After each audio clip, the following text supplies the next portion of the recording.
Good morning, friends. It's me, Happy Chef Will. It's December 23rd. We are 2 days before Christmas here in 2020, and we're almost out of 2020. Yay! Alright, guys. So today I will be rocking some Demon Souls, and I'm going to be doing a refined playthrough as a magic user, which I wanted to do because I feel like my first playthrough is kind of exploratory, and this playthrough I have a lot more knowledge of where to go, what to do, and kind of how to streamline it. So, let's go. I love that startup.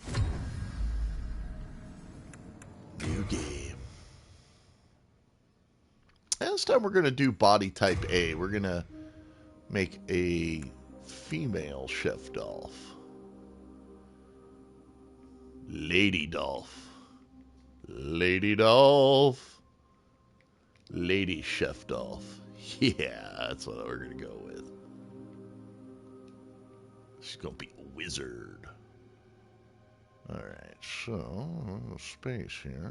Now.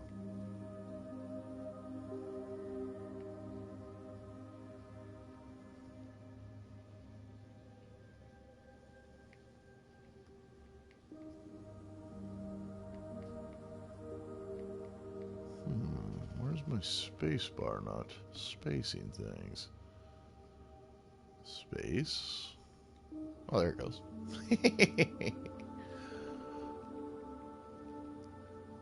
Lady Chef Dolph. And I do recommend, guys, if you're doing multiple playthroughs on here, change your names up so you can kind of tell, because you kind of got to kind of keep your data. And we are going to start with the royalty build. We are going to pick the Providential Ring. And let's change our appearance around here a little bit.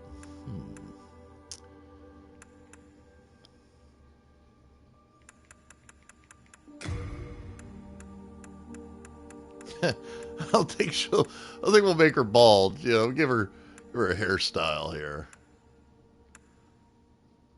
There we go.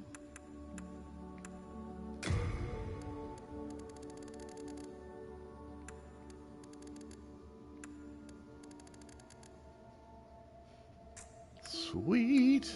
No facial hair will be necessary. Oh yeah, we gotta do like some wicked eyes on here. I love the eyes that you can do. Yeah, like something out of the supernatural.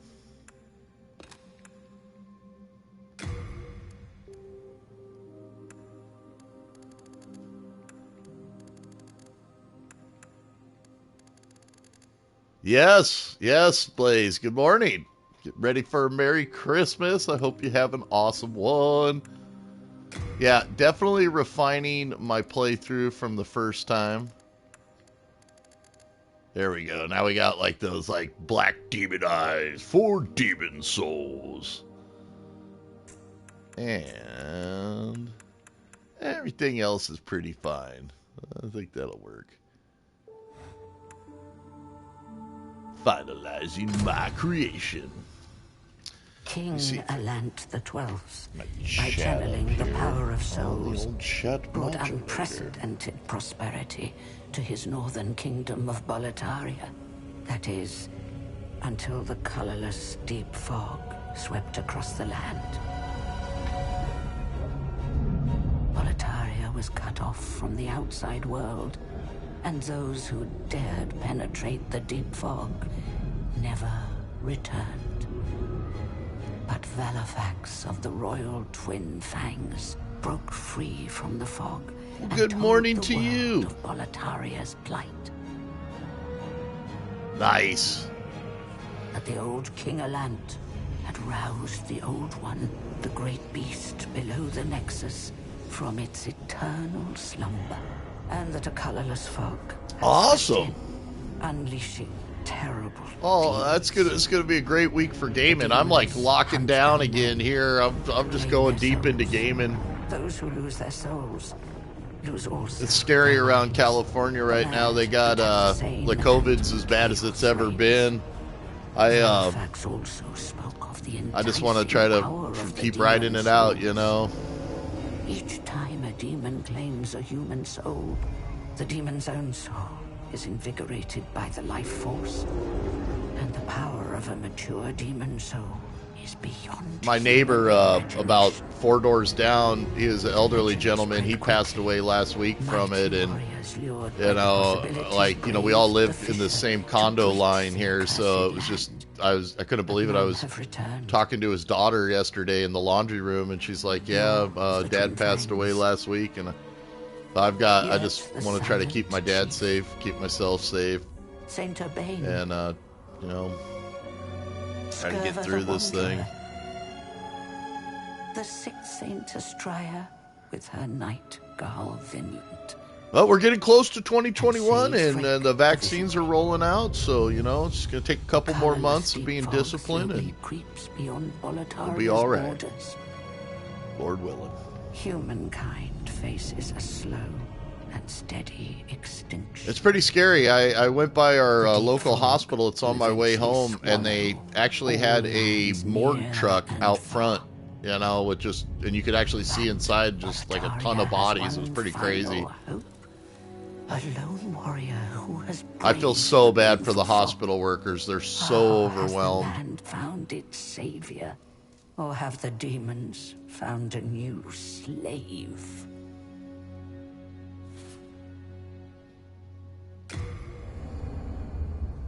Yeah, it's you know, it's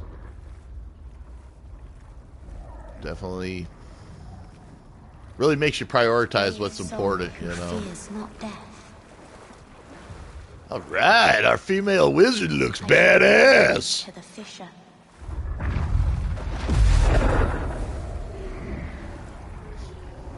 So that you may lull the old one back to slumber.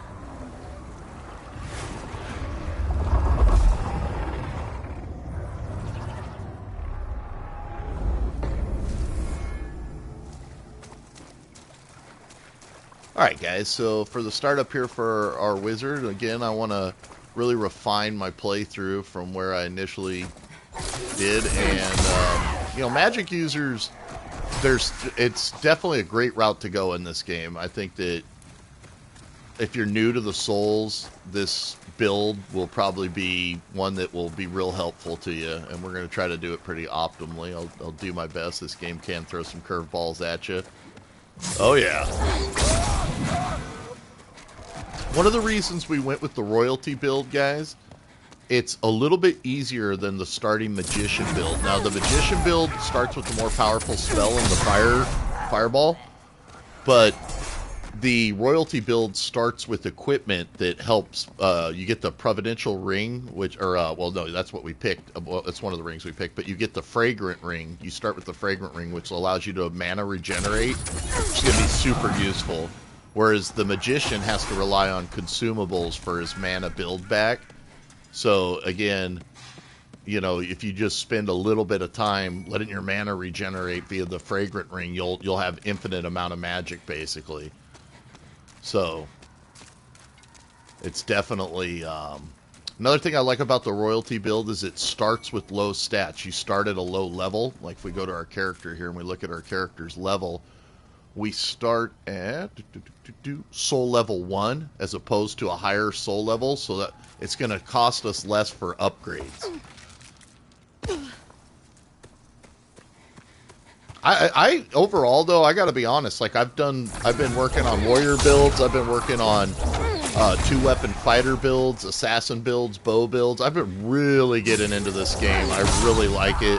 I like the gameplay, I like the style of play, and I feel that the magic user can, you have so much versatility, and then the stats that you have to spec out, I would say that compared to like a priest build, you have only 3 slots to really spec out on this. You know, you definitely want to spec out vitality, you want to spec out your intelligence, and you want to spec out magic to have an optimum build for magic user.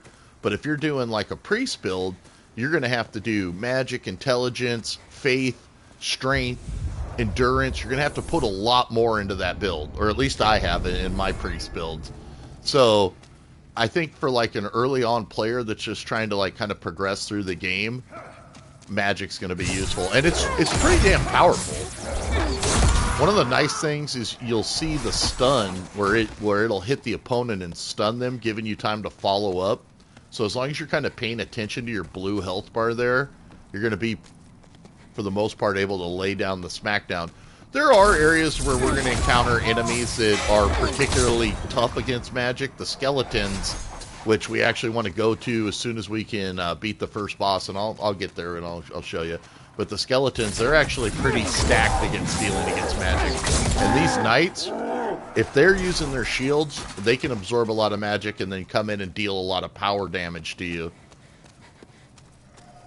Magic's a little bit tough in PvP. It's not that strong early on because people can really... Human players are going to do a lot of flipping and a lot of rolling and a lot of evading. Also, most people that are really getting into the PvP are going to use some type of shield to mitigate the magic. And that can make them really formidable, where they can just flip in, take a couple hits from your spells and then just dish out enough damage to kill you. So I find that PvP magic takes a little bit longer. Once you really build it up, though, and get those strong spells, then you're a powerhouse. Also, once you can kind of wield some weapons like the Crescent Falchion and lay down some damage that way if you need to.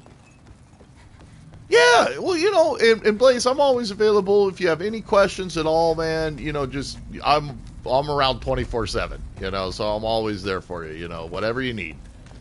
I want you to have a thriving playthrough, and I want you to have fun. And you don't have to do it exactly how I'm doing it or anything. I'm just going to show you what's worked optimally for me. I've had a lot of fun with my fighter build. It's just that magic gives you that range, and if you kind of understand how it's working, it'll allow you to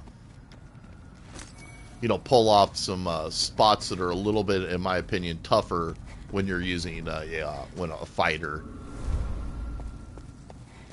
Having some type of ranged attack, whether you're using a wizard or a fighter, is optimal. I learned that from my thief build. I've got a 2-weapon thief build that I've been doing, and it's crazy powerful. Once you kind of get used to it, flipping around, coming up behind the guy, stabbing him with 2 knives and stuff, it's a lot of fun. And, while the knives aren't doing a lot of damage, once you get the Thieves' Endurance bar up where you can just kind of keep working the knives over, it's pretty formidable. Alright, so the Vanguard Demon, more than likely, he's going to stomp us. I'll try to lay a smackdown on him, but he's kind of just designed to kill you at this point. Yeah. He's pretty much designed to run you through.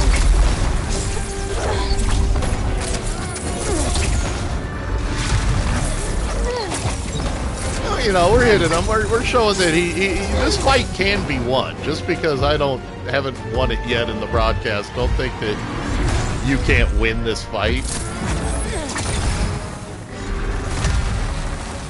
But with my magic not really being that high and the fact that I'm low, yeah, there it is. Squish squash. I'm dead. But if you do beat him, you get a nice bouquet of souls, and you also get a couple stones. But pretty much supposed to die there. If you don't die there, you're going to die in the next spot no matter what. So no matter what, you're coming to the Nexus like this. This is basically the startup.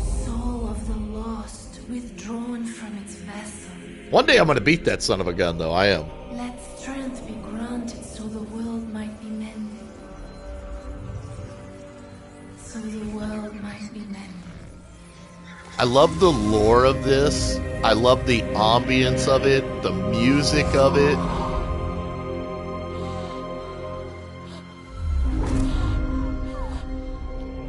A lot of my playthroughs I've been working on getting my world tendency to white or black, depending on what I'm doing. I was doing some invading yesterday, and I turned one of my worlds to all black. And but the 5 archstones will guide thee to the outer it's lands. pretty fun. It's pretty cool.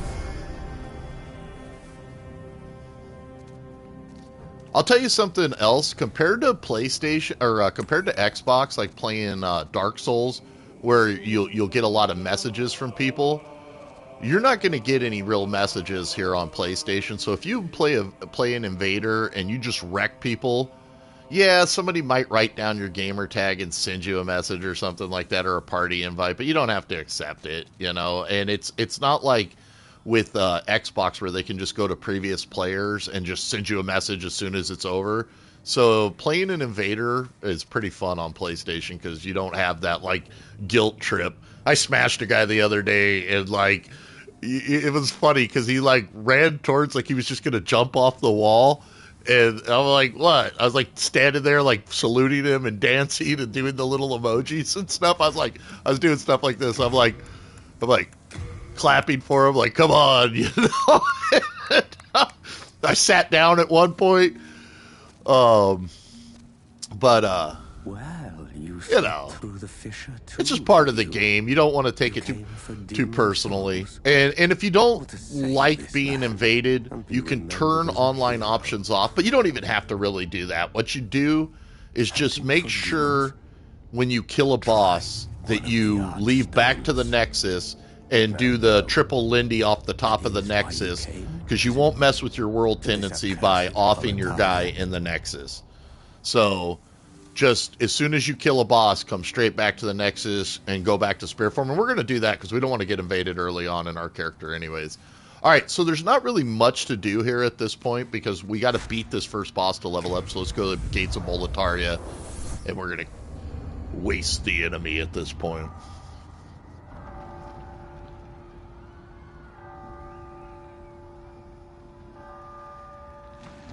We're going to build a powerful magic character, and we're going to do it this morning. I've got my path planned out. You have to go this way first, though. You have to beat this first boss before you can go to any of the other worlds.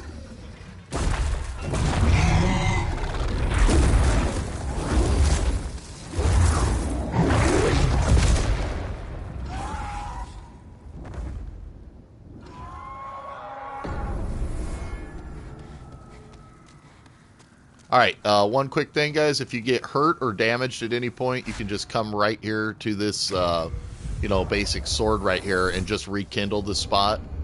So, again, I'm just kind of trying to give some pointers. So, if you don't want to use up your herbs or your healing herbs and you haven't really got that far into the level, just remember, you can always restart it right there. But it will bring back any enemies.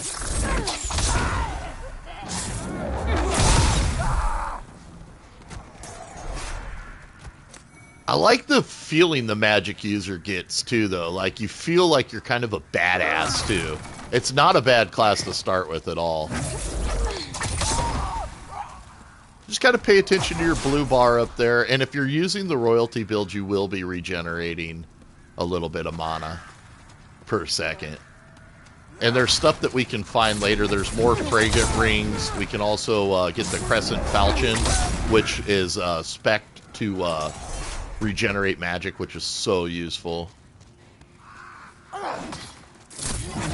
So getting back a little bit more to magic and PvP, it's not like that these spells are not devastating in PvP. It's just most people will have a way of dealing with it. So, like, if you're throwing, your mana at them and they're just using a shield that has a high magic absorption rate, you're not really going to be doing much to them. But later in the game, when you have access to more powerful spells like Death Cloud, Poison, Acid Cloud, God's Wrath, or that's if you're doing a multi-build with priest spells too. But if you're focused solely on magic, then things like Firestorm or Large Fireball, then you'll have more options, more versatility in the combat. And guys, I did buy Dark Souls 3 here on PlayStation, so we are going to look at some Dark Souls 3 in the future. I've just been so caught up in Demon Souls because, everything that's old is new again in the remake. And Bluepoint, they did a fantastic job on this remake. I mean, literally, this game feels... It's one of the most polished remakes I've ever played.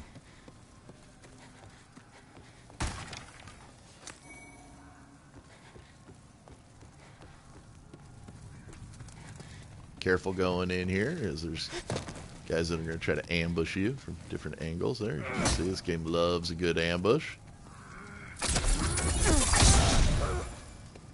Yeah, I hope you're all well and doing well. You know, it's scary here in California right now. It's scary in Texas. It's scary all over. You know, the COVID thing, you know, it's, you know, you see I'm watching the local news and stuff. It's like, oh man, it's just like gives me so much anxiety and stuff. But I mean, I'm also seeing it for the first time where I'm seeing it around the neighborhood. You know, seeing my neighbor pass away from it was a real eye-opener. You know, one of the guys at the apartments that I take care of, he had to go into quarantine because he got it. And that was pretty crazy because, you know, if it starts going through that whole apartment, you know, that I manage, that would be really devastating. So I'm very thankful that so far, you know, we've been pretty spared over there. You know, I'm trying to encourage the guys to, you know, wear masks and social distance and stuff. But, you know, I mean, that itself, we've been doing it so long, you know, that people have that, like, fatigue from it, you know. We just want it to be over. And we're getting close, you know. We are getting close with these vaccines on the horizon. And, you know, people have asked me, Chef, would you take one? And yeah, you know what? I've never been like a person that's been afraid of stuff like that. Like, you know what? If it's going to get life back to normal, you know, I don't have, and I understand parents' concerns with like children and autism and stuff, and I don't have those worries. So I'm like, yeah, all right, here, stick a shot in my neck if I can go back to the sushi bar. I that's fine, you know.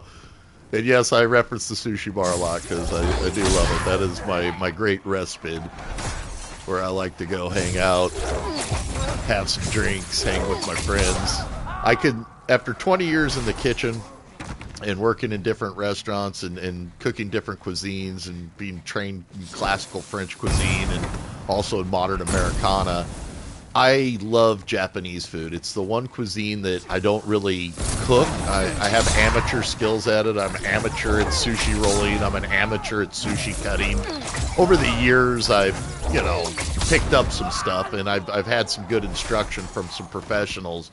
But because I never attended any classes or anything in it, I don't really, like, consider myself professional at it. I do try my best, though. I've been told I make a pretty good poke and some other dishes that definitely have some. Oh, damn, buddy! Woo! We launched that guy off there. You're pretty formidable too with this sword here. You know, you're not limited to just using your magic. So we could always flank behind the guy like that. That kind of like learning, like how to dodge a little bit. You know, especially if you've played Dark Souls, you'll take right to it. This game controls and feels so much like Dark Souls. You know, it's all the Souls games are very similar. Even the lore is very similar. Like, if you look at the lore in, like, the Dark Souls games, and you look at the lore that's in Demon Souls being kind of like the father of it all, you do see some similarities. And then they've just been refined over time in the Dark Souls genre. But it's Souls games are probably my favorite because I like, as far as an RPG goes, because I like the difficulty of it. And then I like being able to overcome it. You know, where people are like, oh, that's so hard, that's so challenging, and then be like, yeah, I can do it. You know, and then being able to thrive at it when you get where you're confident at it is really something too.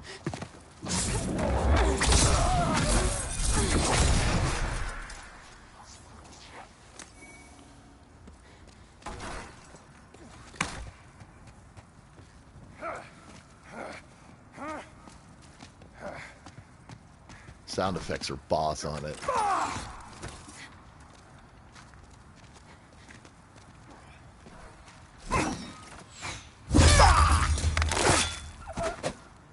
I love how she does that little animation with the sword where she's always like, whoosh,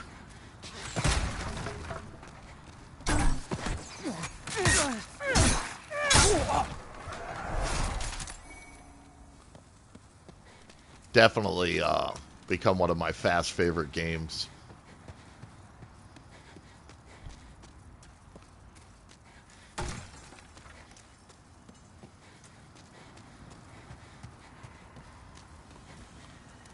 I am very grateful and very lucky too that during this whole COVID thing, there's sometimes when like having my dad live with me, kind of, you're like, it's like, but we've always been like best friends. So 5 years ago he was like, hey, you want to get a place, and I was like, yeah, let's do it, and it's funny. I'm just glad he's here, and I'm glad that like I know I can go out and do the grocery shopping and let him really just stay isolated. And then we're also really, really lucky too because we have access to a boat, so we go out and we do a lot of stuff out on the boat, and that that gives us that time outside. I feel so bad for people that are like kind of trapped inside. I understand how that can get a lot of fatigue.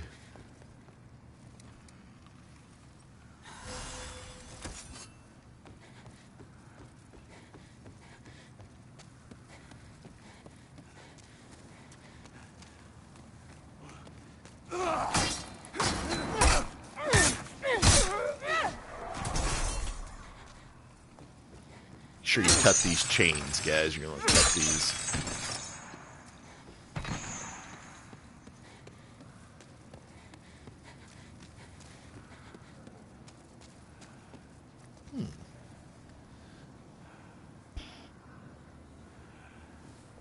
Little drink of coffee there while we mull over this spot right here.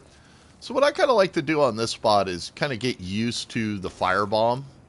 You're going to need these in a little bit, so you don't want to waste these or anything. But just kind of get used to, selecting them in your items. Chucking one, you can see how it, cleared that area out pretty nice. Also, never be afraid to be a sniper in this game with magic or a bow. And if you do a strength build, I recommend also, looking into a bow that you can, that scales off of strength.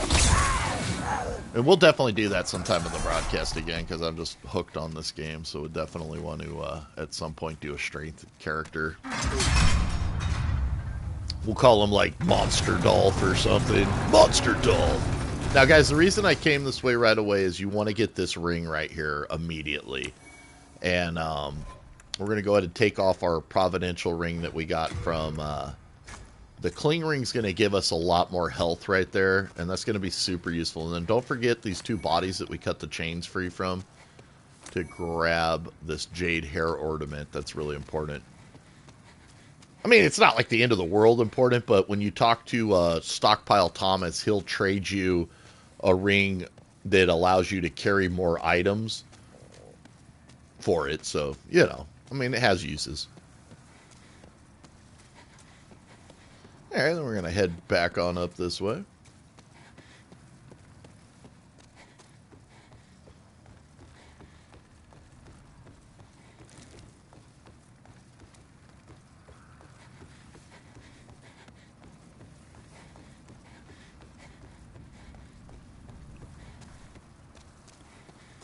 So how about that Resident Evil Invisible Zombie playthrough we just did a couple days ago? Man, that was wild.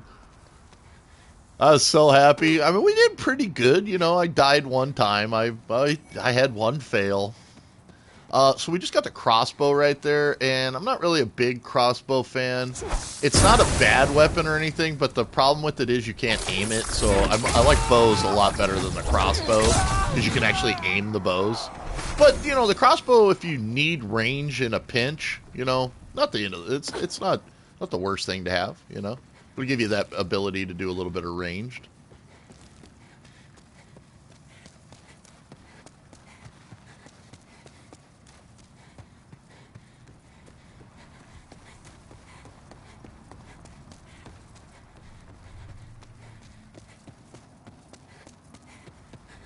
Alright, now we're ready to go through the fog here.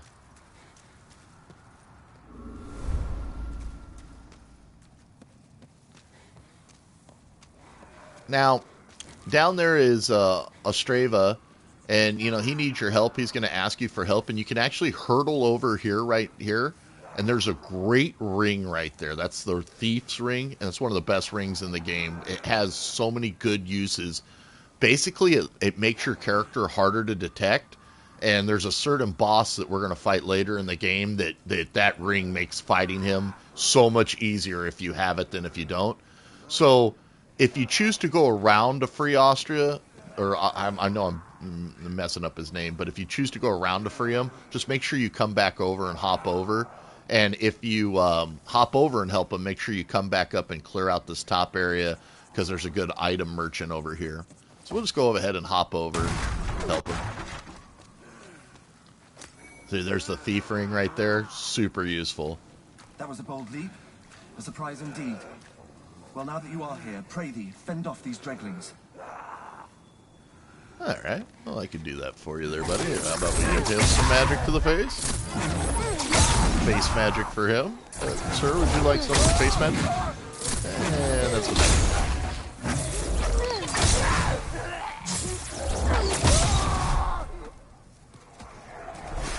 Now, the nice thing about going that way and helping him is he'll kind of kick ass around here himself, and he'll give you this reward. He'll give you the telescope here.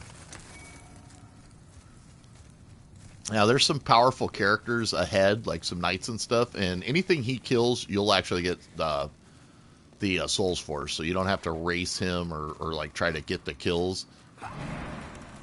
Watch these guys that break free right here.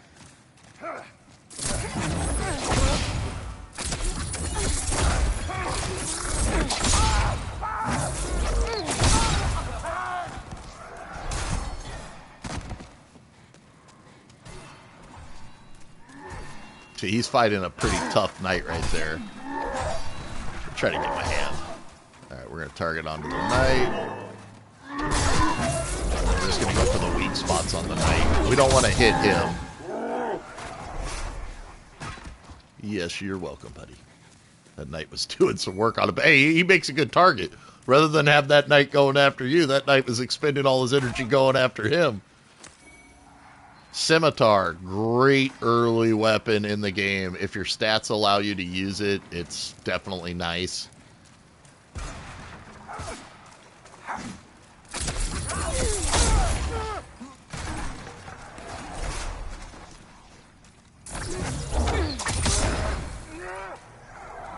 Alright, we're going to switch over to our little dagger here.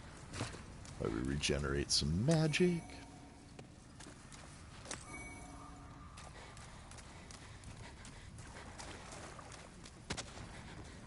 There's a bunch of guys down here, so watch this ambush.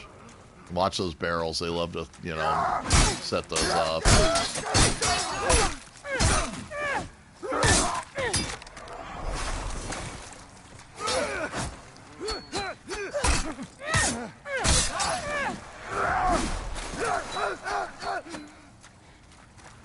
These little draglings. He's actually got some type of mana regeneration going on, too.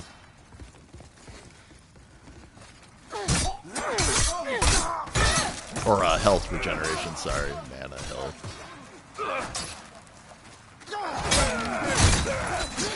And that can be super formidable. That's what I learned with my priest character. When you build a warrior and then you scale your weapons in a blessed build where your weapons are regenerating for you, super useful.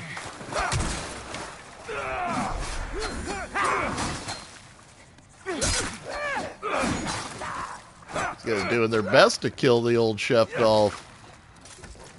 They had to shake and bake there.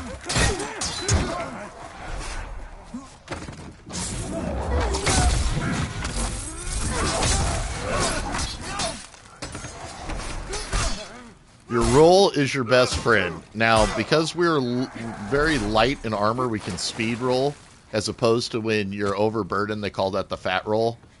And speed roll is super useful. When in doubt, roll it out. I wouldn't say you're completely invincible in a roll, but there are some frames of animation where you're going to be able to roll without taking too much damage, you know. Sometimes you might be invincible, but I wouldn't count on it. Like, I'm always invincible when I roll, because there's certain things that will negate that.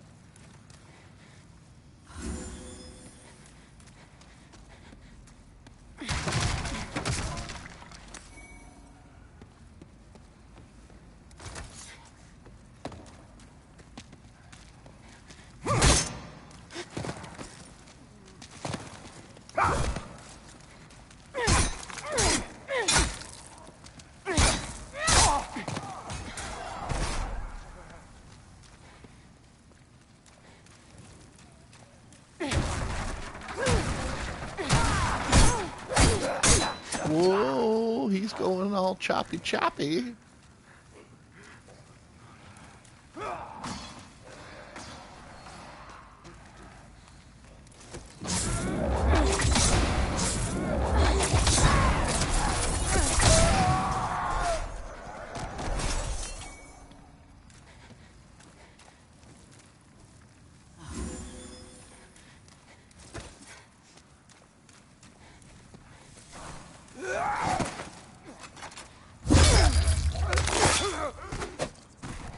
I love that little salute she does with her sword, like.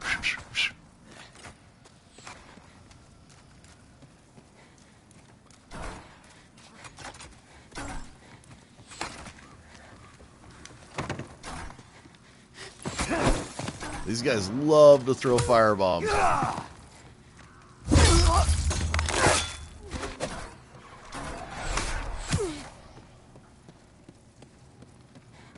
Gonna have guys raining in all around here.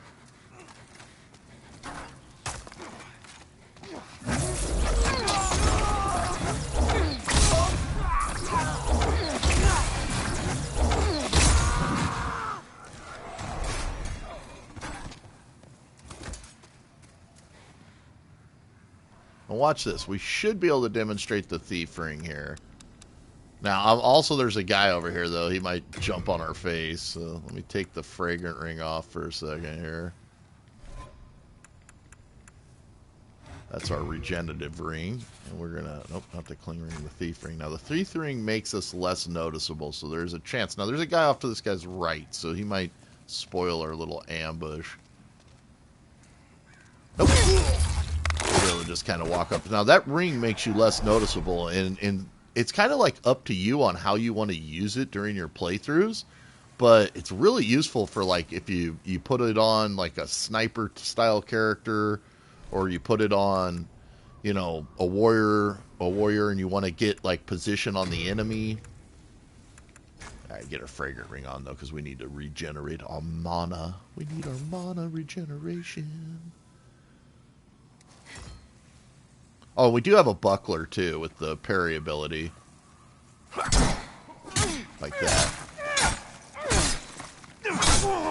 Parrying is super formidable. And the buckler, it's not the best shield or anything, but it's nice and light, and it's better than nothing. Let me show you real quick about shields here. Let me show you something. Alright, so if we go to...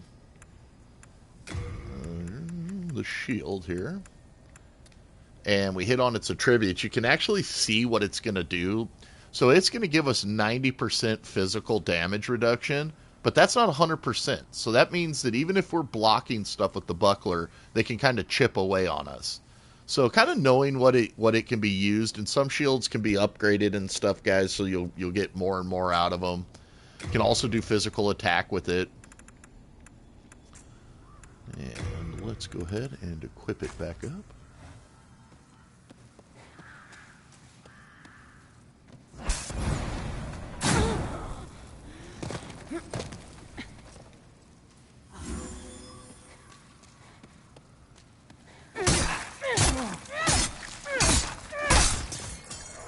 And this would basically be where we'd be if we'd went around. That's where we jumped down and helped Estravia over there, so...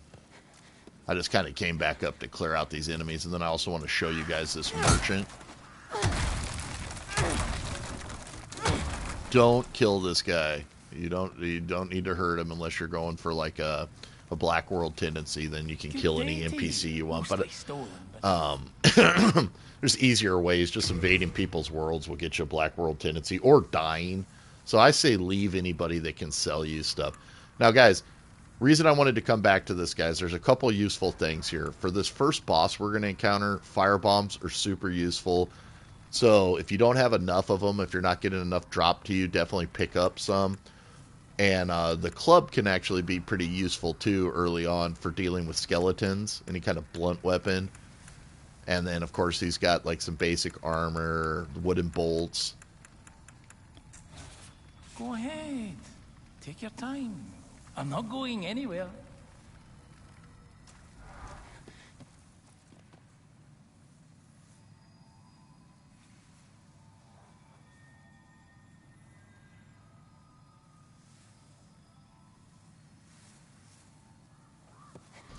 Alright, now back to it as we go.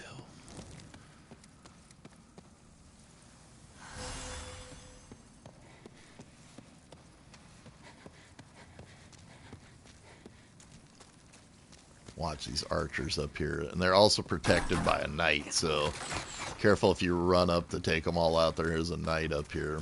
Alright,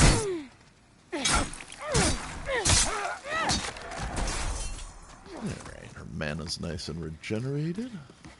Excellent.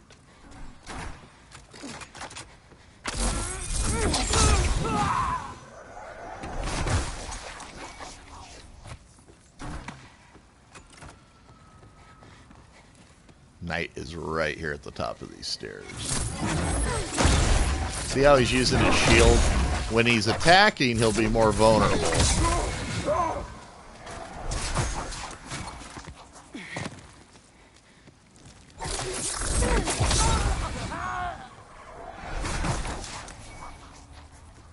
Alright, got some good grasses off these guys. So basically, Crescent Moongrass here is your light healing. Like if you need just a little bit of healing, that's your go-to. Half Moongrass is kind of like a little bit more than that. When you get to like late Moongrass, that'll give you a significant amount of health back. And then full Moongrass will almost heal you completely. And then there's even more grasses after that. Trigger this right here, guys. Try not to get caught up in it.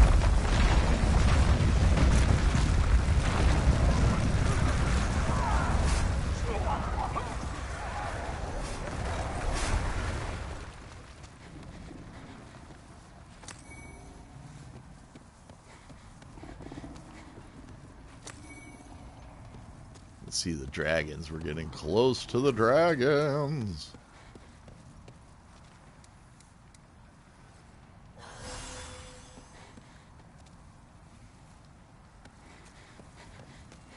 Watch these guys try to ambush you right here. And these are actually pretty formidable in their ambush because they got spears and shields.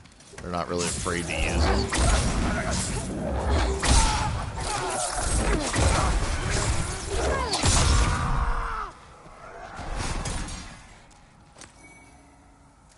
And we will come over here and take a look over at the dragons. And I'm going to point out just a couple things here about the dragons.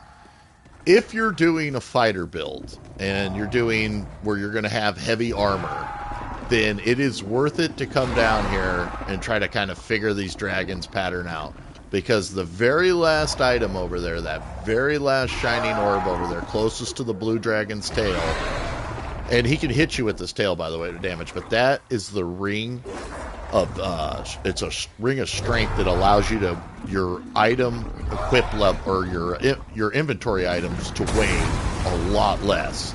So it will, basically you could be a warrior with like full armor on early on in the game, and you can, you can combat roll with it.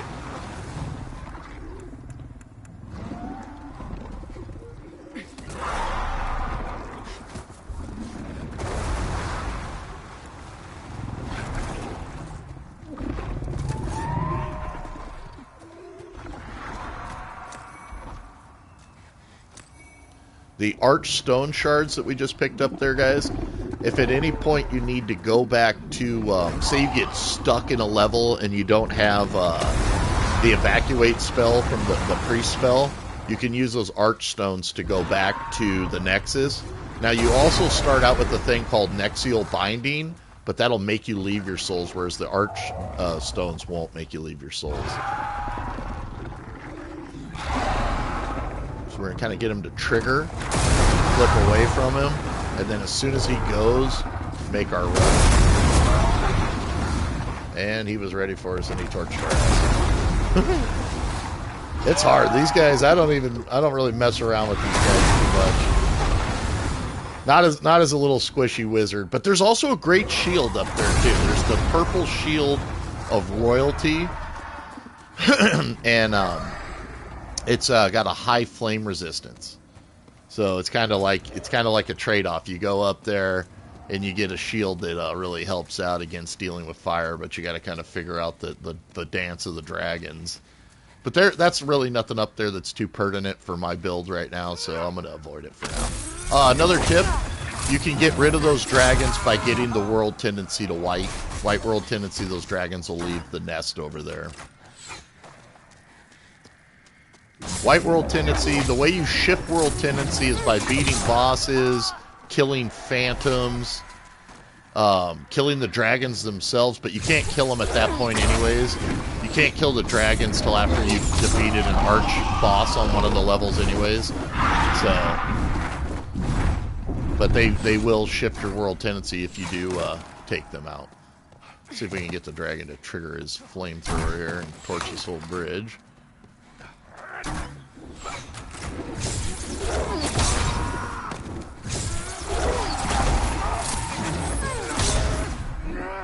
At a certain point, the dragon's going to flame the whole bridge.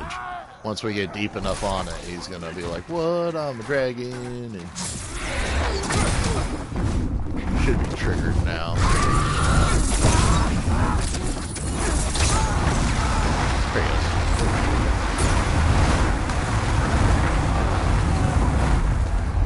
You don't want to get caught up in that. It will do a lot of damage.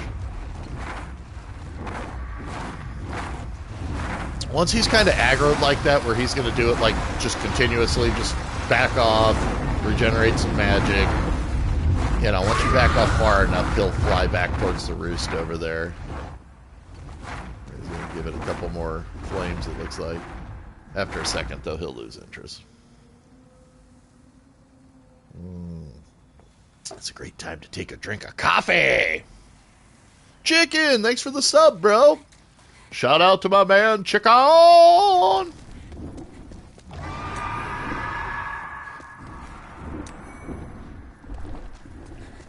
Me and Chicken play a ton of World of Tanks together. They just did a huge update. They basically just remade the World of Tanks game, and a lot of us are like, why? Why did you do it? I mean, like, literally World of Tanks was like 55 gigs, and now World of Tanks is 25 gigs, and it's completely different. Like, they took out so much of the game. I actually heard an interesting reason why they did that is that something to do with the licensing from the Unreal Engine was expiring in 2021, so they built their own engine. That way they didn't have to pay fees. That's what somebody was saying the other day on the forums. I don't know if that's true or not, but it sure kind of sounds correct. Because they say that like 90% of the communities hated the update, and they say there's no way they can go back. So I don't know what World of Tanks was thinking, but a lot of us, like I myself, I have over $10,000 invested in that game. I've spent thousands of dollars on it. I've been playing World of Tanks for almost 6 full years now, and it's not uncommon, for me at least, it wasn't uncommon to drop anywhere between $50 to $100 a month in a game. So, you know, it and then sometimes more depending on what was released, and then also trying to press through. I have every single tank in the game as far as the tier 10s go. So, yeah, that took a significant investment. So a lot of us that are invested deep in the game are like, damn, man, you know, like, they changed the whole thing. But, you know, we should expect that. Nothing lasts forever. I had a lot of money invested when I used to play Madden. I used to play Madden, and I tried to play it professionally and all that, and I don't know, like, it seems kind of weird. I'm like, oh, I played Madden professionally, but I mean, back in like 2010 and 2007, from 2007 to 2010, I invested thousands in different Madden teams. Now, there's a couple of those guys in that room right there, so you might want to lure them out.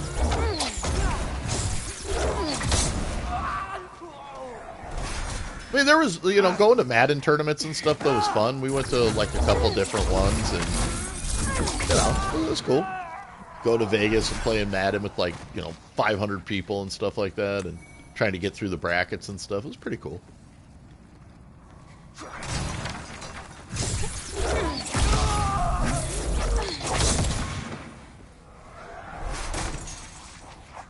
Yeah, I don't know if they will do any DLC for this. That's an interesting one. I mean, I would hope they do. I mean, I'm still hoping they do some DLC for Last of Us 2. But, I don't know. Not those flaming sword guys. They do some holistic damage. The only reason, though, Blaze, is because it's a remake of a game from 5 years ago, so I just don't know if Bluepoint is going to do anything that, you know, From Software didn't do, you know, or if maybe From Software is going to build something and then let them use it. I have no idea on that. I'm the same way, though. Hey, it's like when they did, I couldn't believe when they did actual DLC for Dark Souls 3, the Ring City and, the Ring City, what the hell was that other one they did? They did the Ring City, and they did 2 major DLCs for Dark Souls 3, and I couldn't believe how good they were. Because, you know, usually, like, sometimes DLCs feel tacked on, but the DLCs they did for Dark Souls felt like an actual difficulty expansion for the game, like something you might get with, like, Baldur's Gate or Diablo. Dude, I'm so excited for Diablo 4. I've been watching all these great videos, and I know everybody's laughing. Yeah, Blizzard, wait, what, 20 years from now? My kid really likes Diablo 4, but I know it's on the way. I mean, there's been enough videos of it that at some point we are going to see it. And I am pumped.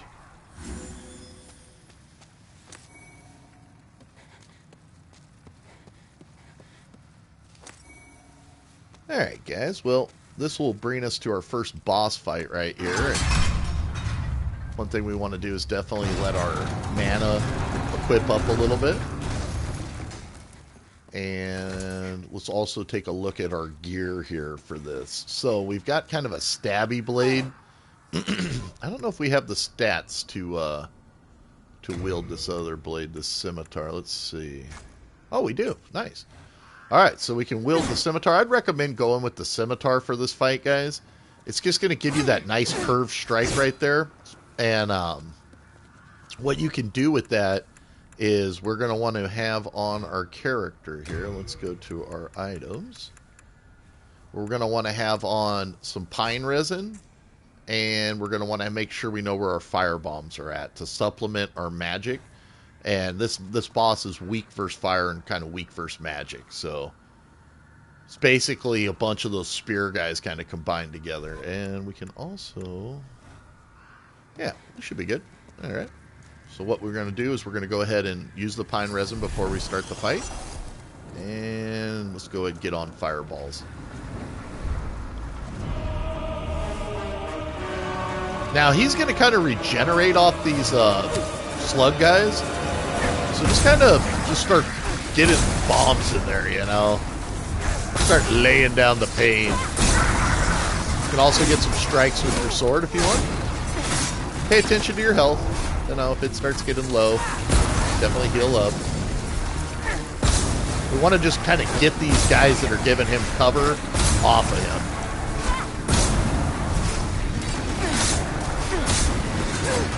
Pine resin won't last forever. We'll be on there for a while, though.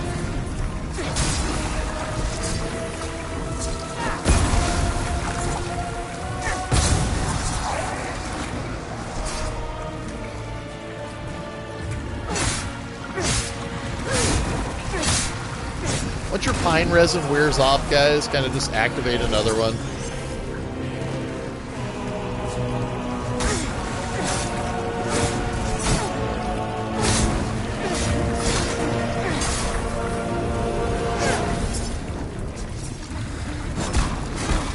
You can see fire just starts decimating Phalanx once you can kind of just get him away from all the guys that are healing him. Just kind of beat him down with fire.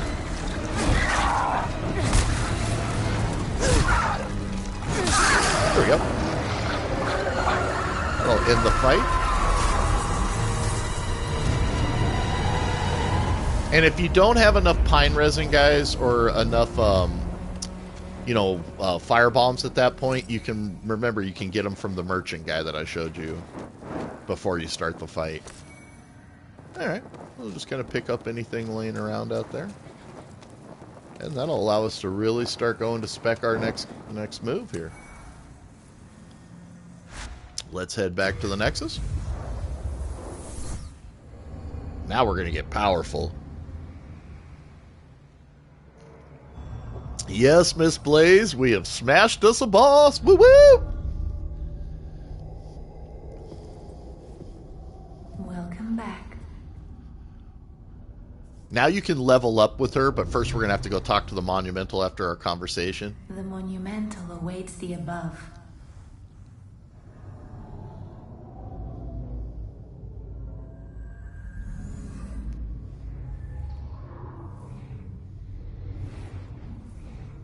I love this game. You know, a lot of people have been asking me, you know, what have you been playing? And, you know, I've been playing this. I've been playing Godfall. I still haven't got a Spider-Man. I'm going to get it at some point.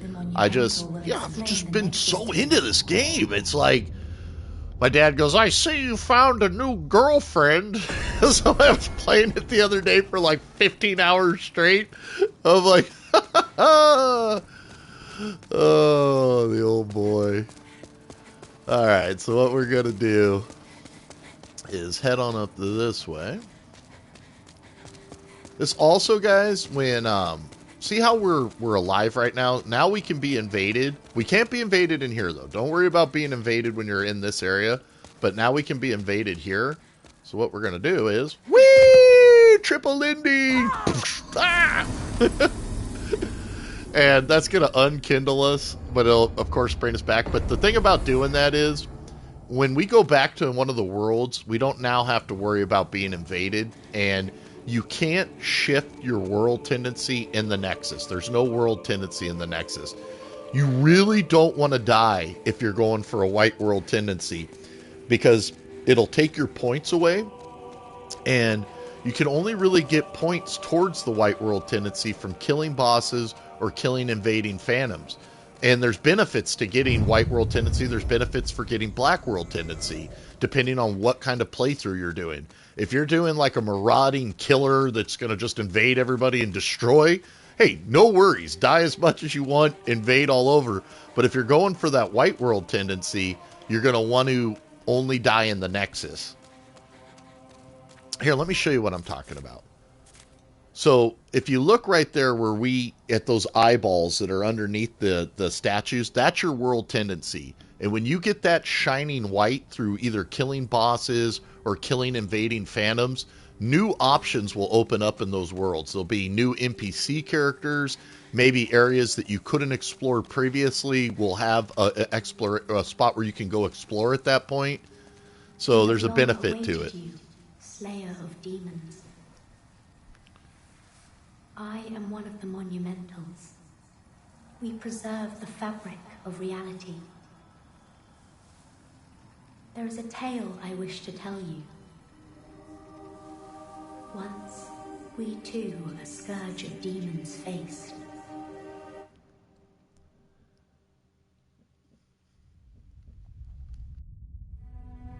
In the distant past, under benevolent rule, the world was united owing to the soul arts.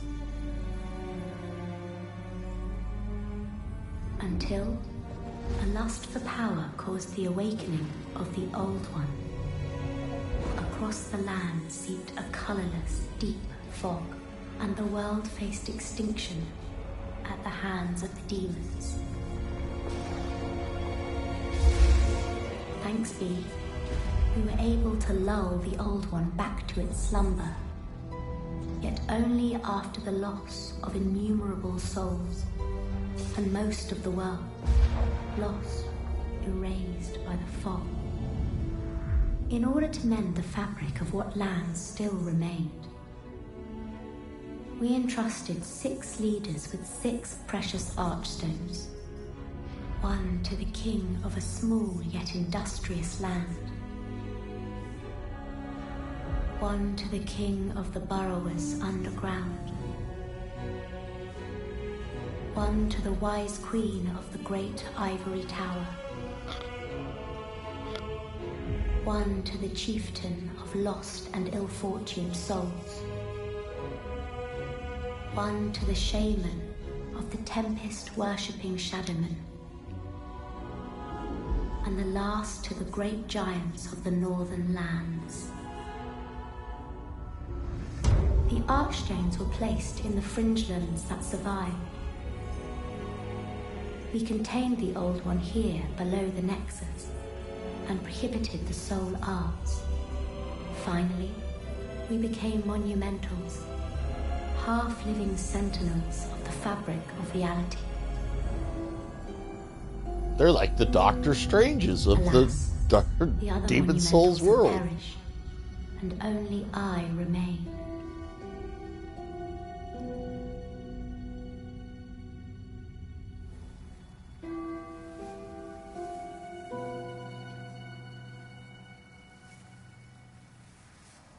Now it is your turn. You must lull the Old One back to its slumber and seal it away for all eternity. If not, a deep fog will absorb all that we know.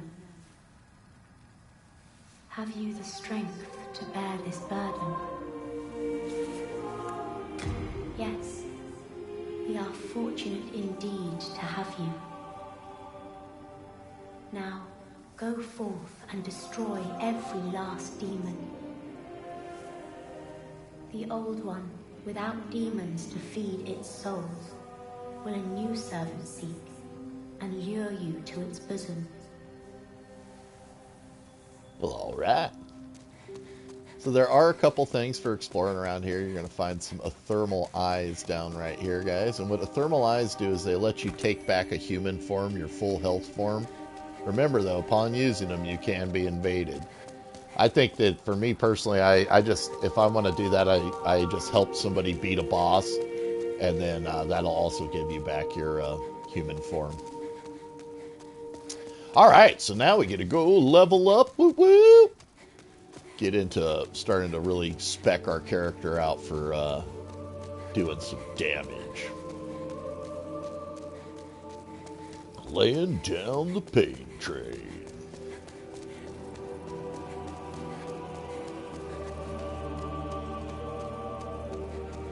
If you look around the room too, you see that little like soul out there, and there's a little soul right there. And once you have enough health and you can drop, if you drop right,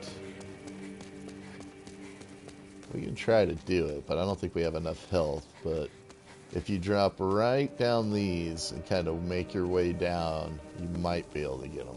We'll give it a try. What the hell? Why not? It's kind of a far fall to this last one down here, though.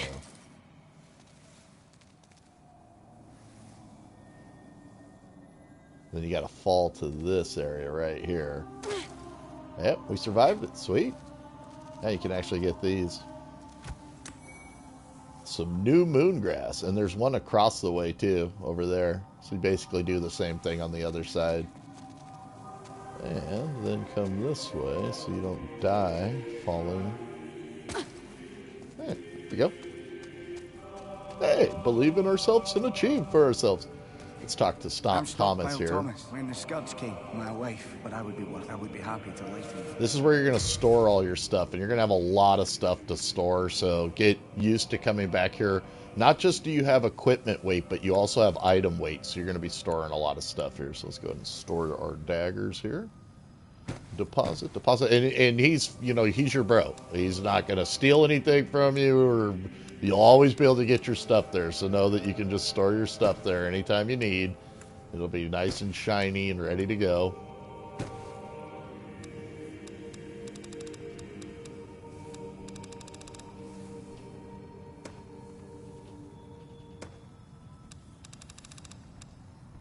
And I'm going to store some of this stuff too, because these grasses are surprisingly heavy. Basically, I keep these 3 grasses for a while. Different stuff like that. Rest assured, your goods are safe and sound with me. Best of luck to you.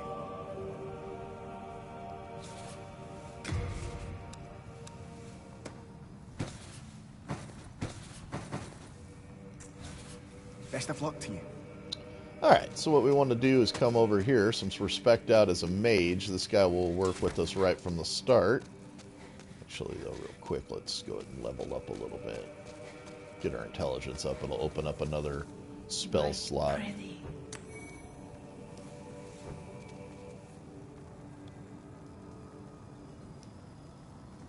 What is it? Seekest thou the power? Of course. Go ahead. Let these vagabonds. Alright, so if you look at our soul level, guys, we're level 1. That's what's really nice, too, about using the royalty build, especially for playing a wizard, because you're gonna have. It's not going to cost you a lot to start speccing out your upgrades right at the start. So for us, what's really going to be important initially is vitality, intelligence, and magic. You don't really have to worry about any of the other stuff initially if you're doing a straight-up spell build. So let's definitely buff our vitality. That's going to let us carry more items. It's also going to increase our overall health. Let's start getting our intelligence up. That's going to give us more spell slots. And let's start speccing up our magic. That's going to give us more magic damage for our spells. And see how it says your magic capacity is increased? Now we can hold more spells. That's what I mean about the magic user being kind of weak for PvP early on, because you're not even going to have room to hold a lot of spells. But later in the game, once you've killed a lot of bosses, converted their spells, once you got a bigger mana bar, you'll get a lot more versatility in your spells. Now we'll talk to this guy. But first, let's go over here to our inventory. And we picked up a bunch of these souls. Now, as far as soul use goes, guys, feel free to use anything other than boss souls. So see how it says lead demon soul? Don't use demon souls. Any type of hero soul or warrior soul or unknown warrior soul, that's fine. They're just to make souls to use for currency. But these boss souls can be used to make badass weapons and badass spells. So hang on to them.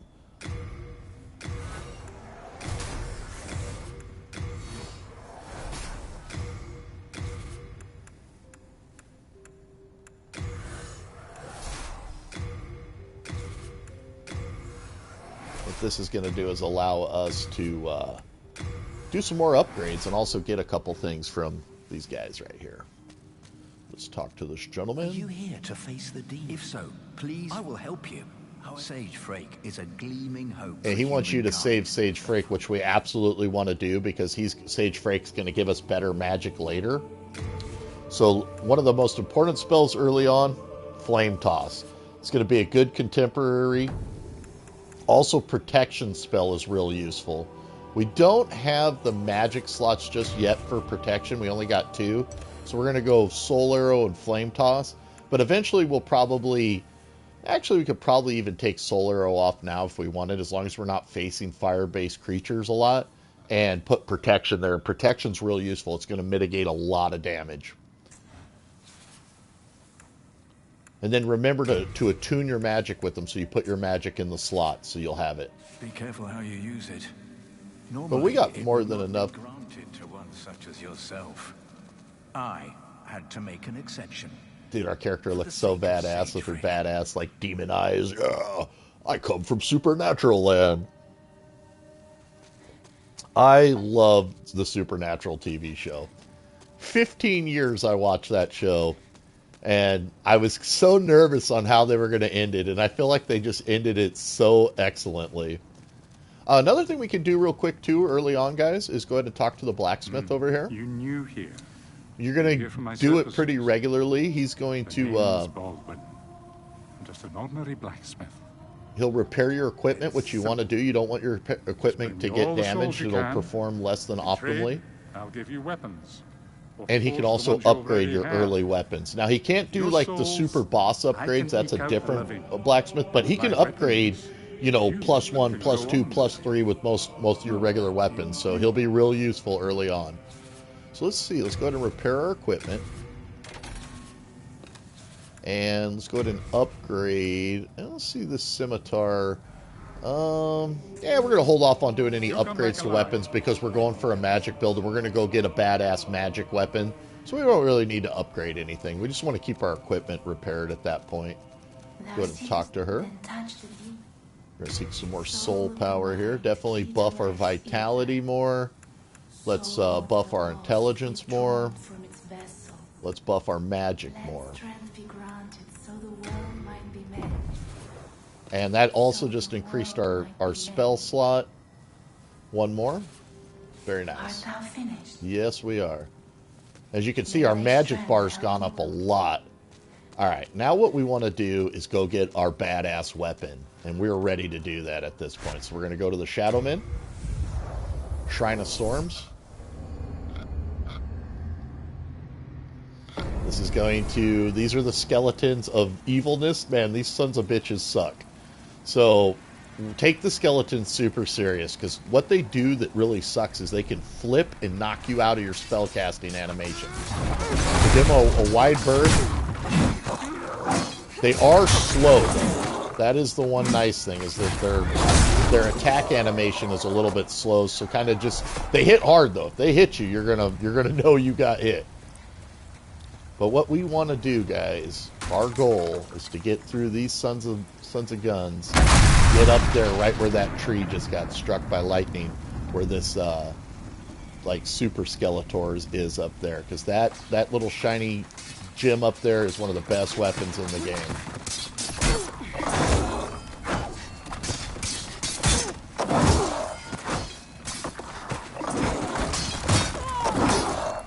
And don't stress, we're going to be squishy early on. These deaths are going to happen.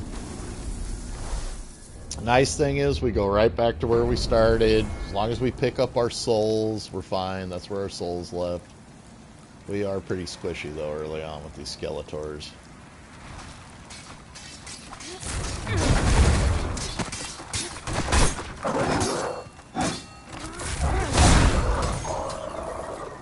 That guy definitely got the best of us up there. I'll try to make it up there without too many deaths. It's gonna be a little bit of a challenge. This is one of the more later places in the game to come. And so you want to lure these kind of skeletons out. Try to lock onto them as quick as possible.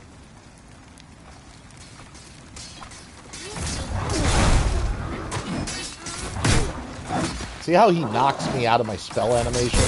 That's the worst part about them, is they get the hit off on you, and then they can knock you out of it.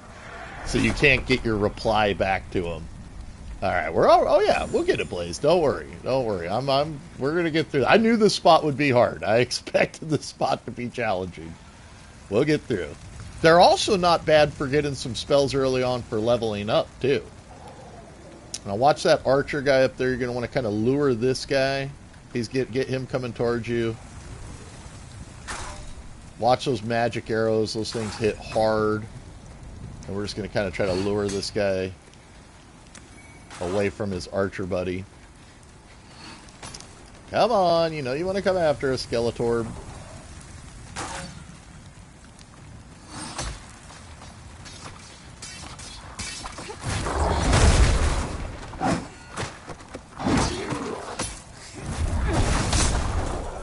Luckily, it's only taking us 2 hits to drop these guys. Now it's going to get a little trickier, and what I recommend with this is there's 2 skeletons that can get triggered at once. You definitely don't want both of them triggered at once. So try to just kind of pick this guy off, knock down his cover,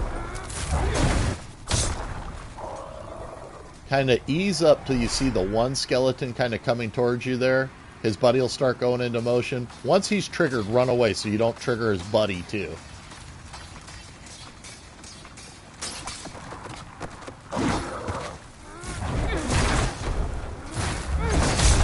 There we go.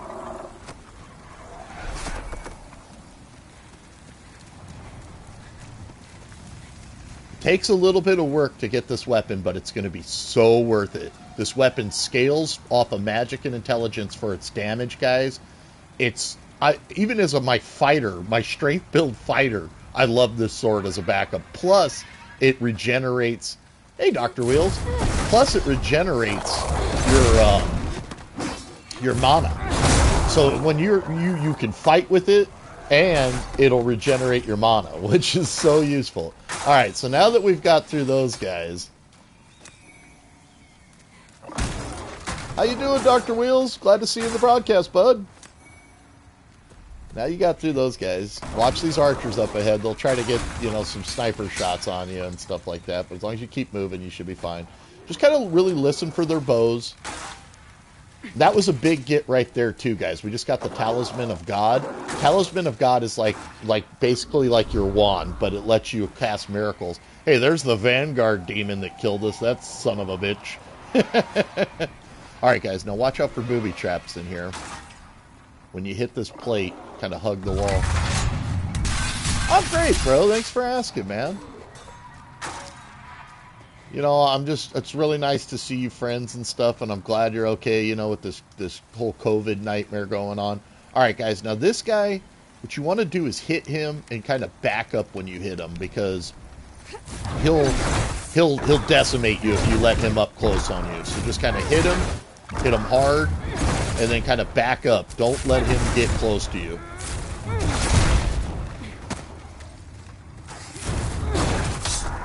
Once you dust him, though, you're in like Flynn, guys. Awesome. And he gives out nice amount of souls. That guy gives you about 1,000 souls for dropping him. Now, this is our prize right here, guys. One of the best weapons in the game, the Crescent Falchion +1. And it starts out already +1. So what we're going to do is we're going to put the Crescent Falchion into our main right hand, and we're going to actually move our magic casting over to our offhand so that we can have it regenerate in our magic. And then we'll have our buckler, and eventually we'll figure something else out for the other slot. Now you see our falchion right there. Now that scales off magic and intelligence, so that's what we're boosting. So you don't even have to boost strength to get that to really lay a smackdown. And it's just got a nice move set. It's got a wonderful, just quick, fast strikes. It's very efficient. It's literally like the sword I'm going to use almost for the rest of the game almost, you know. Basically, till late in the game, we're going to be equipping that sword. The only thing about it is we can't upgrade it anymore until we beat the Flame Lurker and take his soul to the Blacksmith Ed. But luckily, because it scales off strength and it's strong early on, we'll be all right. Well, glad to see you, Dr. Wheels, man. Again, you know, school, finishing the semester. I know it's been a crazy year, man. My heart goes out to all you guys in school.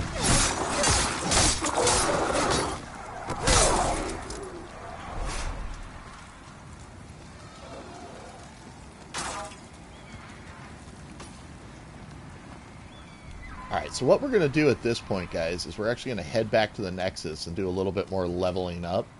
Our goal so far, and don't be afraid to jump around these worlds. Oh, one thing we're going to do, though, real quick, is come across this way to get access to this key, because we're going to use it to open up a really good merchant in just a little bit. Come across this way, and never take your eyes off those Manta Ray guys, dude, because they can hit, and there's also another little sniper skeleton around the corner. Then also watch when you drop into here, because there is a booby trap plate. See the booby trap plate right there? Watch out for that. But get this key. We're going to use this to unlock a good merchant in just a little bit. Real useful.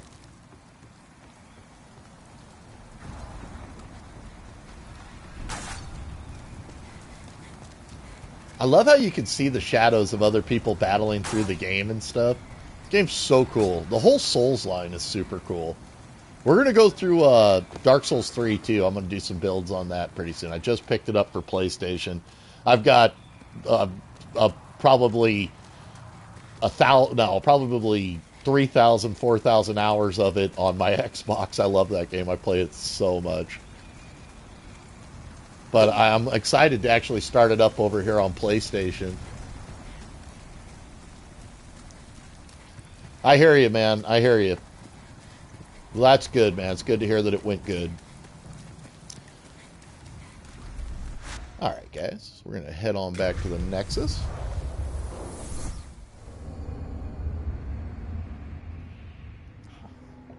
Further, just keep buffing our character.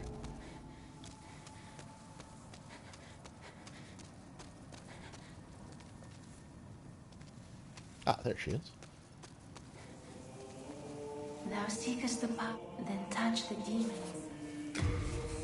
Alright, so right now, looks like we can do about one level, which is fine. Let's go ahead and throw it into magic. That's going to keep buffing our magic damage.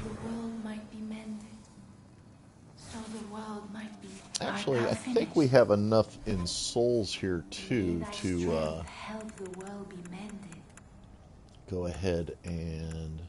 Yeah, there we go. We got a renowned hero soul. Just don't use the demon soul. That should be able to go ahead and buff it one more time. Then touch the deep. Soul of the mind, key to life's ether. Soul of the lost, withdrawn from its vessel. So early on, I'm basically going to focus my souls into vitality, intelligence, and magic. Those are going to cover our kind of like our three things. All right. Now we're ready to head on in to the Lord's Path here.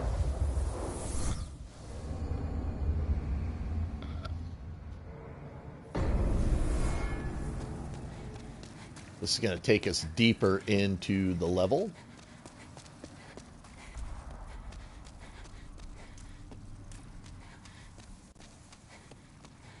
These guys are weak versus fire, so definitely have your fire ready.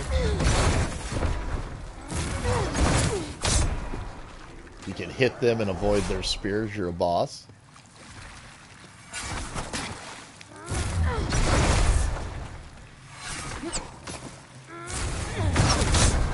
And they love to try to get you with the crossfire.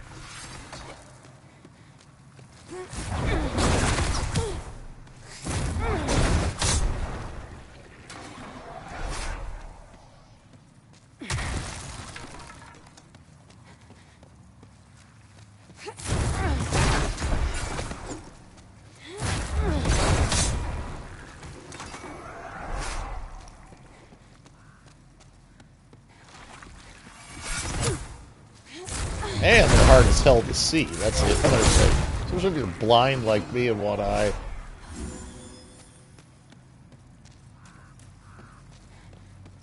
Alright, once you kind of got this room clear to those jerks, just kind of get what's in here. And then don't forget to come down this way and talk.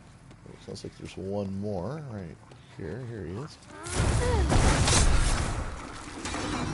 And the reason we killed him in one as opposed to killing him in two like the other guys is we actually hit him where his shield wasn't at. Come over here though and talk to Astra again. Over here. It's me, Ostrava. Ostrava. Look at me. Again, fenced in by enemies. Could you assist me one last time? Yes, we can absolutely assist you. This passage, if it please you. The Lord's Path, just over there. Is there a feeding ground for dragons? Have your wits about you.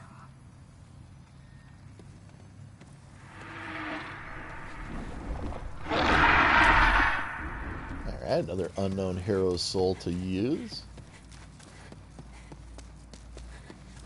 And then, of course, the dragons out here. I'm really excited for the Elden Ring game. You know, I've been following all these forums, and you know, George R.R. Martin, the guy that did Game of Thrones, he's in consultation for, you know, the story. The people from Software that built Dark Souls are making the game. And ooh, that guy always scares me, man. What we want to do is trigger him one more time and then run. And he's going to come right back. And if you look where the ground's kind of singed, anywhere in that area he can hit you. So just kind of be careful. Grab some stuff, run back. Grab some stuff, run back.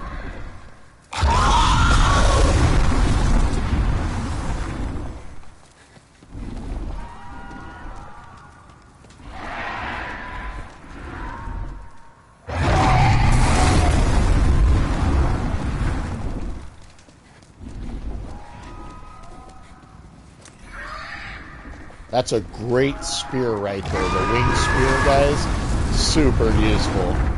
Now you're safe once you get to right here. That wing spear, though, that is one bad number. And that's mostly, it scales off of dexterity, so if you're doing kind of like a shield, dexterity, strength build, one of them. really nice weapons early on that you can get, because you can use the wing, you can keep your shield up and then fight with the winged spear. It's nice. It's definitely one of those builds, though, that requires a lot of things, like putting a lot into endurance. You might not make it back. Woo-hoo-hoo-hoo-hoo! We just made it back. Alright, let's trigger this guy. Now, we're going to get hit going for that other one, but one of those guys, I see something shiny, I'm like, shiny!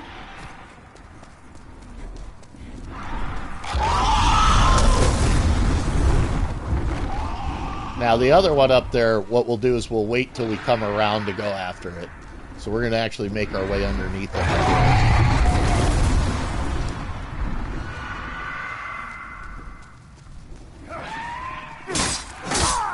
See how fast our Crescent Falchion just wrecked that guy? Oh my god, it's such a great weapon. And the fact that it scales off of magic and intelligence, guys, it means you'll be a powerhouse, even if you're using a lightweight character. That's what I mean. Oh, okay, and that was a huge get right there too, guys. The wood catalyst is right there. Now, that's what we use to do magic. And I hear that the wood catalyst is actually better than the one you start out with, better than the silver one. Even though it's not as fancy, I guess the silver one has, for its good effects, it also has adverse effects where there's nothing adverse about using the wood catalyst. So we're going to go ahead and switch over to it. And if you're looking for an item that'll let you cast magic, that's where you'll get it if you didn't start out as a royalty build or a mage build. There's nothing in this game that limits a fighter from using magic, guys. There's no reason that a wizard can't wield a big-ass sword. It's all how you spec out your character. Alright, now let's get our buckler up ahead here, because there's all sorts of goods around here.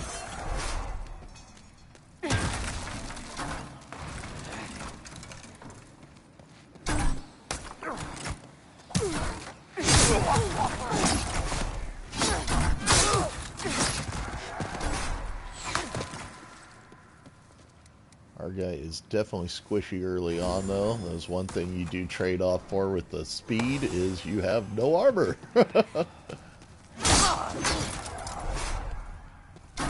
That's where that protection spell that when we get enough we're going to go back and get's going to come in. So we're going to use that to mitigate the damage we take. But you can just see our sword, now that we've got that Crescent Falchion, that's why I was like, go get that as quick as possible, because it's going to help you a lot. There's the Strava. Thank you. Time to forge ahead. And give you some Dark Moon grass, which is one of the best grasses in the game. I believe Dark Moon heals all your stat effects, and it like if you were poisoned, it heals you completely, and I think it also cures anything like poison or curse or plague or any of that kind of stuff.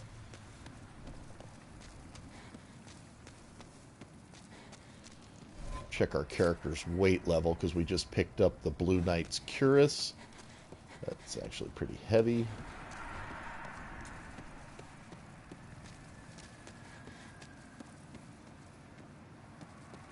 And just keep an eye out, because there's enemies hidden. Like this guy up ahead here. See him?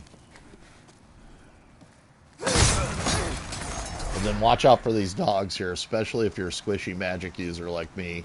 These dogs can lay down the pain. They'll be right after this guy.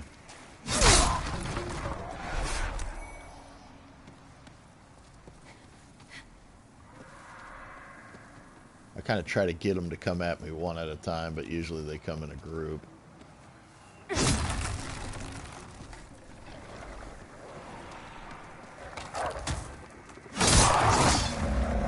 Again, our Crescent Falchion, though, is just more than up to the task of dealing with them.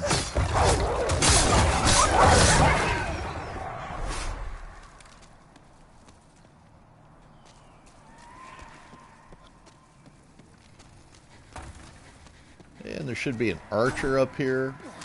Kind of avoid him. And then after him is a good merchant. It's the same merchant from earlier. Have more stuff. Don't kill the merchant. Unless you're like on like an NPC kill phase, then you can do whatever you want. Oh, we meet again. Hope you find something that suits. And he's got, half moongrass. He's going to have a little bit of additions, the short spear, late moongrass now, broadsword, claymore, all good weapons. I kind of recommend, too, like, if you're doing a fighter build, try out as many weapons as possible. You know, it only costs you in upgrading them. So, if you're doing a strength build and you want to try the claymore, try out the claymore. And if you're doing a strength build and you think, oh, well, maybe I don't like the claymore, maybe I want to go with the bastard sword, well, try all that stuff out and see the different move sets per the weapons. Because every weapon has, like, unique move sets.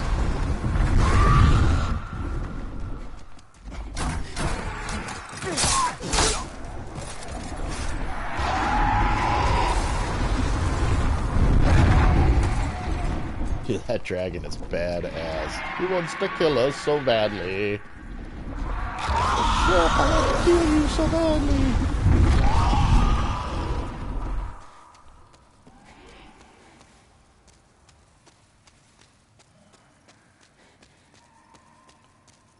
Alright, now let's see, up that way. Got some archers right here to take care of.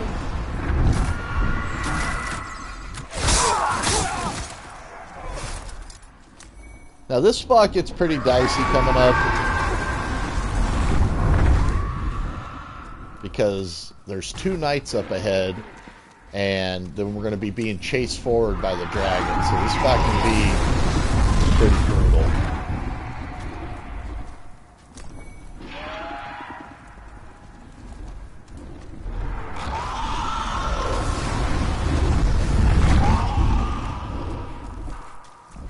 I wouldn't be surprised if I get killed right here. The spot's going to kill me in this game.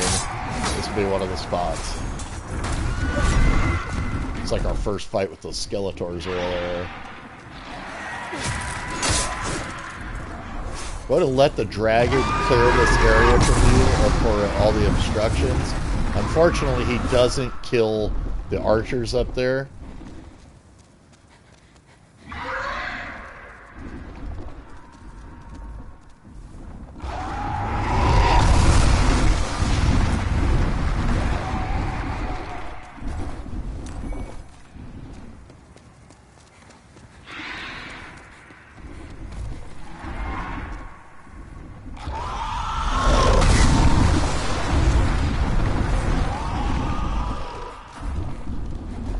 Now, if you can trigger and kill these guys up here without setting off the knight up ahead, will be useful. So don't panic, even with these guys kind of shooting at you. Just kind of work your best to dodge them.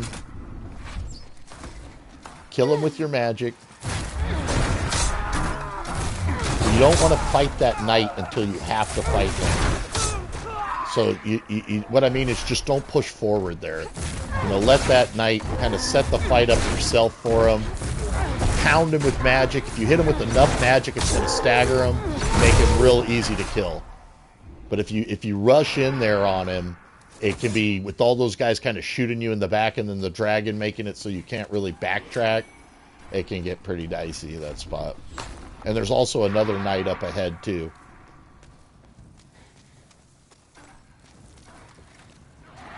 Going to trigger this dragon to do his flamethrower run. And we're going to run down there and grab that.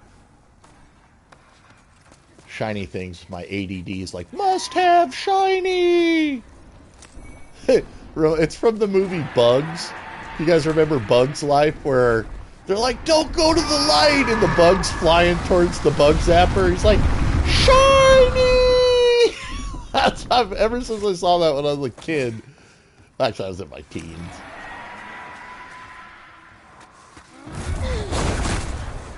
Now this guy, he's coming to kick ass, so keep an eye on him. Again, once you stagger him, he won't be so hard to take out.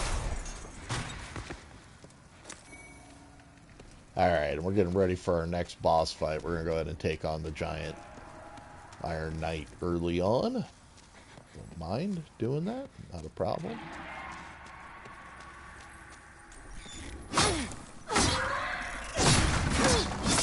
Damn lizard got away. That's a shame, but that's all right.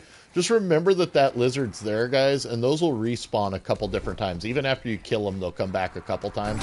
And they're good for getting, like, sharp stones and different stones. I'm not doing any strength builds with this character, though, so hard stones and sharp stones really aren't that, like, pertinent to me at that point, so it's no real major problem. Later, though, when we're back on that Shadowman level, we're going to want to kill those because they're going to drop us the Moon Shade Stones, which we're going to use to level up this. But we still got a ways. We still got to go kill the Flame Lurker, and he is a son of a bitch. So that'll be a good fight this morning for us early on. I'm just going to keep specking out our stuff, though, and, you know, we'll go take the Flame Lurker down. He will be a formidable opponent, though. Alright, so I've used magic to beat this boss before, and I've used melee to beat him. He does have a weakness. We're going to look at his weakness. This is a great fight, too, that early on, if you're squishy, to kindle up and summon somebody to help you. I should be able to do it on my own. So, here we go.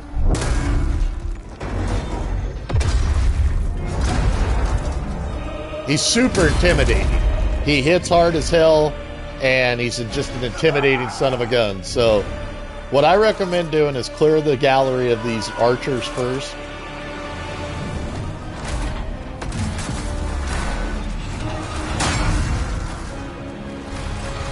I mean, he shakes the whole screen, and you got the archers coming at you.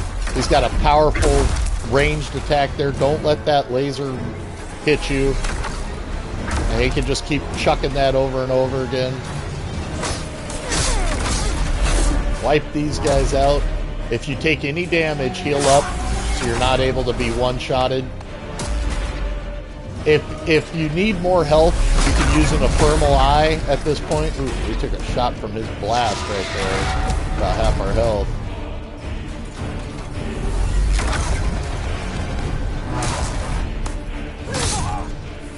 I just want to get these archers out of the way so they can't, chip us down.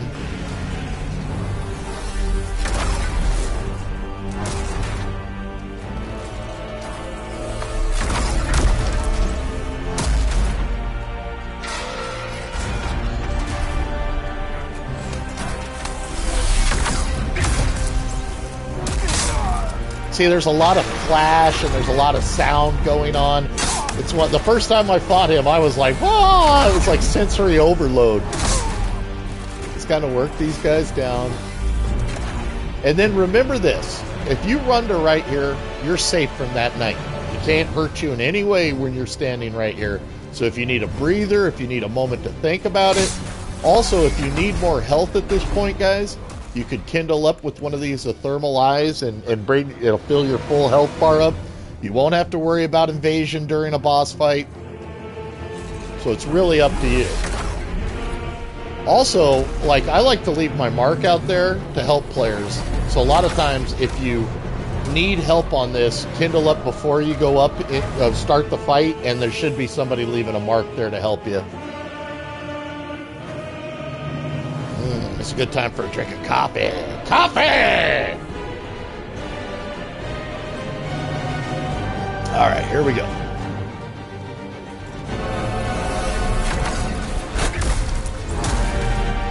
Now, when you get close, he's going to switch his attacks. He's not going to do that range stuff anymore.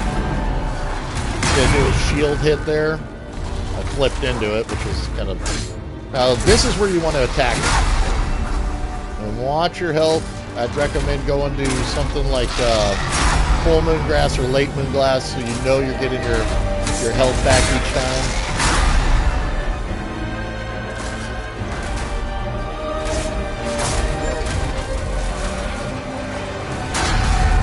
And just kind of work his ankles over, guys.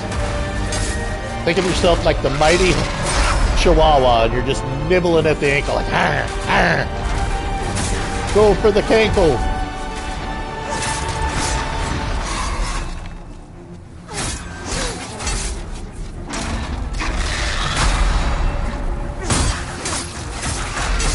when he signals that, hey, Toxic Assassin, now you come over and attack his head, guys. See the massive damage we're laying down on his head? There we go. We got him. Remember, guys, if I can do it, you can do it. So it just takes a little patience. He's super intimidating. All right, so now let's go ahead and grab our thing here, grab his soul, and head on back to the Nexus. And that's our second boss down. Good morning, Mr. Toxic Assassin. I hope you're doing well, my friend. And yes, we're going for our triple Lindy maneuver because I don't want to be kindled, or whatever you want to call it, alive at this point. So come up to my favorite spot to do a swan dive.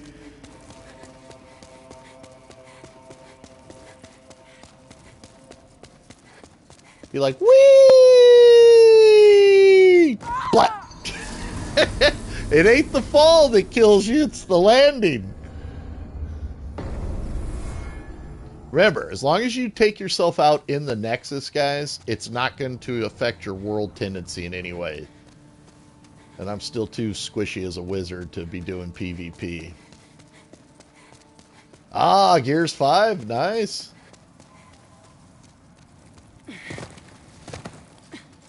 Magic is strong in PvE, player versus environment, but in PvP, people understand how to deal with magic. I've learned it over the years of playing Dark Souls mostly, where I've had super high-powered mages and just a regular assassin waits for me to get in a spell animation, flips behind me, and just stabs me right in the back. Yeah, that first step's a doozy for sure. All right, now let's talk to her. Seek us the power of the, then touch the demon inside me.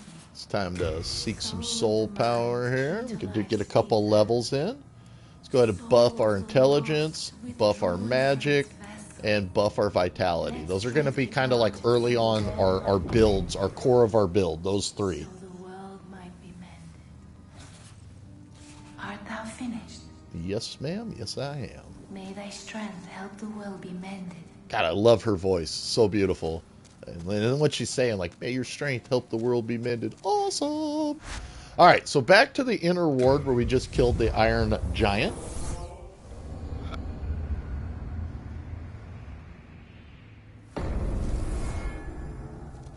You can see our world tendency is shifting. And that's why we're doing the triple Lindy, guys. Because if you get killed while you're in this world, it's going to shift your tendency back towards neutral.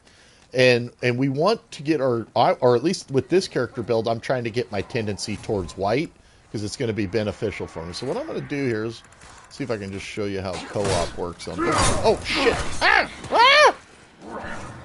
Forgot about that pissed off knight. I'm glad I hopped out of the menu there. Whoa, he's trying to kill us. And he's doing a fantastic job of it. For his efforts, he gets shanked! Nobody makes me bleed my own blood. Alright, so come on in here, guys. And what you want to do, now that we're not getting stabbed in the spine, is come over to our inventory. And we can leave our mark. Now, this is what I was telling you about. If you're having trouble with that knight, you know, people will be around leaving marks there. And I love to help people. That's like my favorite thing about playing these games. It's when somebody summons you in to give them a hand. We're going to do our sneaky walk up here. Sneaky walk, and shank to the knight's spine. Ah! See how two of those arrows went through us and only the third one hit us? When you're pulling a successful back attack, you have some moments of invincibility animation.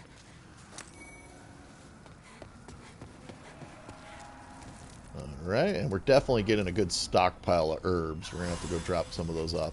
What I usually do when I leave my mark is I just kind of cruise around. You know, I mean, if somebody's going to oh, we want to kill you. Yes, no escape.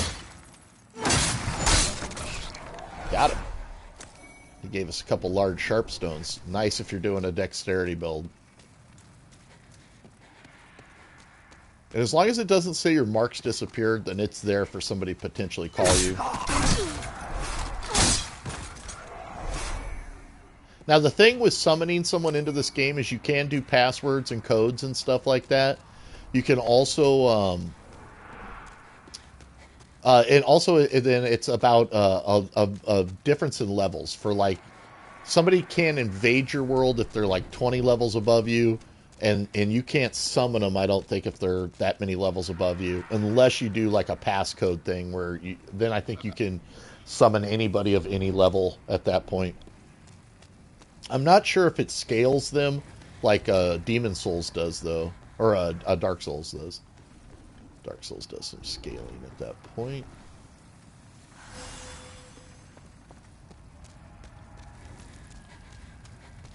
Nobody might be on this morning needing any help, or they might be higher level because we're still pretty early in our levels. Alright, move on. I just wanted to show you, though, that's how you can leave a sign for somebody, you know, and they can summon you if they want. Usually, somebody will summon you within, just depending on the day. On the weekends, I've noticed it's busier than the weekdays. That's why I'm not going to let us wait around, you know, keep the ball rolling, keep the show going on. All right. Now we're going to head to a new area, but first we're going to drop off some stuff because we have a ton of weight going on right now. I'm keeping a close watch on your belongings. Well, thank you, Stockpile Thomas. We appreciate you.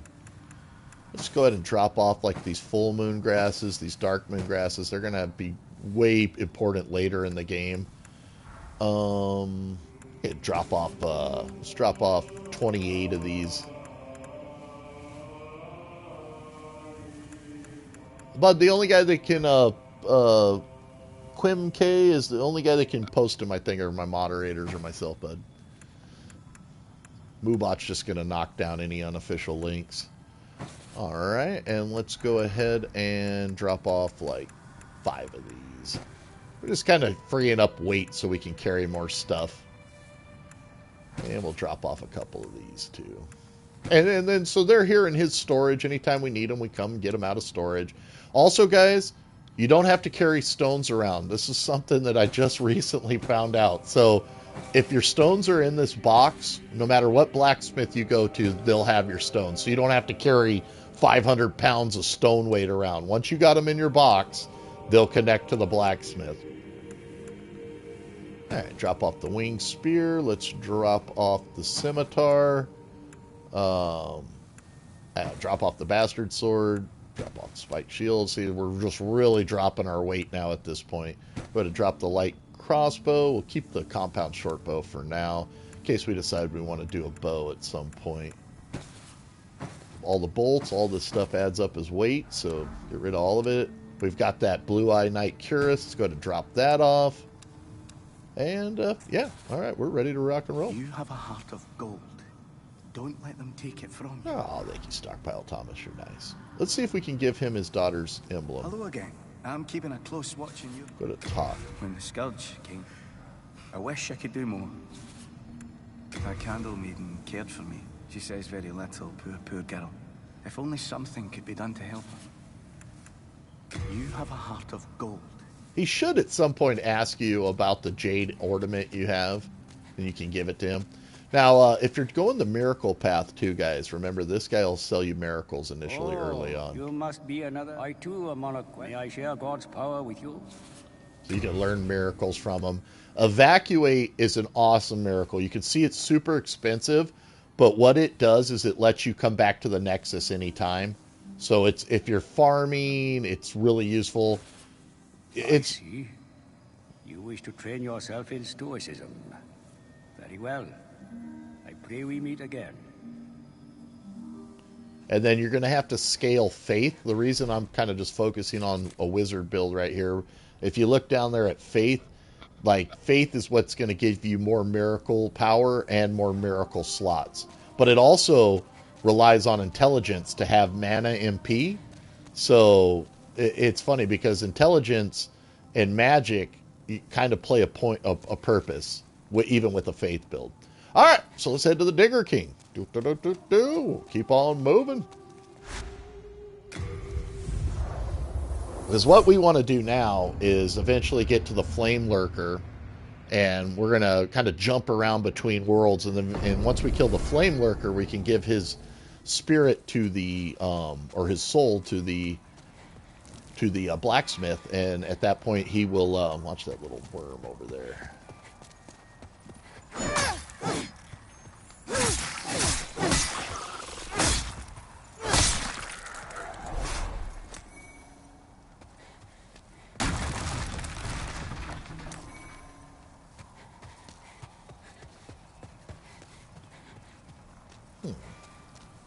Maybe we should head to the Tower of Lateria first and get the Soul Ray.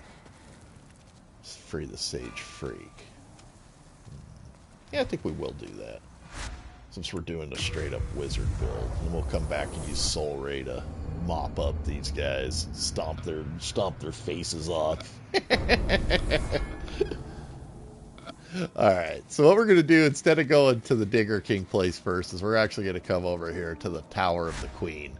This place is creepy central, dude. This is like spooky central right here.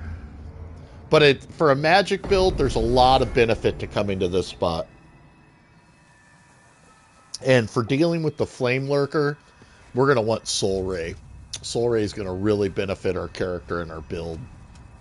Alright, so basically this is like a tower's prison right now that we're in. And it's pretty intense. You know, you're going to hear guys screaming, and it's also being guarded by a really powerful magic using enemy. It's very formidable.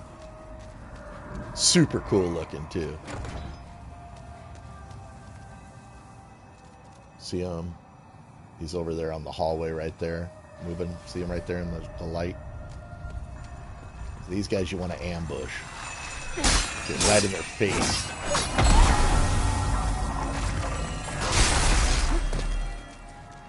Alright. Hear the guy screaming, "Please help me." It's so sad. Watch these guys. They're going to be formidable to fight early on. Luckily, though, they lose interest. They're not...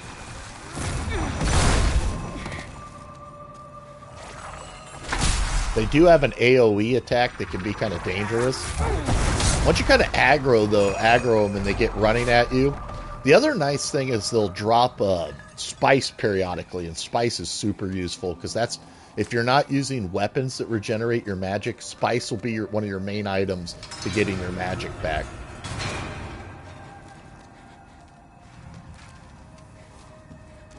I kind of feel like I'm the liberator when I come to this spot.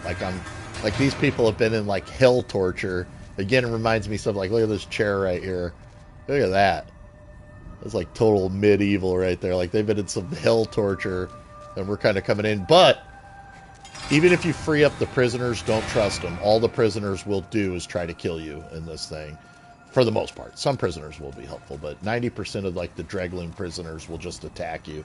And they have weapons that can poison you, so be real careful. Basically what I'm saying is, show no mercy! Finish this! Sweep the leg! See them? They've lost their minds over all the time in the Huskarl. And also another thing that they're worth killing because they can drop you Royal Lotus, which is real useful. It cures poison, and having that for later in the game if you're not doing the miracle route will be useful.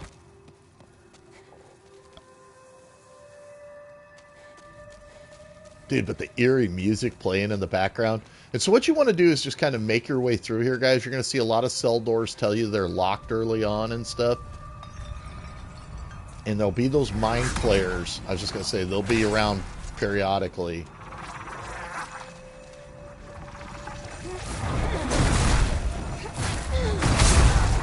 They have a real powerful magic attack. They also have a real powerful physical attack. They have an AoE attack that they can damage the whole area around them. They got to kind of charge it for a second.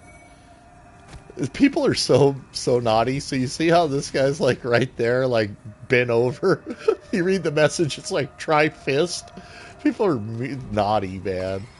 That's funny because you'll see that same joke in Dark Souls. You'll see it in all the Dark Souls.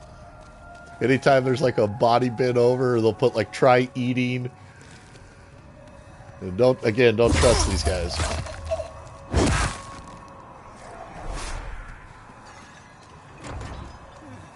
Yeah, it says it's locked. We're going to get the keys for these things, but actually opening up these cells, unless there's like something in there, it's kind of dangerous. Oh, see, that's not good. That's really not good. Come on, come on, come on, come on, come on, come on, get out of there. Oh, yes. Oh, man, we almost got it right there. That melee attack, what they do is they stun you and then they run up and grab you with their tentacles. They land that on you. It does a lot of damage. They also have a really powerful soul blast. Okay, guys, so pay attention to this right here. This is kind of the key.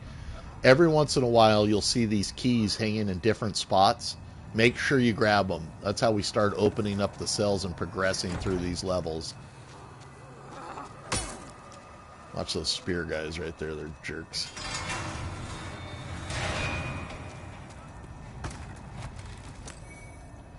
The other thing you want to be careful of is holes in the floor. Like, luckily there's a fence right here to stop you from going forward, but there's a lot of holes in the floor like that that'll be insta-kills on this level. Alright, now that you've got that key, guys, you're actually going to go back to the very beginning of the level.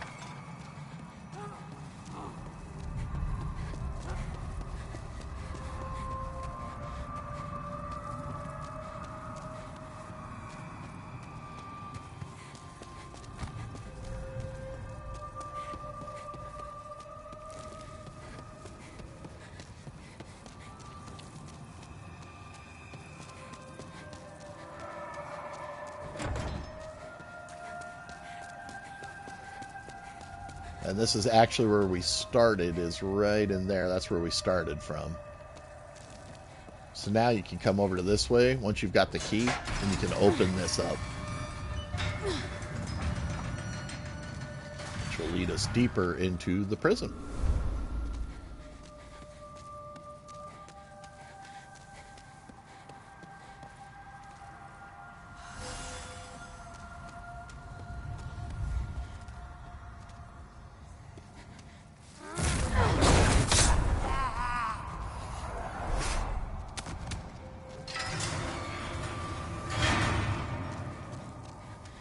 I mean, you just look around here. This place is like torture central. And careful opening these guys. Sometimes there'll be live enemies in there. They'll just pop out with poison knives. Now, I don't think we can free these guys with anything other than a bow. I don't think my stats will let me really wield this bow effectively, but it should be effective enough to... see, it should be effective enough to free these guys. Now you gotta kind of just shoot the chains at their feet.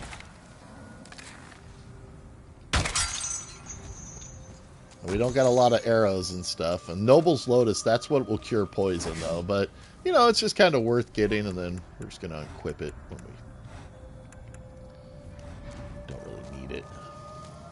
Just gonna use it periodically when we see those guys hanging. I've shot magic at them, and I've never really got them to fall from hitting those things with magic. Because you kind of got to hit the precision of the chain. Look at all those guys in there. We don't have the key for that one yet, but we will eventually. Watch out for these mind flares around here. They're hard to see. See, there's one right there on the other side of that gate.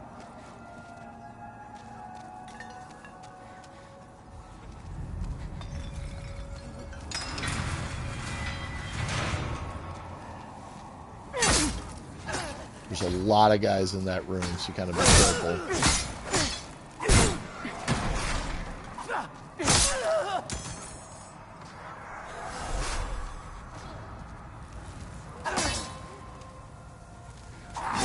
So I mean, though, don't like hesitate to waste these prisoners. Yeah, it sucks that they've all been locked up and tortured for 1,000 years, but if they can shank you, they will. I don't know if they're going to eat you or what, but they, or if they're just mad. And then also, these guys in barrels are alive too. See the head turn and look at you? And it's a point to kill them, because that getting some Noble Lotus now is going to be really helpful later when we go to the swamp.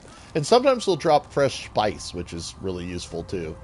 As a matter of fact, we're going to remove at this point the ephemeral eyes and the pine resin, and we're going to put fresh spice.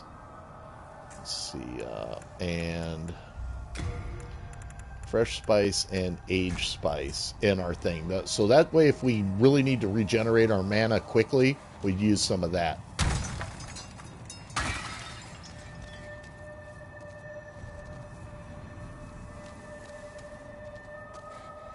Let's see what somebody wrote right here. Do you think there'd be a hint? People are funny. They write funny stuff. I always try to like leave like something that's relevant.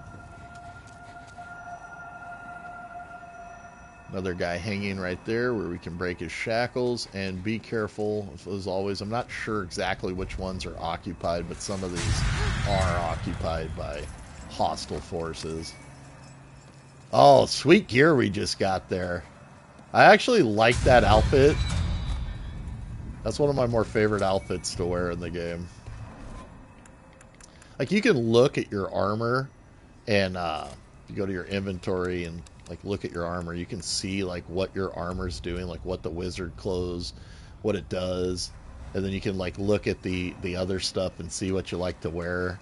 You know, some stuff will be beneficial, and then some stuff's just cool, looks cool. All right, let's do our trusty bow maneuver here. Again, even though we're not optimum with the bow, we can use it enough to break these shackles there if we hit perfectly. Come on, perfect hit. Oh, no, maybe not. I mean, we can. We're just not hitting optimally. We got one more shot at it here. Let's try. Nope. Didn't get it. Well, alright, that frees that up, because that's all our arrows. I'm going to try a magic. Let's see if we can guide a magic shot in there.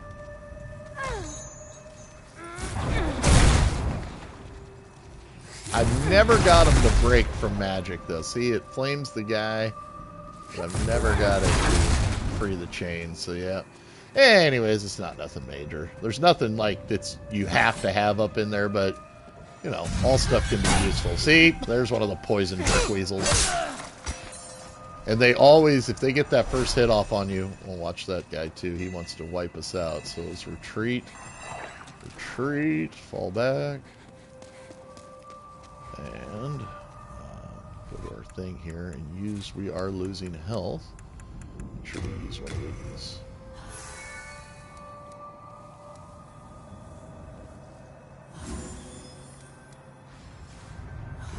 Mana all the way up.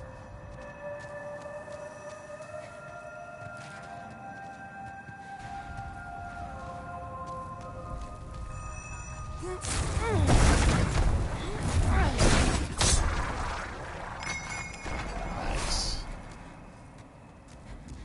Let's look around this room, make sure there's nothing else in here. We got the one guy out of there. Alright, we're good. Moving on.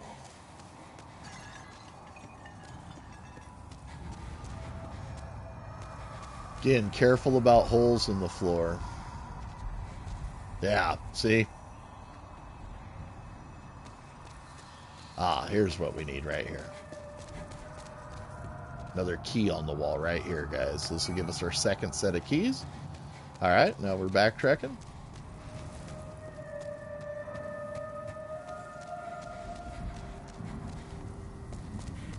Dude, the first time through here, I was like, where am I going? But you figure it out. Now, just on the other side of this door, there's a mind flayer, so be careful. Now you have the key for it. You can open this door right here. Just kind of eyeball around. All right, here he comes.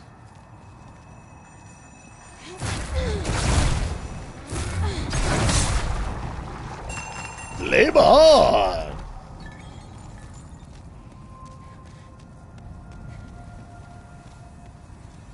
there's somebody with the dragon sword. Now there's more mind flayers around here, guys, so just kind of be patient. See them. They really specialize at when you come at them. They're easy to ambush, but when you come straight at them, they have a really quick, powerful spell ranged, and they have that stun spell right there. The best thing you can hope for is when they get aggro a little bit, is just kind of do their little run at you. Then they're easy as all hell to drop. But I take them seriously because I've been killed enough times by them to know that they can be formidable. Alright, so right here is a great merchant. She's got a little bit of a sad story. Watch out for that hole in the floor right past here, right past where that knight is.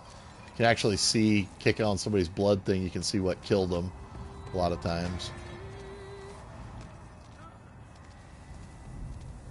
You're still intact, aren't you? Where do you call home? Dear me, I shouldn't pry. Oh, perhaps you'd like something from my collection. I've known better days. I was once the wife of nobility, and I have some nice things to show for it. She has a fantastic ring, but it's super high price. She's got the Ring of Avarice. Now, you can find one of these rings for free later in the game, but you can get this ring from her for 50,000 souls, and what it does is it gives you more souls off every enemy you kill while you're wearing it. Way later, when you're kind of farming souls, it's worth wearing both of them at the same time. I wish to stay here, but I need souls to remain sane. As you know, of course. Alright, so what we're going to do is we're going to actually buy some stuff from her here. Let's talk to her. I've known better days. Now, purchase. See, Widow's Lotus. It's always good to have a little bit of Widow's Lotus, which counteracts plague. There's a red phantom up ahead that we're going to encounter that can put plague on you, especially when you got to get in close to fight her. So we'll buy a couple of those from her. Thank you. Now I can stay here for a little while longer. It's kind of sad, though, her sad story, like she's been in there. The other thing with that, too, guys, when you're first exploring an area and you've got some souls, and you think, well, maybe you might potentially lose them, as long as you buy items with those souls, then you're not going to lose them. You know, you don't lose the items. Your souls might get dropped where you die, and you'll always have the chance to go back and get them one time, but, you know, you're not going to lose the items that you purchase with your souls.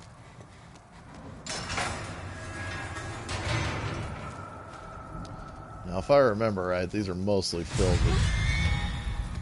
There is at least one guy that's going to try to pop out and poison us, if not two. But there he is.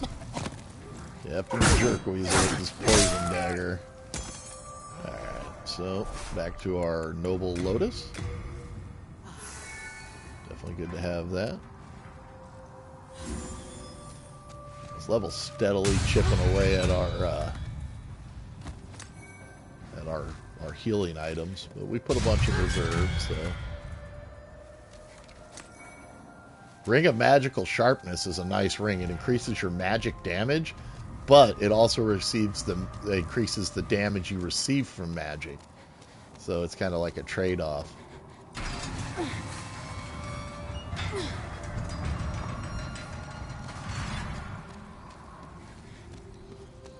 Alright, now guys, kind of pay attention to this spot too, because it's easy to get lost right here. And what I want to point out is there's a secret pathway this way.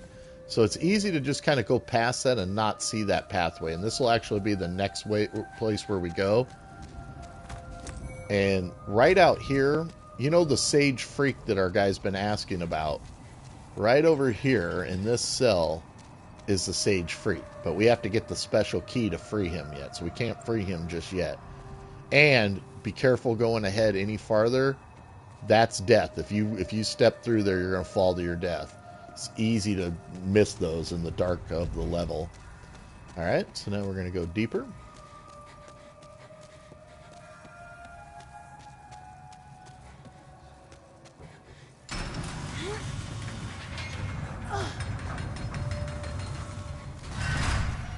there'll be a key right here on the wall.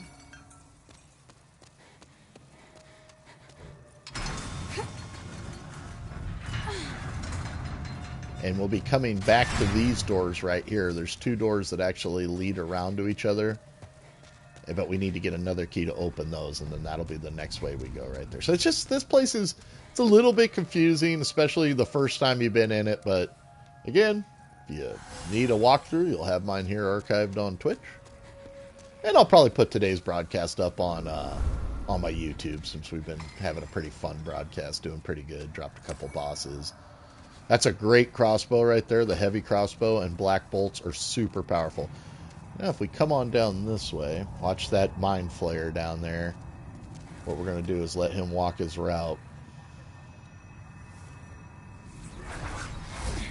Woo-wee! He tried to light us up with his spells are powerful. If you ever played D&D, Dungeons and Dragons, back in the day, the Mind Flayers, they were one of the more feared enemies as far as magical goes. Them and Beholders were often together. I played a lot of D&D when I was a kid. Used to go, man, my buddy Gino Coe owned a comic book shop in the Buena Park Mall. Well, his dad owned the comic book shop. And he was a senior at the high school. And, you know, he used to call his kids grommets. He'd be like, what you little grommets doing? And, but he was an awesome dungeon master, and we'd go to the comic book shop right during closing there, and you could bring sleeping bags and actually stay the night in the comic book shop, and he would do big old Dungeons and Dragon quests, dude. I mean, we'd spend the whole week in there. It was so cool. So this guy's got a super sad story, and you can't do nothing for him now. What you want to do, he's the guy that's screaming, please help me. That's why I came over here and wanted to show him to you guys. And what you can do, though, once you get a white world tendency on this level, is come back and save him. But you can't save him now. You can't save him yet.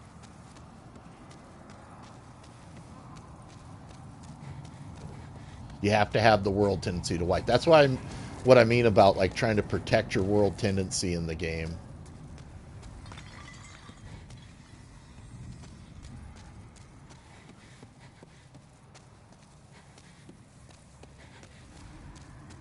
We'll be on the first floor now, where we have the first floor key to.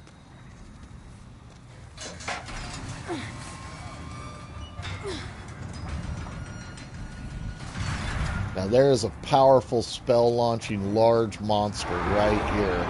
You can just kind of see it highlighted. Luckily, like most things on this level, it's pretty weak versus fire.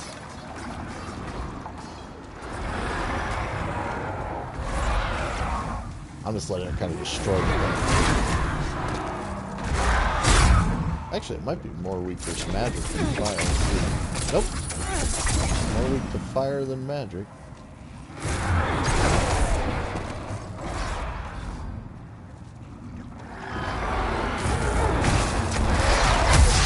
Oh, and it hit me. Ouch.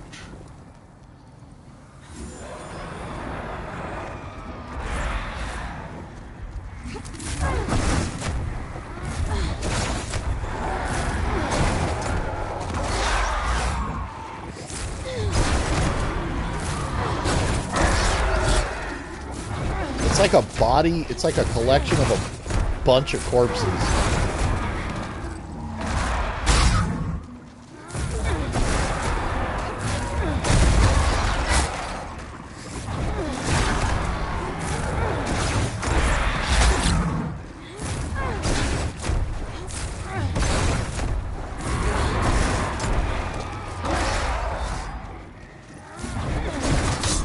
There we go.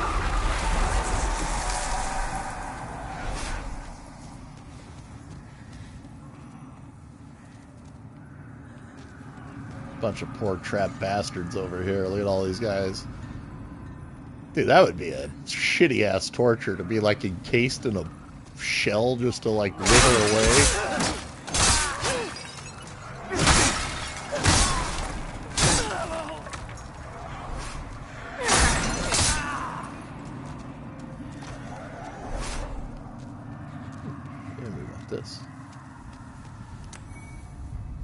Nice, aged spice. That's a good get.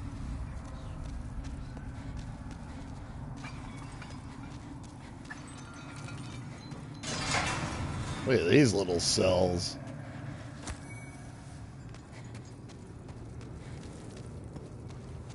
Let's do a little once over in this room here. Oh, one of those guys dropped it. Mine, mine, mine.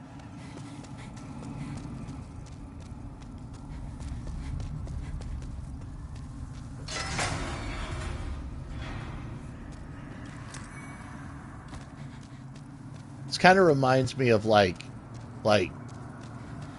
basically kind of like a vision of hell, you know, just being trapped in a cell, and like they're already dead, so you're just like trapped for like until you like wither away or go insane like these guys. It's like, it's brutal.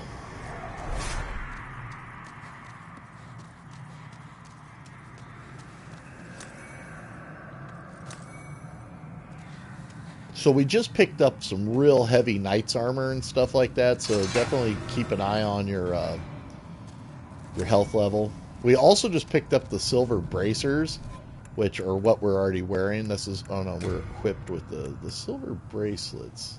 That's right. Now let me think about that. You have to have the female character to wear them, the body type A. Let me look at those. There might be a benefit to wearing those. Can't remember, it's been so long. Alright, silver, cool. Because we have the silver coronet. We started with that. Now, where's the bracers at? Let's hit on our... Let's see here. They don't really show anything physical-wise, but there might be something to them.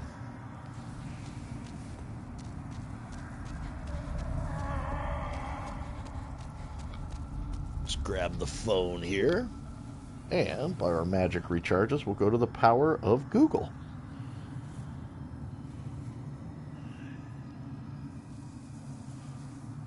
Demon Souls, silver bracers.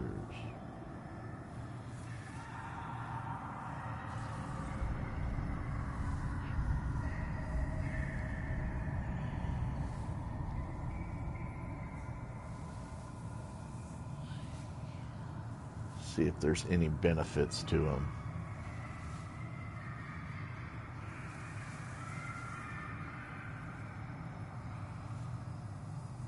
Ah, they increase the souls earned when killing enemies. Nice. They don't give us much armor, but it's always nice to get more souls, so... Let's see. Now, armor-wise, our wizard gloves gave us a lot more armor. Let's see how much of souls we increases. That'll help dictate whether we use them.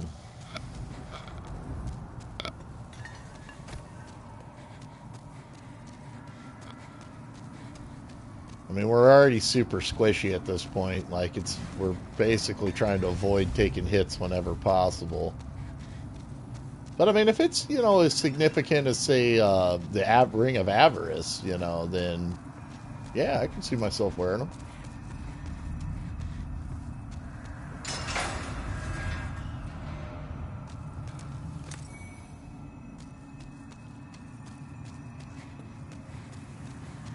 And you have to be body type A. Oh, is that a hole? Oh, I'm so glad I noticed that. That would have killed us. Yay! Watch out for that hole right there. The first step is a doozy.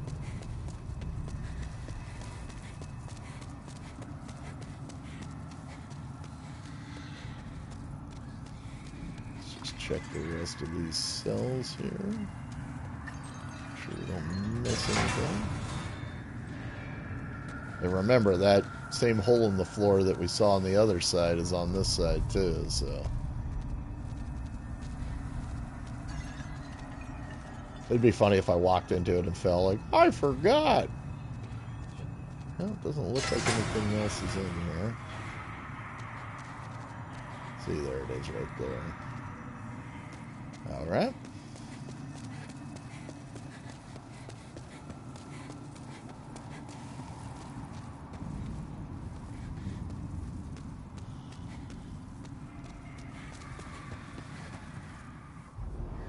Dude, this ballista is wicked. There's a trick to it, though. I've seen people do videos of them flipping past this thing, but you don't really have to go through all that. And these are actually telling the truth right here. They'll tell you that there's an item down there, and there is, but if getting it, you want to have something that can teleport you out at that point. Either having some different stuff like the recall, or not recall, it's evacuate, the evacuate spell. See that ballista right there? Brutal.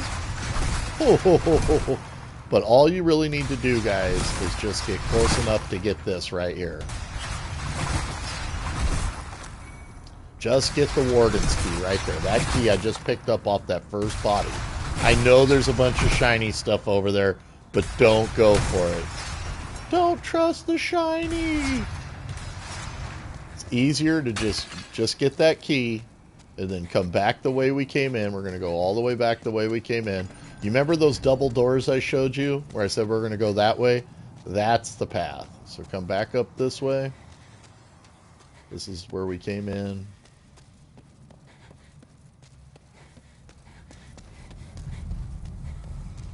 All the way up to the top. These are the double doors right here. This area is highly... There's definitely 2 mind flayers in this area. One will be kind of walking towards you. That's where you'll use that Warden key that we just picked up. One will be up here ahead of you. So just kind of be aware. You can see the people's blood splotch where somebody got wrecked.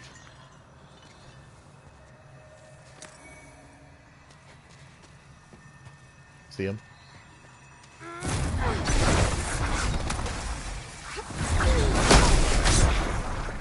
Dude, you see his spell. One hit from his spell took half our health.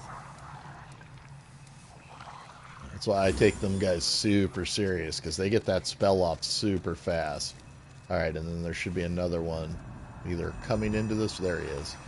He sometimes comes into the room and he sometimes leaves the room. Just wait till he's turning out to leave the room and then walk out. Nice. Now we're going to be going this way, but first, come over this way. And as always, shiny! Just make sure there's no holes in the floor. That shit kills me so often.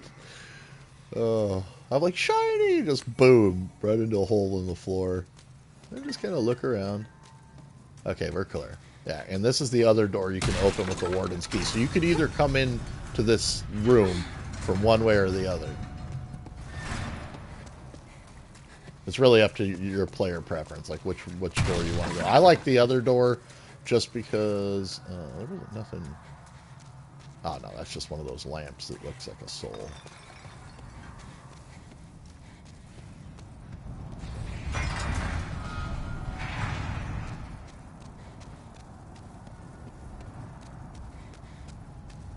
In all my years of playing, I have never figured out how to get this. Now, I'm sure I could Google it. You know, I'm not afraid to Google nothing, but I've never figured out how to get that one over there. There's some way over to it.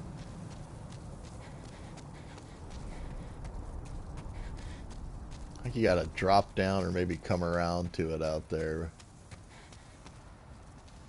And then there's one on the ledge right there, too. One day I'm gonna figure that out. Alright. Go ahead and go through here. And what you want to do, guys, don't go up to the left yet. Come this way first. This is the ballista that was just shooting at us. Go ahead and shut it off. Yay! Now you're safe. Now you can go. See, there's that one over there. And I know how to get to that one because you just go off the ledge and then you walk around to it. But I've never figured out how to get the other one. But right now, because we're progressing forward, I'm not going to go for those. I come back and get those. Usually after I get the Clever Rat's Ring's a great ring. If you're making a one-hit super bow class, that ring does is once you get to 30% of health, you deal way more damage. And you can make this super one-shot bow class. And you can get this one, guys, but again, you have to have Evacuate or something that's going to be able to get you out of there once you go down there, because you don't want to just die and drop all your souls. But now the ballista's shut off, and we're on a mission anyways, because we want to free up the Sage Freak. The boss is up ahead this way, but before you go to the boss, you don't have to, but it's best to come this way. It'll actually help you in the boss fight. So what you want to do is come around up here.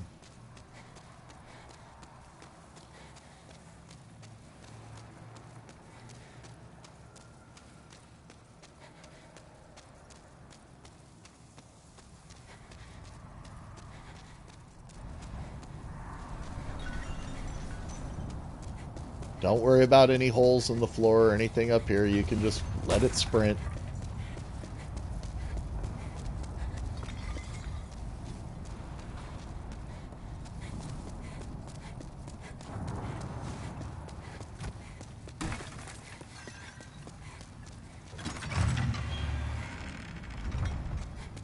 Now this guy right here, he'll tell you when you talk to him. Watch when you talk to him. You know, he looks like just some guy, you know, he's working a spell or something. Watch when you talk to him. What do you want? I am but a humble servant.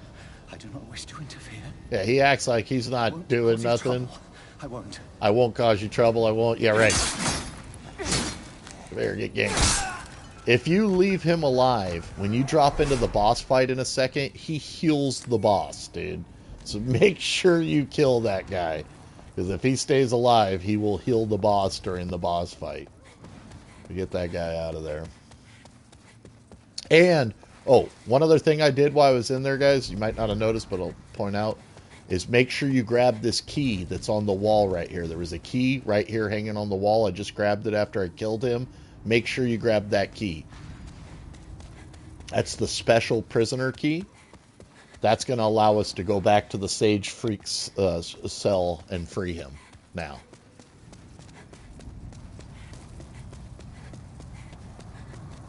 I absolutely adore this game, though. It's so good. It's so much fun. It's so challenging, but at the same time, it's so worth it, dude.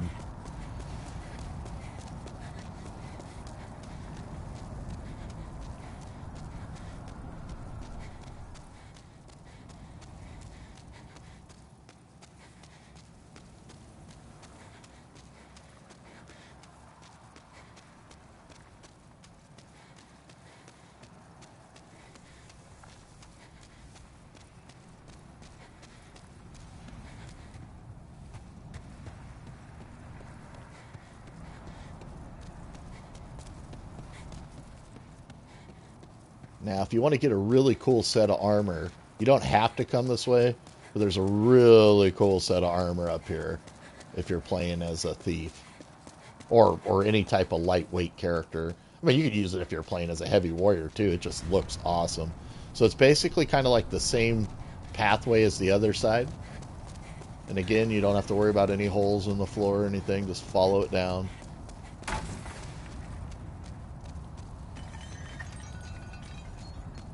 There's actually a break in the floor on the other side where you can fall through to get that.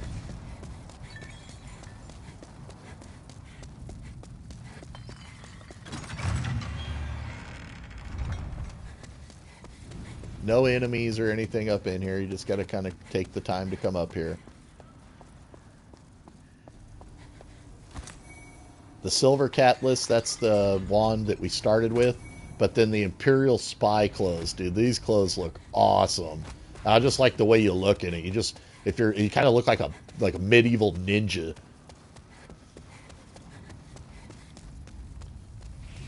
And that's another thing I really recommend with this game. You know, like playing as a magic user is a ton of fun, and I definitely recommend it for like your first playthrough because the magic's really forgiving, especially against like player versus environment situation.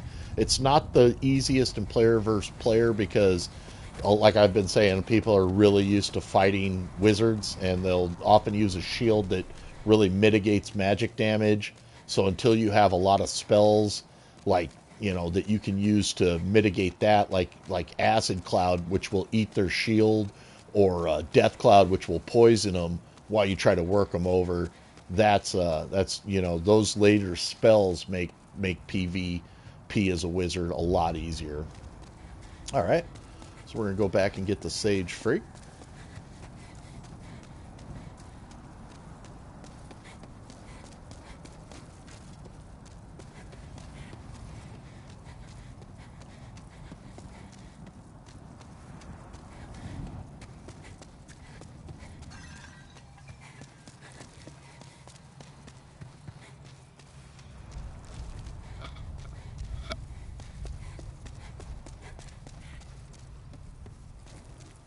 The toughest player builds that I've fought so far, definitely someone that's scaled really high in faith using blessed weapons with like several blessed like shields and stuff like a shield and a sword, because they keep healing themselves. And you just chip away at them and chip away at them and they just heal themselves.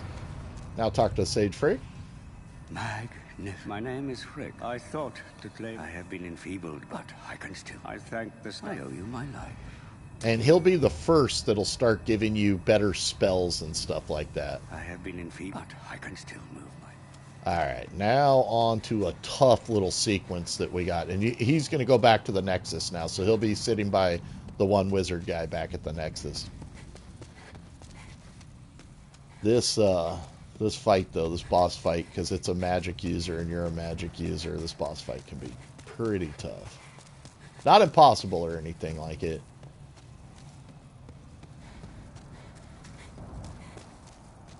But we're pretty early on. Actually, even before the boss, there's a red phantom up ahead that's a real nightmare, too, that we're going to have to get past.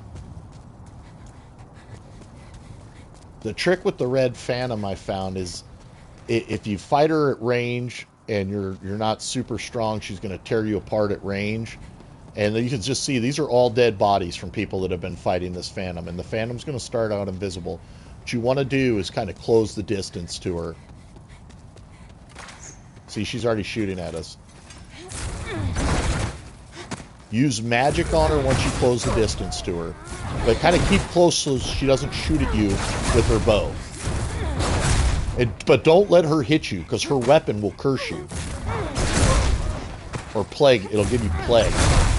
So you want to stay close enough that she's trying to melee you, but not to where she shoots you with her bow. She is a nightmare. And she can turn invisible if you get too far from her. She's killed me a lot more times than the boss, but once you get rid of her, she's gone. I don't think she comes back even if you fail. Yeah, I'm pretty sure she's dead once you take her out. Okay, alright, let's build up. Let's get our magic built up. Okay, we got a little bit of fresh spice. At this point, let's make sure we got some good health items. Let's check our items as far as health goes. Half moon grass, crescent moon. Crescent moon's really not going to be that useful because it just gives you back a little bit of health.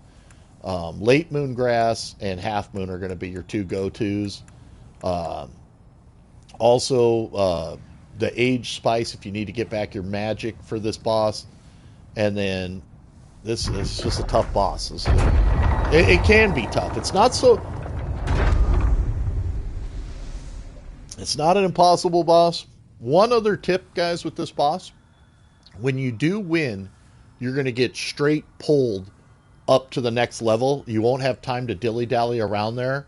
And I've been invaded and killed so many times before I could even get back to the Nexus spot.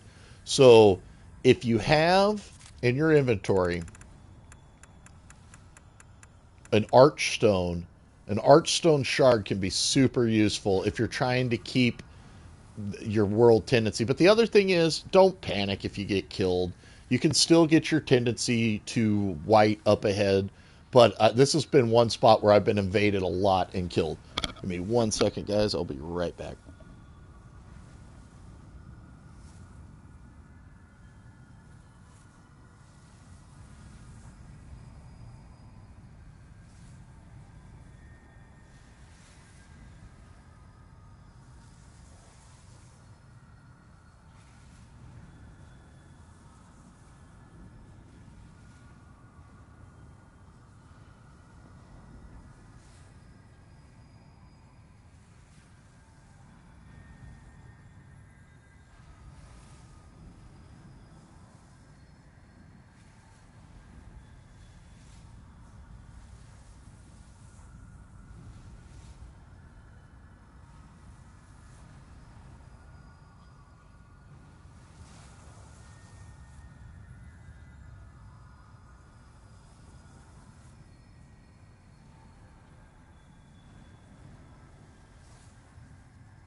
All right, here we go.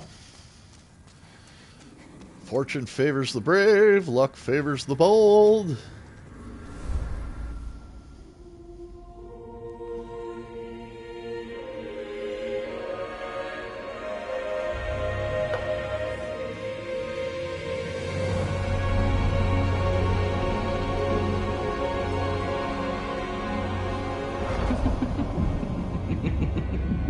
Now, after you get about 3 hits on her, she's going to disappear, and she's going to kind of spawn more of her, like fakes.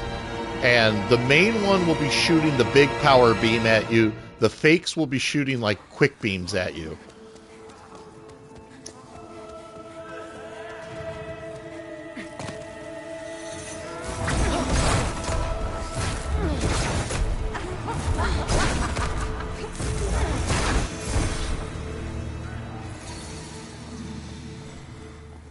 Try to use these pillars for cover.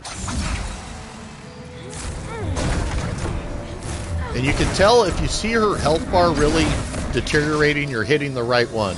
Every time after 3 shots, she's going to vanish and reappear. And it's just kind of hard to tell which one's the main one. Just kind of guess. Sometimes it's this one. Looks like we picked the right one 3 times.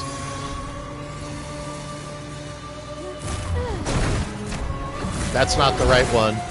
But they're also going to start opening up on you, and they're going to have more angles to hit at you. She's going to keep summoning more and more, and they're going to kind of keep laying down the pain.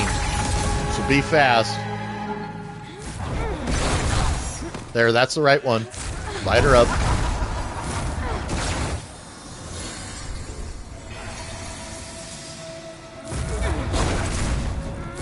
Not the right one this time.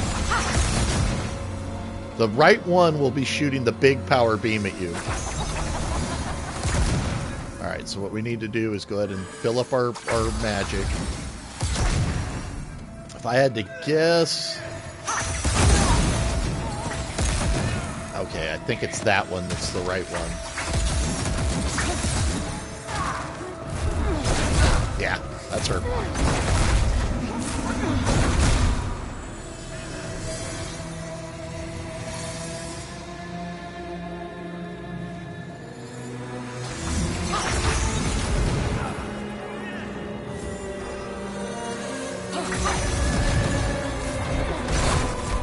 That's not her. Okay, so again, it's the one shooting the biggest, most powerful blast. I think it's all the way down here. I think she's all the way at the end.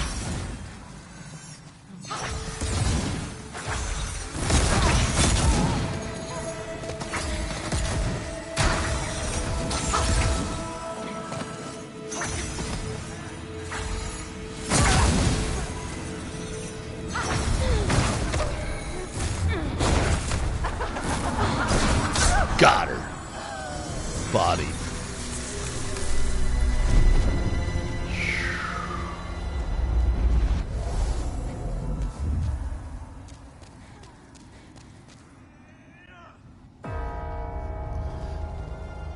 Okay, so a lot of times you're kindled now, right? And you've got to go through this animation, and these guys are going to take you to the next level.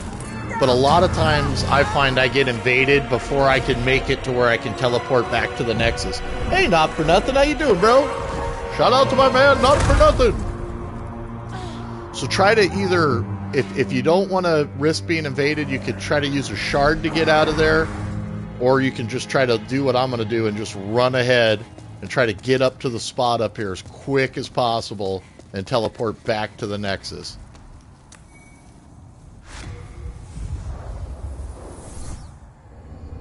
I've been invaded a bunch of times, though, before I've made it back to the Nexus there.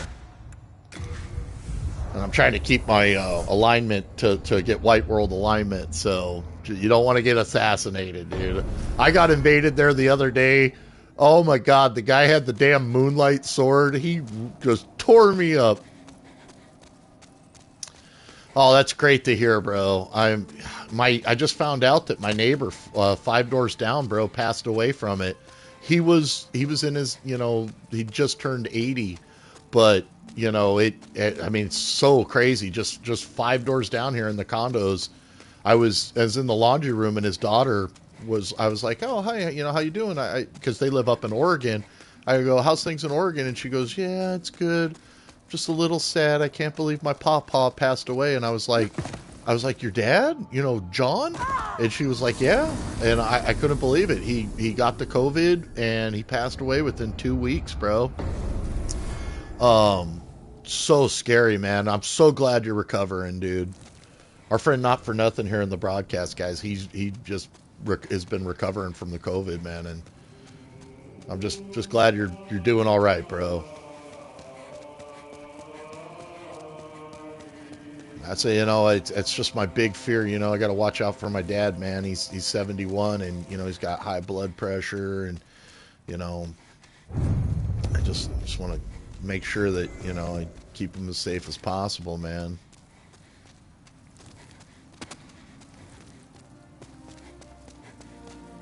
I drove Hogue Hospital's a mile from here, and the other day I was driving by on my way home on Placentia Street, and I looked over at Hogue's driveway, and they had one of those, big old mobile morgue semis there, man. And I mean, they were just like literally loading bodies in while I was driving by, and I just almost had it gave me so much anxiety. It was just so scary.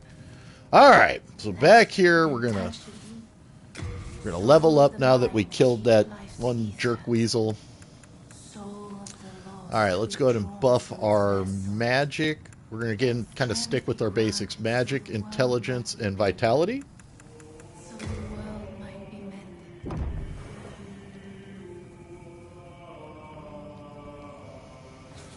All right, got our souls used. May thy strength help the world be mended. It's kind of cool if you come over and you talk to Austrivia. Before the Blight, he'll kind of give you a little lore. Was a grand kingdom. The king, his knights, and his subjects were modest and plain, but also steadfast and compassionate. I have spent much time in my studies in the cultured countries of the south, yet no country holds my heart as does Boletaria. But look at what has become of us now. I refuse to believe that this is what Father wished for our great land.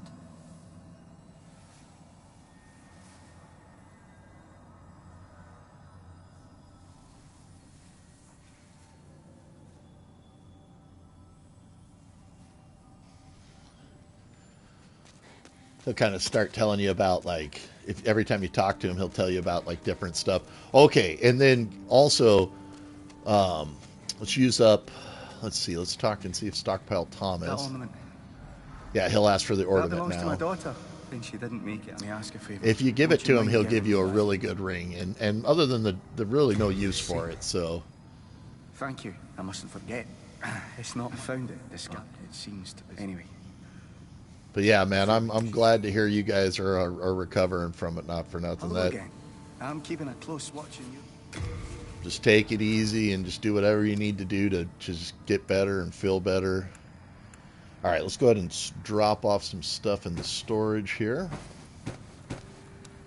Got a bunch of stuff we picked up, a bunch of different gear, equipment. It's cool looking suits. The assassin mask is really cool. Heavy crossbow can get dropped off. Catalyst, kite shield.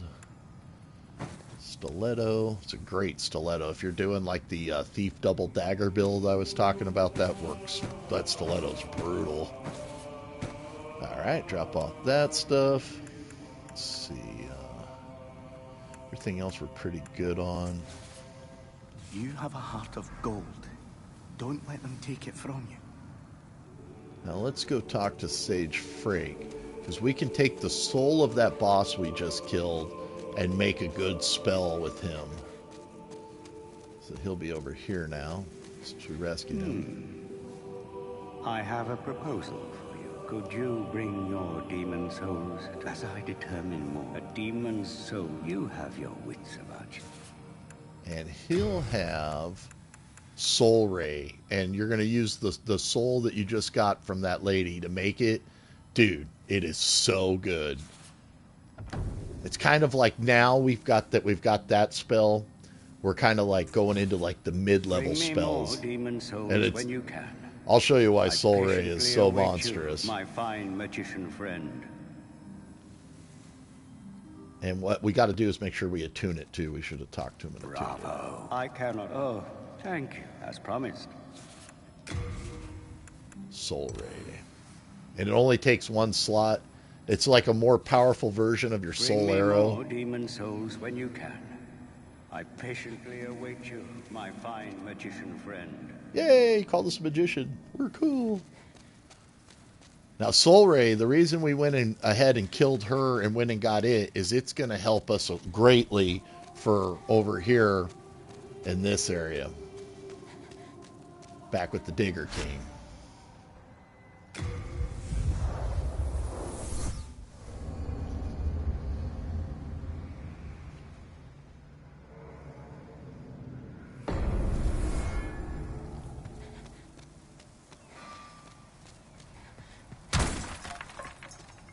So now we're in another area. Yay! All right, friends, here we go. Woo woo! Now these guys, they kind of just, you can get hit by that stuff and the shrapnel of it. So once the second one hits and explodes, then we go. Then we run. Little detour over here is some white slime. And white slime might, oh, ow. Watch out for those guys and their damn rocks. White slime might not sound like taking a rock to the head, but it's actually super useful. If you don't have a magic weapon and you're playing a warrior, white slime will actually imbue your weapon with magical properties. So if you're like fighting an enemy that's weak versus magic, it's super useful. And there's a couple of those coming up ahead. Let's get a heal here. We'll use some of this Crescent Moon Grass. And watch these wizards. They got a real powerful fire burst spell. I'm going to let him throw the fire burst, then I'm going to hit him.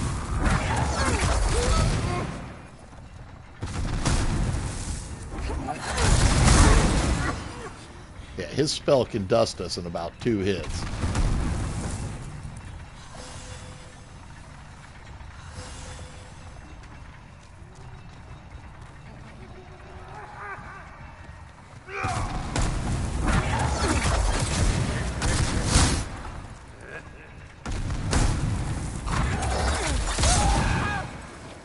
I love killing those fat officials. Those guys are jerks. Alright, so come over here, grab this Renowned Warrior Soul. Then these are the guys that are throwing rocks at your head. Our falchion is definitely holding up. Now get this right here. The Crushing Battle Axe +1. That is a great battle axe. Like, if you're doing a strength build, that's a great weapon to just come get right off the start. It's very useful. And you only got to kill 3 guys once you can go to these worlds. And then just make sure you ride this all the way down, because there's some thermal eyes down here that we can get. We can actually trade those with the crow for non-colored demon souls, which are used to level up like the super boss weapons. And I'll get into that a little bit more as we play and get to that. There's other places where you can get them, but it's one of the reasons why that, like, going for the like the ultimate weapons is kind of hard to do on your first playthrough. A lot of people get them on like their New Game Plus or New Game Plus Plus, because there's only so many colorless demon souls in the game. Now there are different ways, like people get around it. Like people have friends come into their game and drop them to them. And just really, if you have something like that, you can kind of get around it. Now, if you're doing a strength build too, this is a great spot to come early on, because these guys drop you a lot. Real often they'll drop hardened gems, which you'll use at the regular blacksmith to just level up strength weapons. Let's see, our hatchet or our falchion does work on them. Watch out for the dogs up ahead.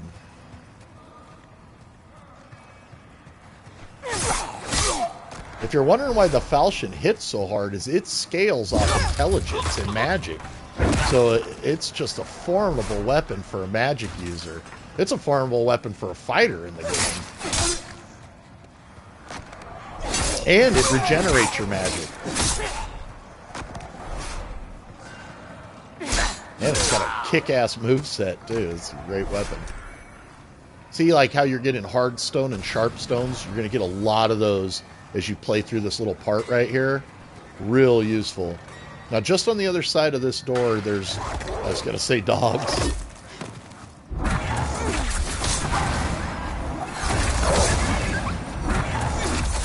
You see our soul ray. It don't mess around, dude.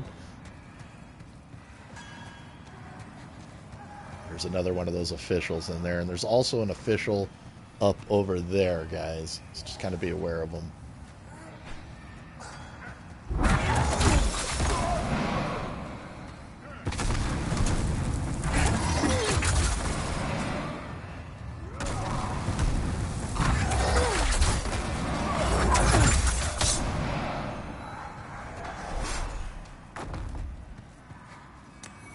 Every once in a while, they're going to drop a piece of equipment like the official's hat or the official's gloves.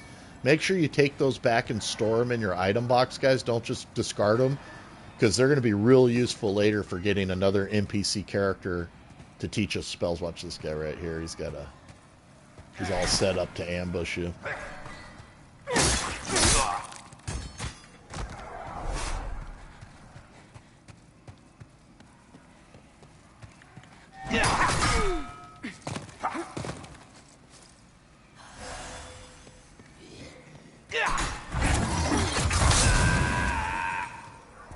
I love that soul ray. It just feels like you're just unleashing like the power of magic. It's a little bit more expensive too, though. You can actually probably still waste these guys pretty well with regular soul arrow.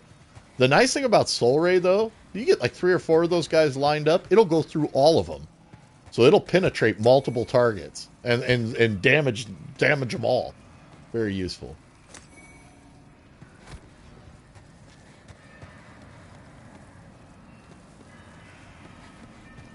This guy's going to start shooting fireballs at you at about this point. Oh, yep, there's his fireballs. What I like to do is actually just kind of try to dance it out with him. If you have a bow, you can drop him with the bow. You can sit right here and snipe him with the bow, and his fireballs will hit that post. If you're doing magic, it's going to take a little bit more dancing. Get locked onto him. And then just kind of try to use these poles to block his shots. Just going to pop out, shoot him, drop back.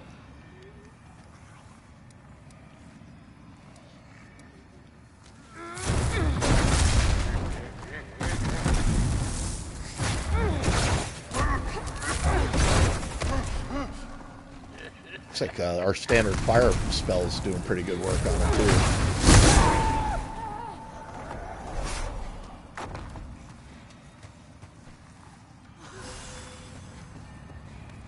Alright, so we need to get this door open right here, and I'll show you how to do that.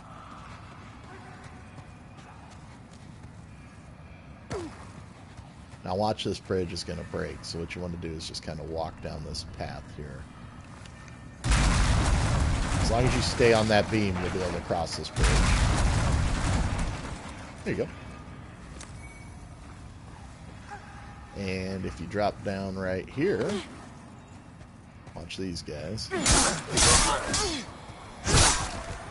don't really give you that much in the way of souls or anything, but... And then watch his buddies. Let's see if we can line up 2 for a soul ray double shot here. There we go. We hit all 3 of them! Dude, that spell is so beast. That's why we went and got it. And we just got the official's gloves, guys, off that guy. So we're going to want to put the official gloves when we go back to the thing with Thomas. You're going to need 4 pieces of gear, and you're going to have killed a archdemon, and then you can go and you can actually free another NPC up to get some real... She'll give you access to kind of like in-game spells. Dude, that soul arrow is so badass. I mean, even our basic one does good damage. And our basic one costs way less to cast, too.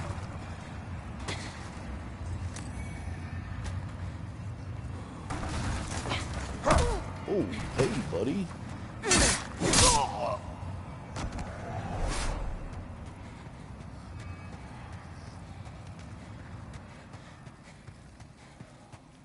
Yeah, that was so cool, though, the other day, not for nothing, watching Tiger's son golf with him. Oh, man. That was awesome. You could just tell that, if, you know, of course, with, you know, having Tiger Woods as his dad and stuff, but also the kid's just got natural talent.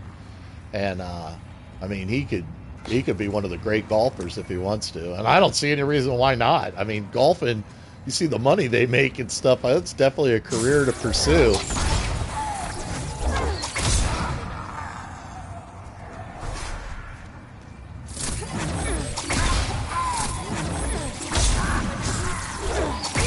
I think, you know, it doesn't matter what sport's your favorite sport, but I've always loved golf because it seems to me it's like one of those sports that, you know, I'm not going to say it's just for gentlemen or anything like that, but it's one of those sports that, you know, a person could play their whole life. You know, you could play it all through your youth, and then, you know, it's not like football where, you know, you're going to, you know, wear out your knees and, you know, your back and, you know, all your and take such hard hits and stuff like that. But don't get me wrong, playing football is awesome and stuff like that. But I mean, it's like golf could just take you the whole way, your whole life. You know, I mean, you look at like guys like Arnold Palmer, and he was playing it to the very end.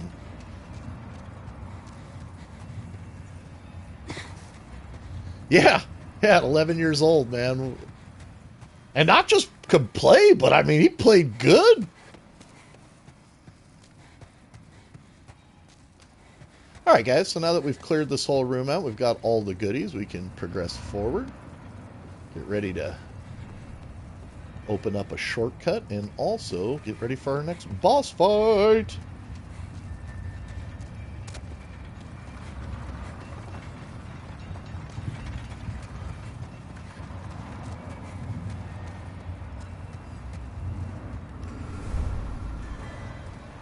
Yeah!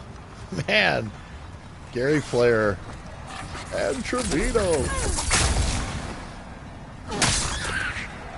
I'm glad to see those guys doing well, man. Now, you're not going to encounter a lot of those melt stones like that, guys, and it's actually one of the interesting stones, because what you can do with it is you can actually turn back a weapon. Like, say you upgraded a weapon and you took it up a path you didn't want to take it up, and you want to take it up a different path, well, you could use the melt stone to take a weapon back to its initial form. You don't see a lot of them in the game either. At least I haven't.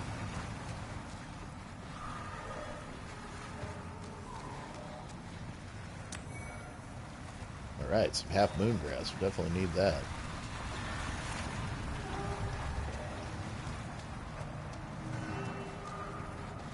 Now with range, no problem on these little lizards here. Just drop them at range and they get close to you. Regular soul arrow works just fine. You don't need anything too fancy on them. Just don't let them get close to you.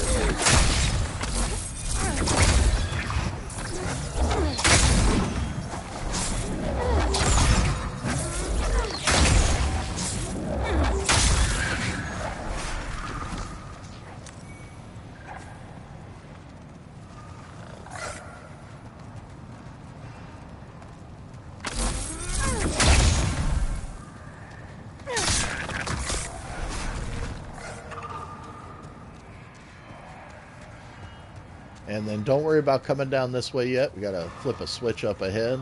First, though, we're going to open up a shortcut so that we can get back to the spot pretty easy.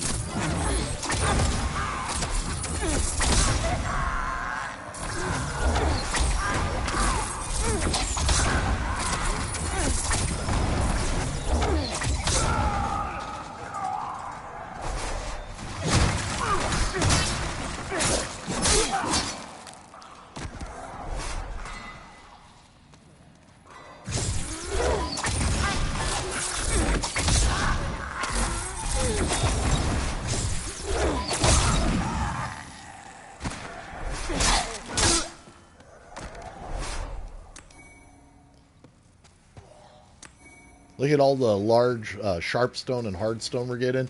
Great if you're going for like a strength or a dexterity build on your character, on their weapons.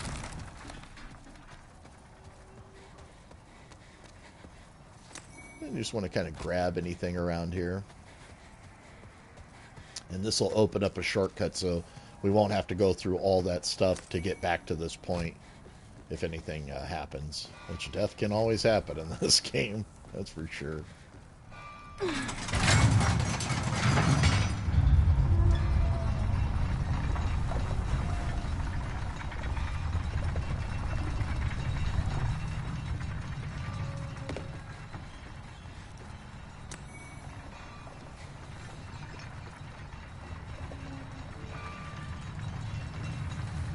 Now, when you come down here, you can't really do anything with this blacksmith yet. You're going to need the Searing Demon Soul. We're going to get that off the second boss on this level, but just kind of know where he's at. And he's the one that can make like the boss weapons for you. He's one of the 2 blacksmiths in the game. The other one's in the Nexus, and he's a little surly. Like when you talk to him, he'll be a little surly to you, which is cool. Reminds me kind of my grandpa.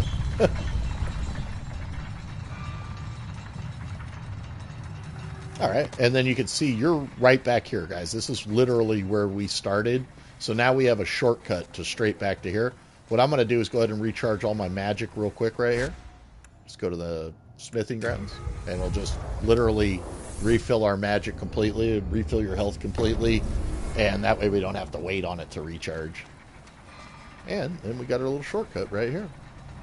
Go back in it. And that did bring back the enemies, though. Doing that did bring back the enemies throughout the level. But since we're past 90% of them, it's no big thing.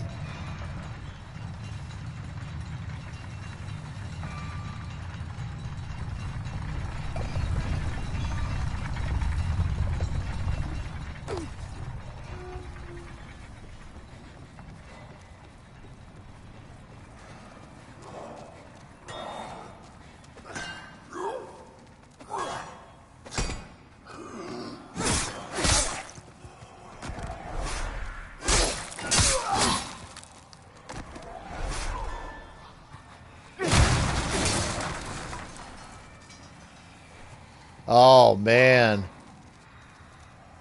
Dude, I haven't played golf in like 2 years, my friend. I hear you.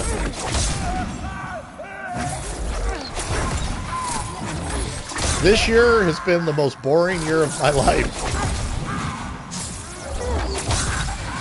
Well, the only thing that's kind of been unique to this year, really, for me, besides, staying at home, is I started collecting firearms, I guess would be the way to say it, bro. I've bought a couple different guns this year.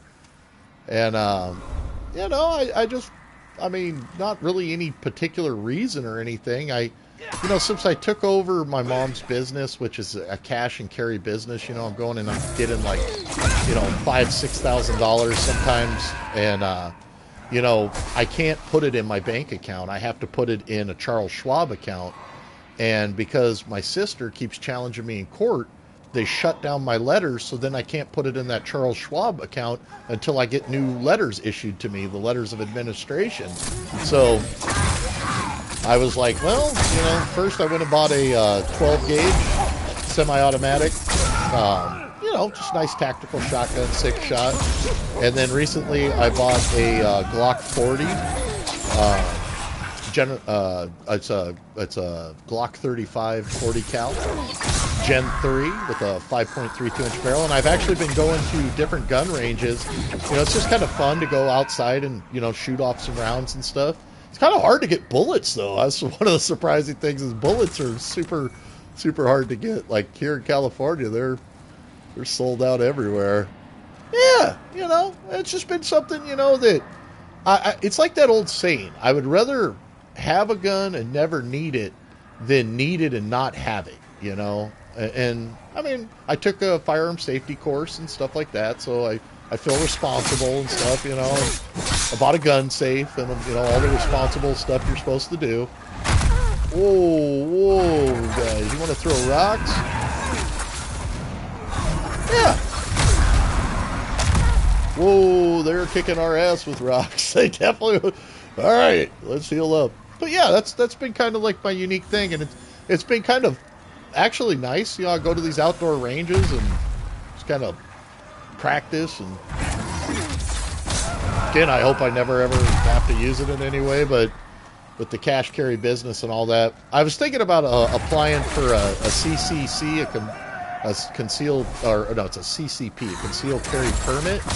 But you know, it's there in California. It's super hard to get one. So I'm not like that, you know, over the top on going for one. I mean, I think I'd qualify for it or anything. I don't have any like problems or anything like that. You know, it's just like I said, it's pretty strict.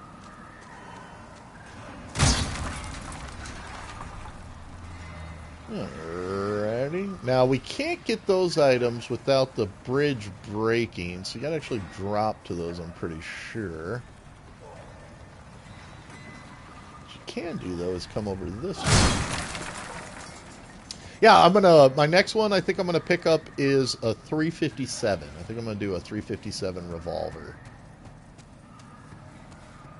Or maybe like a hunting rifle. I haven't decided yet.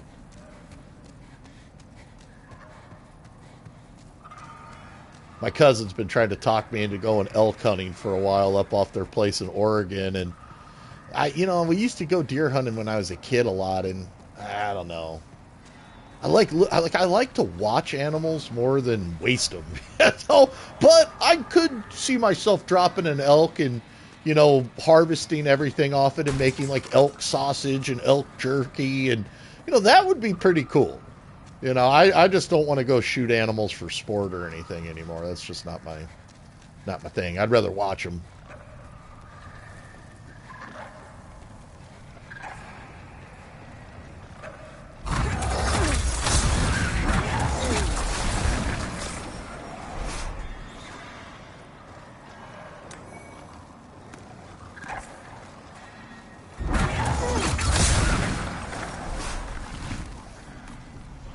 I feel like every weekend lately I've been watching David Attenborough on the BBC with like, you know, Seven Wonders and like Natural Planet and all the different shows they do.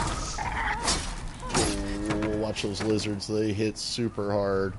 That's why I take these suckers seriously.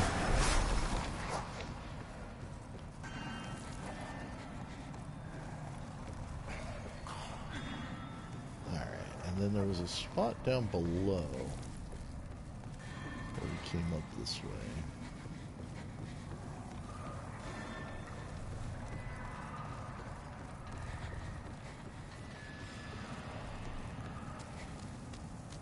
Okay, so we can get to that right there. Now, the way we get to that is to go around, I think. No, wait, no, that's not it. We get to it over here. This way.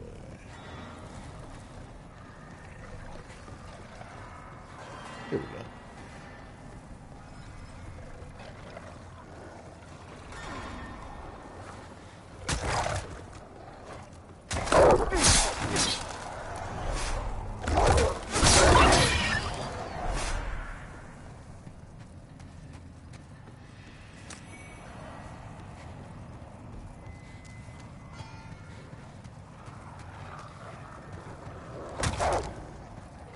Under the table. I'm trying to figure out where did this guy go?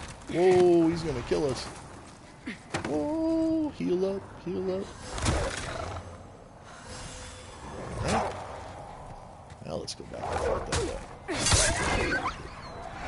There we go. So what we need to do is come this way because we got to flip a switch and turn off that magma pool. So that we can go down that way for our next boss fight. Yay, boss fights!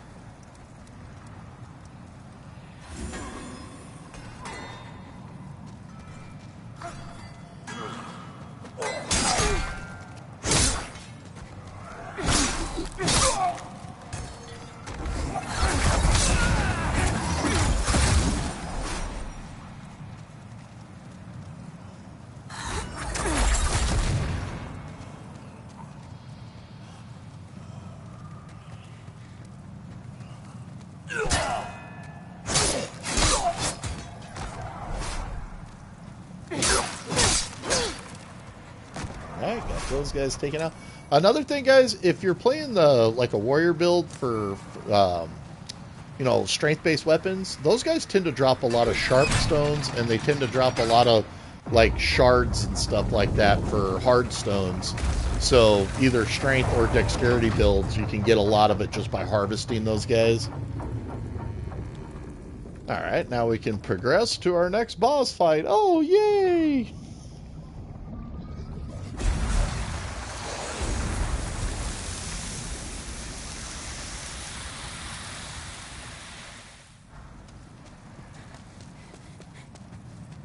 Once you flip that switch, it'll... Remember that magna pool we looked at earlier? It will cool that off.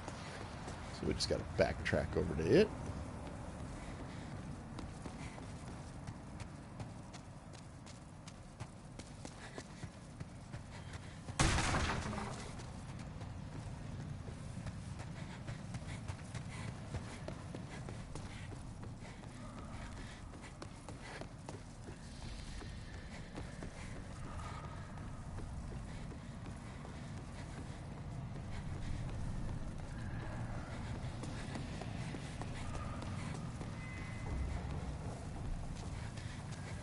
Dude, sometimes when those spirits come running out, they scare me. I'm like, oh my god, it's a bad guy! Gotta tell myself, nope, you're dead. You're not being invaded. Alright, so now you can drop into the... This was the Magnum pool, or Magna pool. And there's a couple things to just grab over here.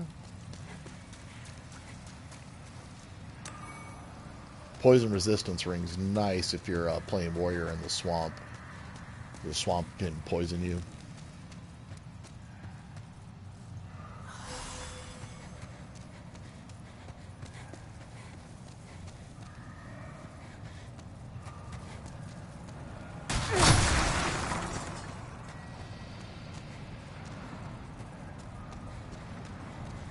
Now there is a magician, I think, down in here, if I remember right. Yep, there he is. Now the evil laugh he's got. I was going to let him kind of destroy the things between me and him.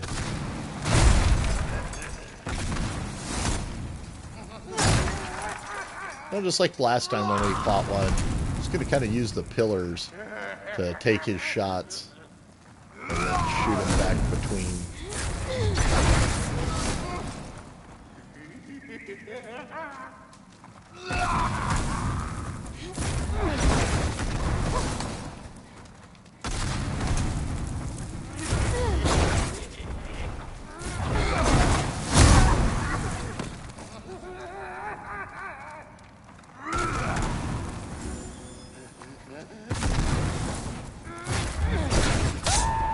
Right.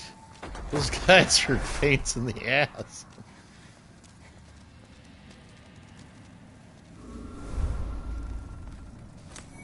Alright, we got the official's leggings off him too. That's 2 pieces of the clothes we need.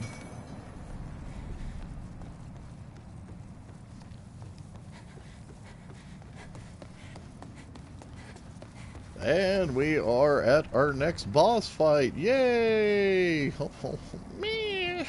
Man! Whoa!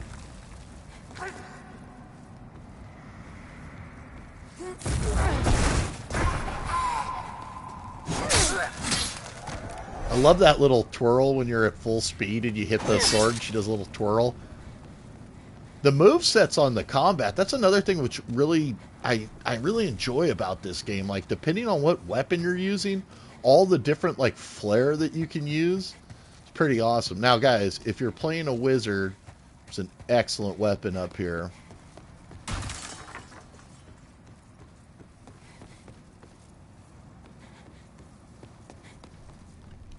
The Crisp Blade. That's actually going to increase your magic damage when you have it equipped. So, I kind of substitute it in. Just make sure that we can still roll, that we're not encumbered.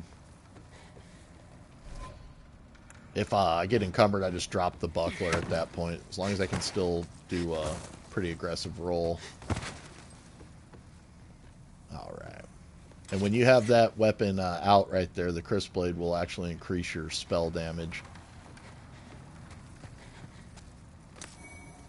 Spider stones. If you're doing a bow, the spider stone, I forget what it's called. I think it's the sticky bow of dexterity with the compound bow. It's a super badass bow with how powerful it is. All right, let's go. It's boss fight time.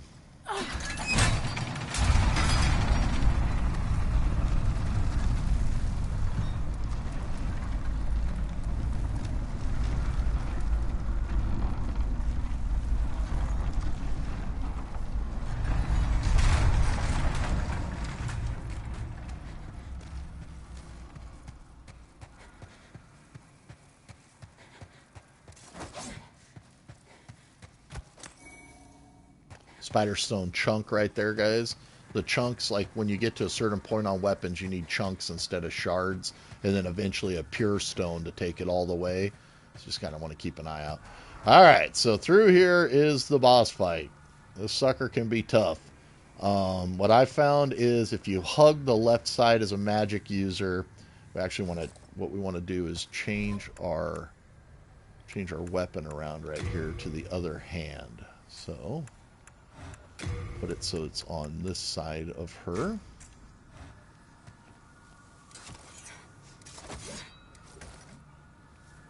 Oh yeah, that's right. I have to equip it in the other weapon slot. Okay, so change our weapons around here. So Crescent Falchion down there, Crisp Blade down there, and then Wooden Catalyst right there. So you just want it on so that it's on this side of her body here. Alright, and let's see, we're on our health items, we're with Half Moongrass. Let's go. This spider I found is brutal. So if you hug this pillar, you can lock off the targeting.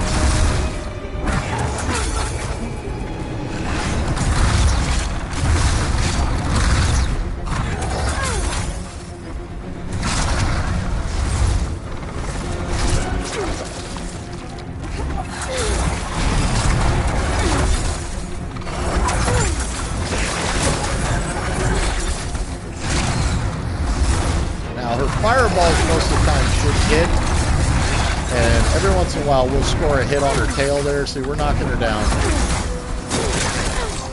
Make sure you've got Age Spice or something that you can use to regenerate your magic. Don't get too close. You can also use this side, guys, with a bow. And you can use it with the thief ring. The thief ring makes you less noticeable. You can sit back there with the bow and pick the spider off too. All right, awesome.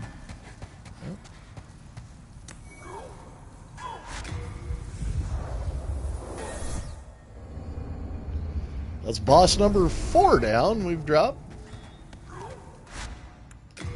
the Nexus before we get invaded. We're going on to boss number 5. Oh, yay! Rah!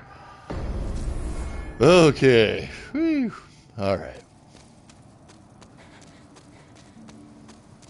So what we want to do is use up some of these souls too that we've been collecting. As we've been going around, we've been encountering unknown warrior souls, unknown hero souls, renowned warrior souls, renowned hero souls, storied. Just don't use the demon souls you got, guys. Those are you want to save for spells or special weapons. But storied or anything that's not a demon soul, anything that says like warrior soul or anything like that, you can use these. Go ahead and use those. Just don't use the demon souls.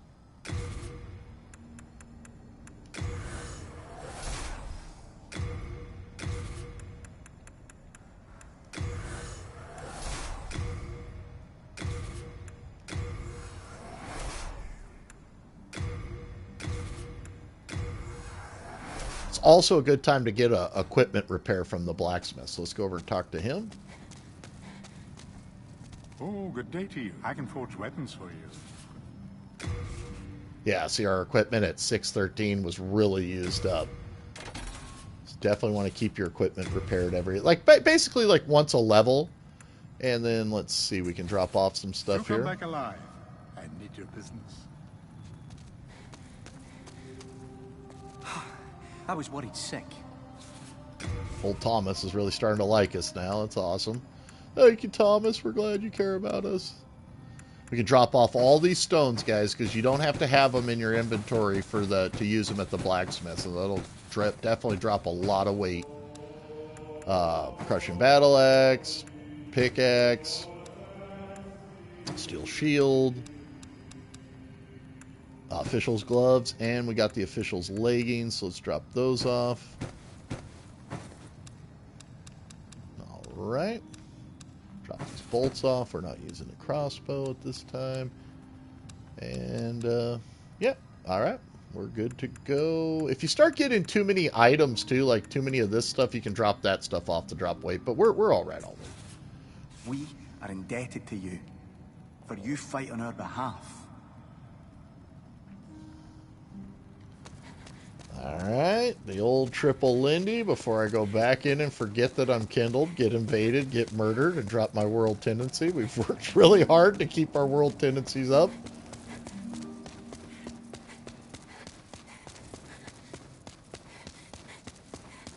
Yay! Splat!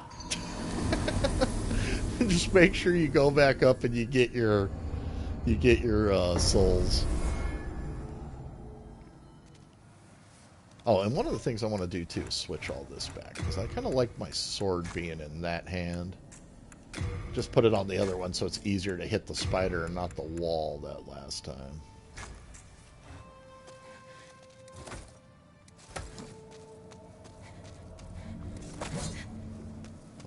Alrighty. We'll get our souls, and we will do some leveling up.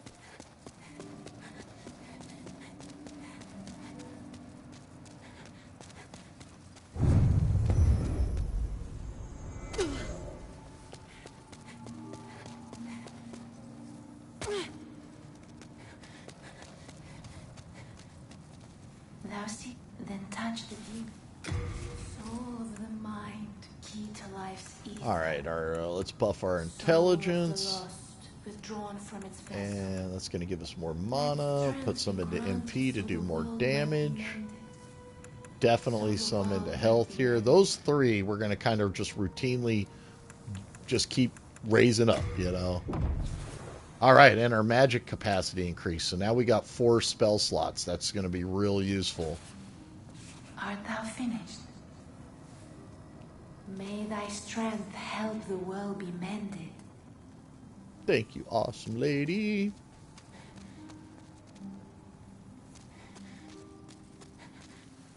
Okay, on to the Flame Lurker area. Flame Lurker, he's so mean. But the one nice thing about fighting the Flame Lurker is he is weak versus magic. But we got a little ways to go to him, too. We're not nowhere near him just yet. We've got to get through this next sequence of levels.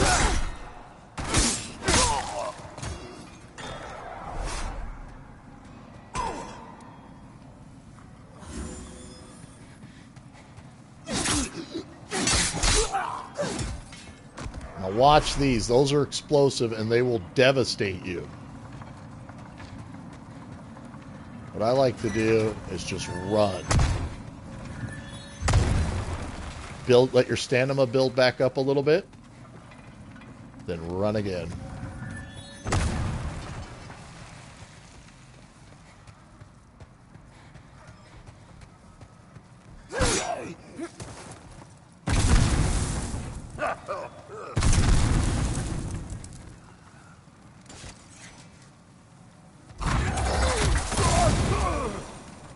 You can see the crisp rate really increases our damage.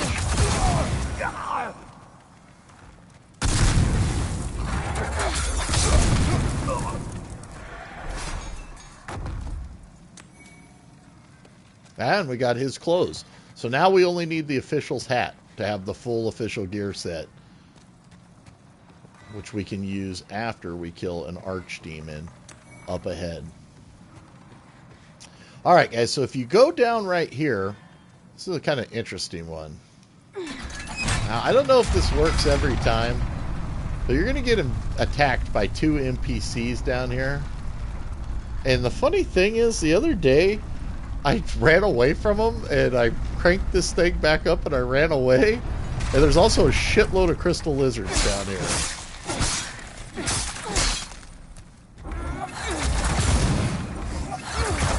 But I ran away, and they flew off this edge. They ran into the hole and killed themselves. Now they're up ahead. They're going to come at us right now. See them? Now they're formidable. I tried fighting these guys as a fighter, and they whooped my ass. But, like I said, I cranked this up, and they fell into the bottomless pit. Let's see if it works again.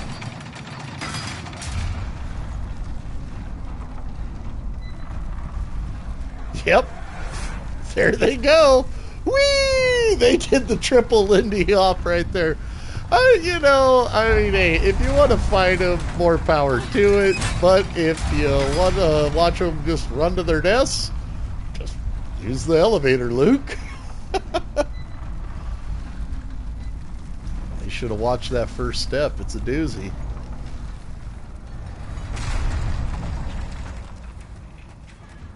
Now, here's an interesting room that we're coming up on, guys. This room is filled with those crystal worms.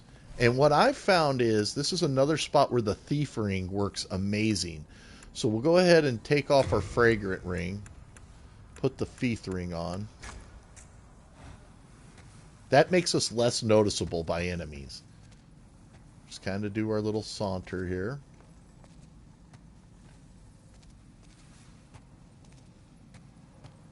And this is really, really useful, especially if you have a bow character. I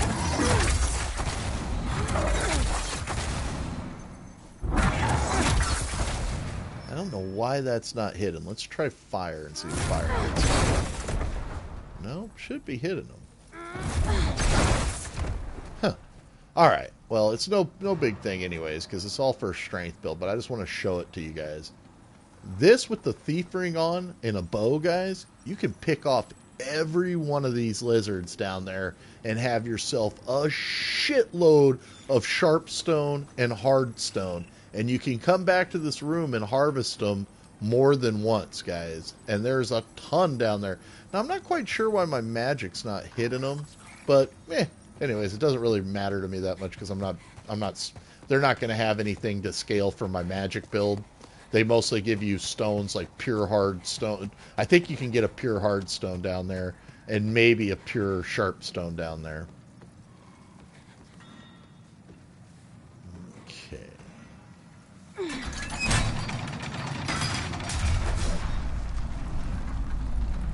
I just wanted to show it to you, you know. Always trying to pass on a little bit of knowledge if I got some.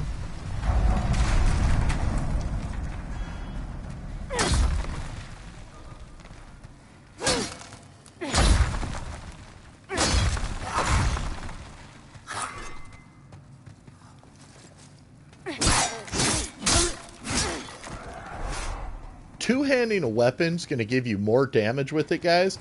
And a lot of times with weapons, it'll do a more narrow moveset, either like a stab forward moveset or, you know, over the hand.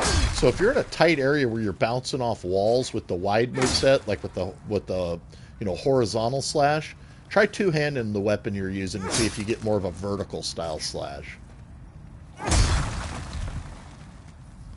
Alright, so there is so much going on right here.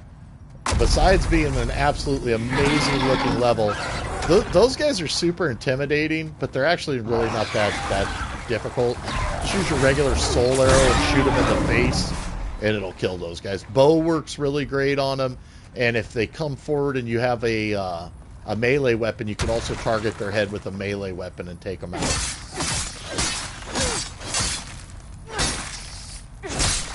And there are these crystal worms all over this level for getting a lot of hard stone, clear stone.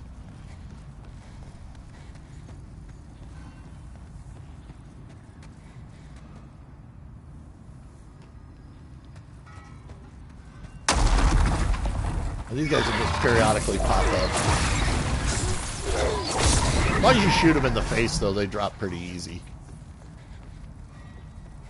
Dude, just a badass looking level, man. I can't wait to do some Dark Souls 3 playthroughs, too.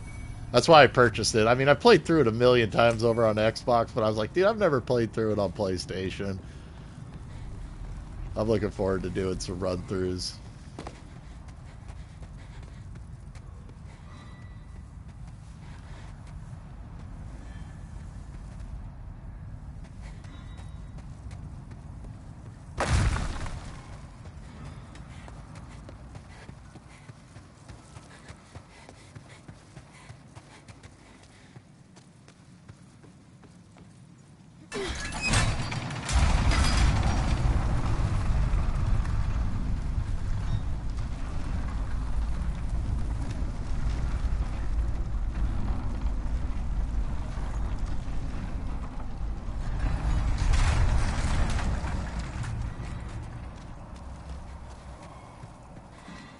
Into the depths, the catacombs, the mines.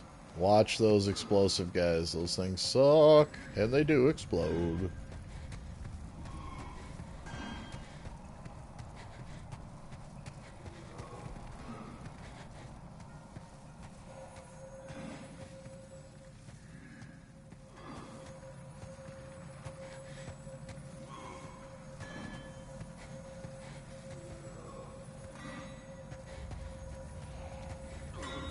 I don't know why it's not charging. It should begin growing big. Well, that got it to do that. Usually I try to get them to set themselves off and flip away and live, but alright. Damn, Button. Yeah, I'm great, man. Thanks for asking. It has been a long time, man. Just playing this fantastic Demon's Souls remake by Bluepoint, bro. Just a great game. Started a new wizard build this morning, and we've cleared. Let's see, we did. How many bosses have we cleared? We did 2, and then we went and did the one boss. So I think we've cleared 4. Oh yeah.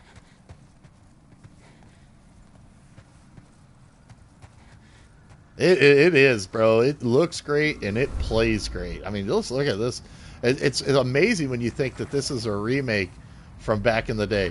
Okay, so there's the notorious Patches, who's legend. He's in all the Dark Souls games and Demon's Souls here. This is his origin here. And basically, he likes to try to kill you. And he was waving towards you right now, being like, hey, come over to me, so that he can lure you into a trap. So what we're going to do, instead of being lured into a trap, is kill the trap.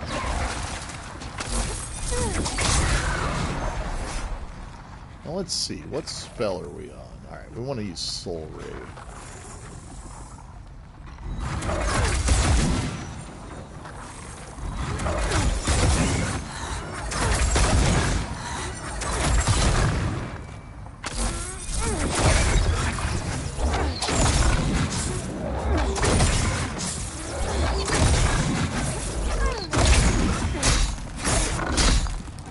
Even our mighty magic scale weapon here is working pretty good. Just remember this. When you do kill this thing, they go nuclear. These things love to explode.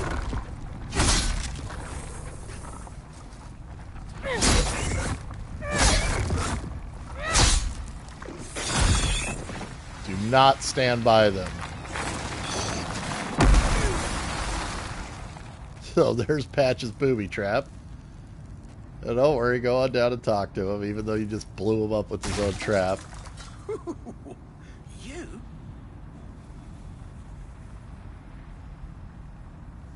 Somebody's trying to warn you that he's a liar.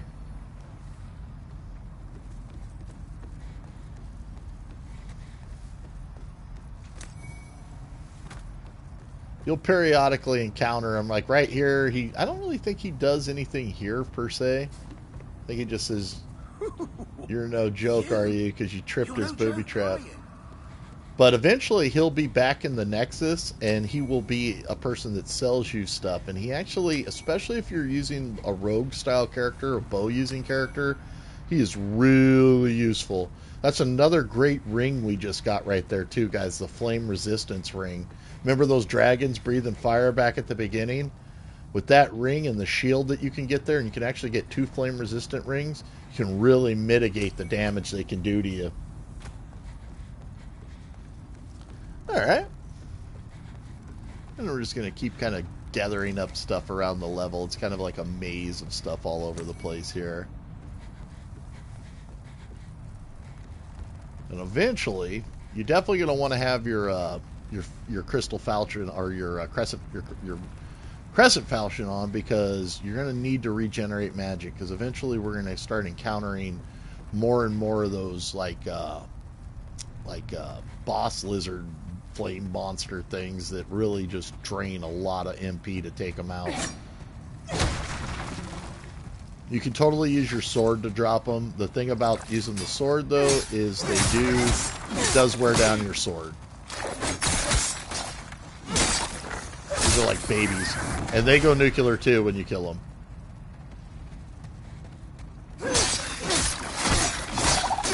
And they actually hit really hard. They're pretty easy to kill, but if they get close to you and go off, they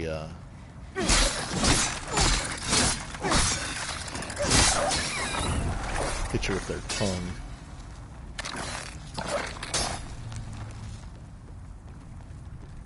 Actually, I think it's the flying ones that also explode. These ones don't seem to be exploding.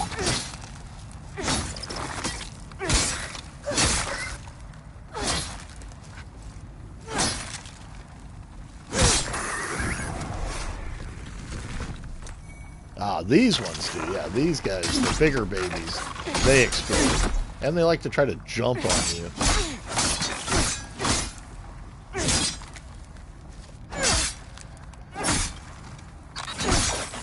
I knew one of these groups exploded.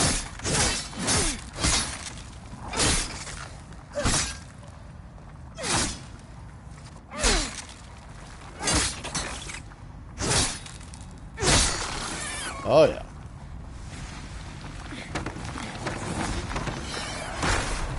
I knew they exploded. One of them did.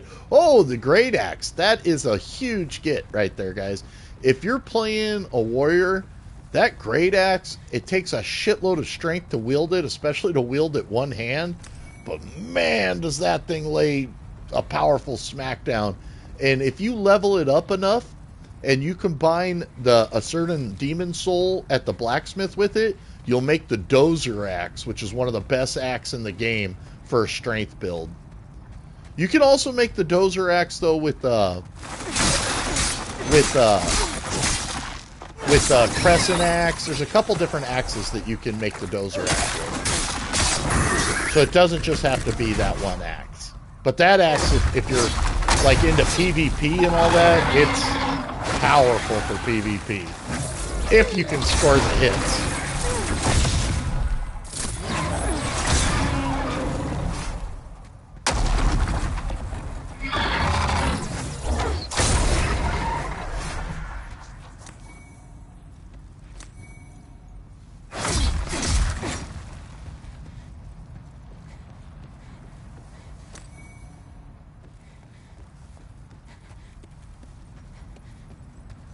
There's another worm. Get over here, little wormy. Don't run from my love. Come on, let me chop you.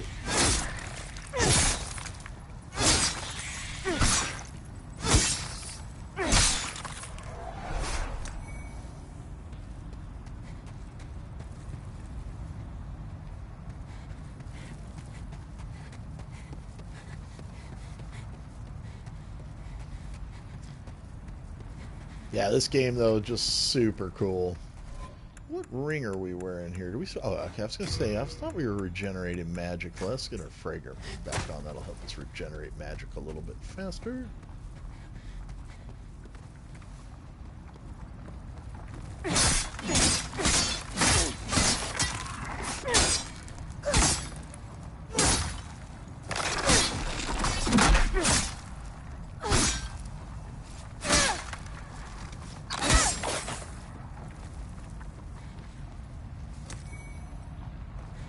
Just be ready to run for this guy once you kill him.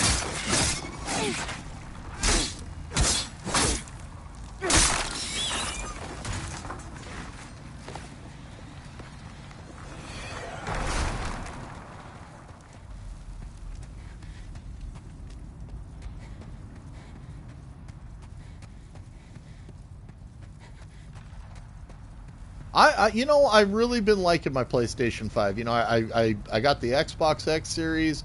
I got lucky, got a PlayStation 5. I think both are great. You know, I know that the Xbox has a lot of stuff coming, but like right now, it's nice that the PlayStation has some really good titles out. You know, so that's one of the things that's made me real happy with picking it up is that it. You know, it had titles on day one where, you know, in the next year, we're going to see some great games, you know, coming out on Xbox over there, and I'm excited for them and stuff, but, you know, I'm glad that PlayStation had games ready to go, you know, day one.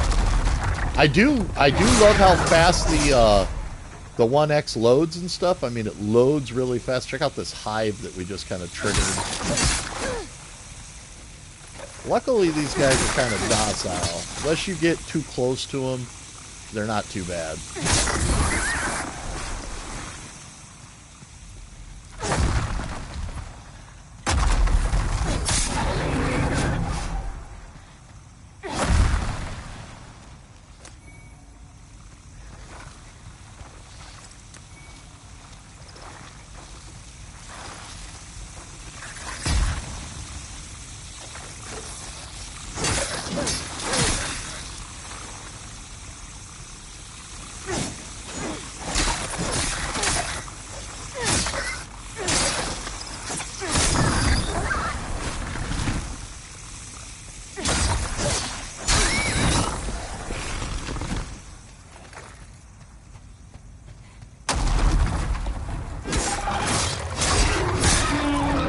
Crescent Falchion that we picked up at the beginning of the game that scales again on magic and intelligence.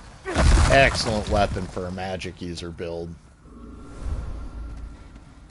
Alright, we've made our way through the mines pretty well. Now we're in the deep mines. Coming in towards our next boss fight with the Flame Lurker. Oh, yay! The Flame Lurker.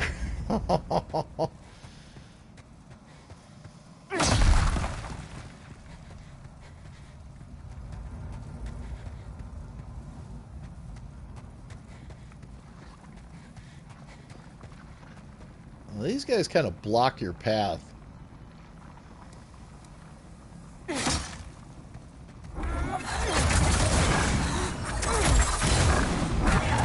Luckily I have a key. It's called Soul Ray.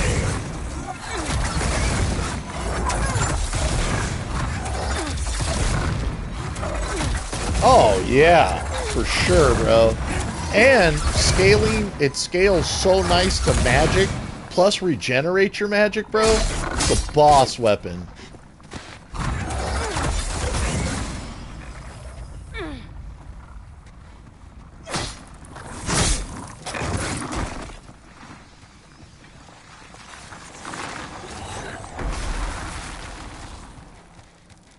Give those things a nice wide berth. They are a great source for Dragonstone shards.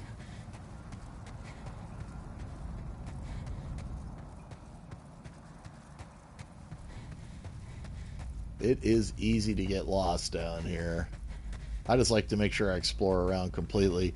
One of the ways you can kind of figure out where you're going to is to read what these things say. Sometimes the thing will be like, I'm so lost, but it'll let you know if you've come this way before and all that.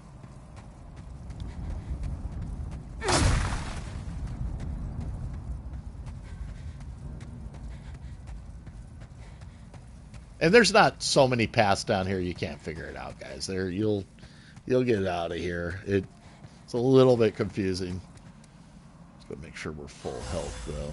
Thing I like to do. Watch those sons of bitches right there. They love to wait till you get close to power up and explode. These guys.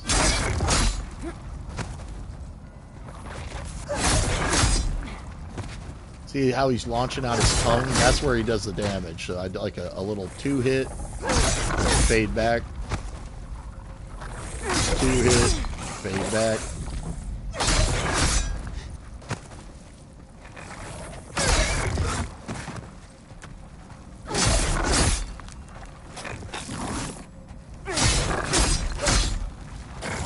Got 3 hits that time. Oh, but he hit us that time. Not nice.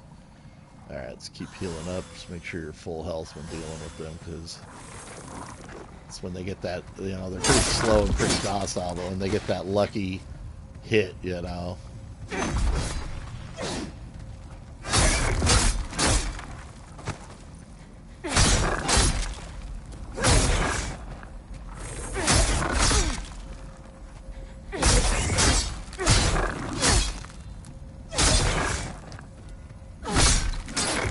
And then when you kill him, get the hell out of there.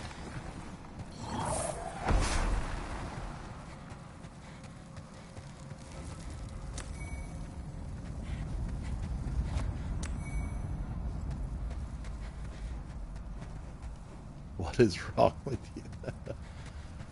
The stuff they write, so funny.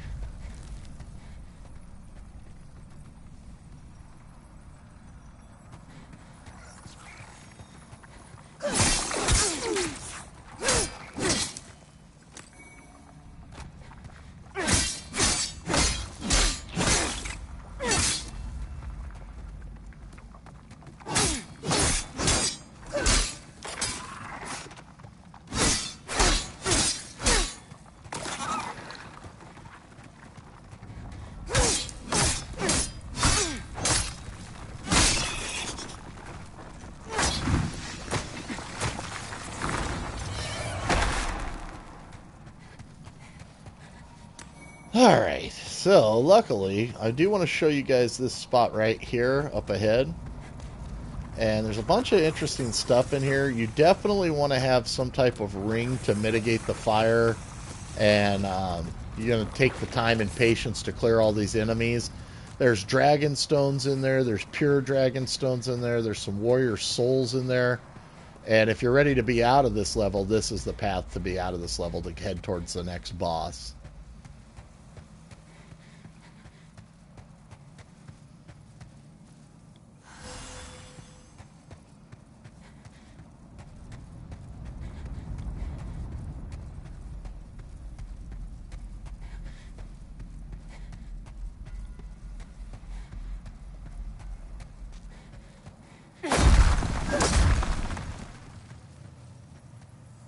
Again, you know, this is the fast way into the boss by dropping in through these different paths and stuff like that.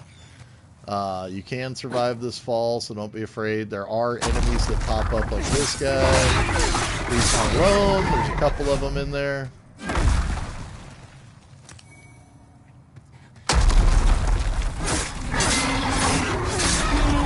Luckily our sword just destroys.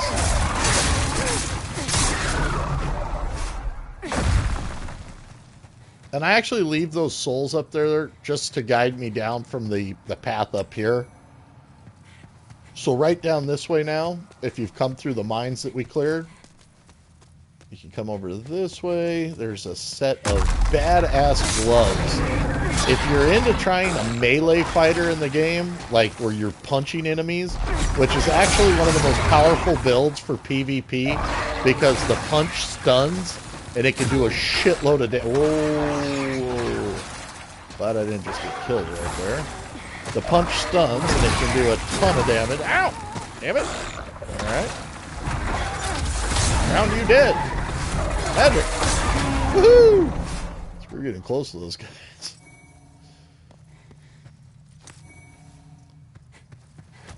These gloves right here, the hands of God, they can be brutal, man. I had a guy, and when he was fighting me, he just kept stunning me. And, like, I'm trying to line up my super powerful dozer axe and chop him, and he's just like, 1, 2, 1, 2, 1, 2. I'm like, you bastard, man.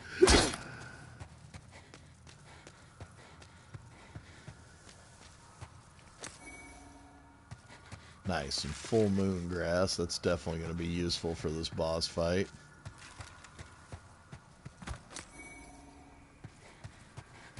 And what we're going to do, since we have so many souls, there's no reason to go into this boss fight with our gear all worn down.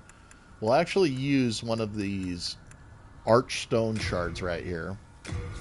That'll let us go back to the Nexus. I just wanted to show you where the boss is. And I have a quick shortcut to get right back to that fight, so we don't have to go through all the tunnels and all that. What we'll do is we'll come back to the Nexus, and we'll spend these souls, repair our equipment that's been chopped down, wore up. I can forge weapons for you. That way our sword don't break on us when we need it most. You come back alive. I need your business. Drop off some of our extra stones because we're carrying a ton of weight. We got all these stones while we were going through there. Alright. Get rid of all these big heavy swords and clubs and stuff we picked up.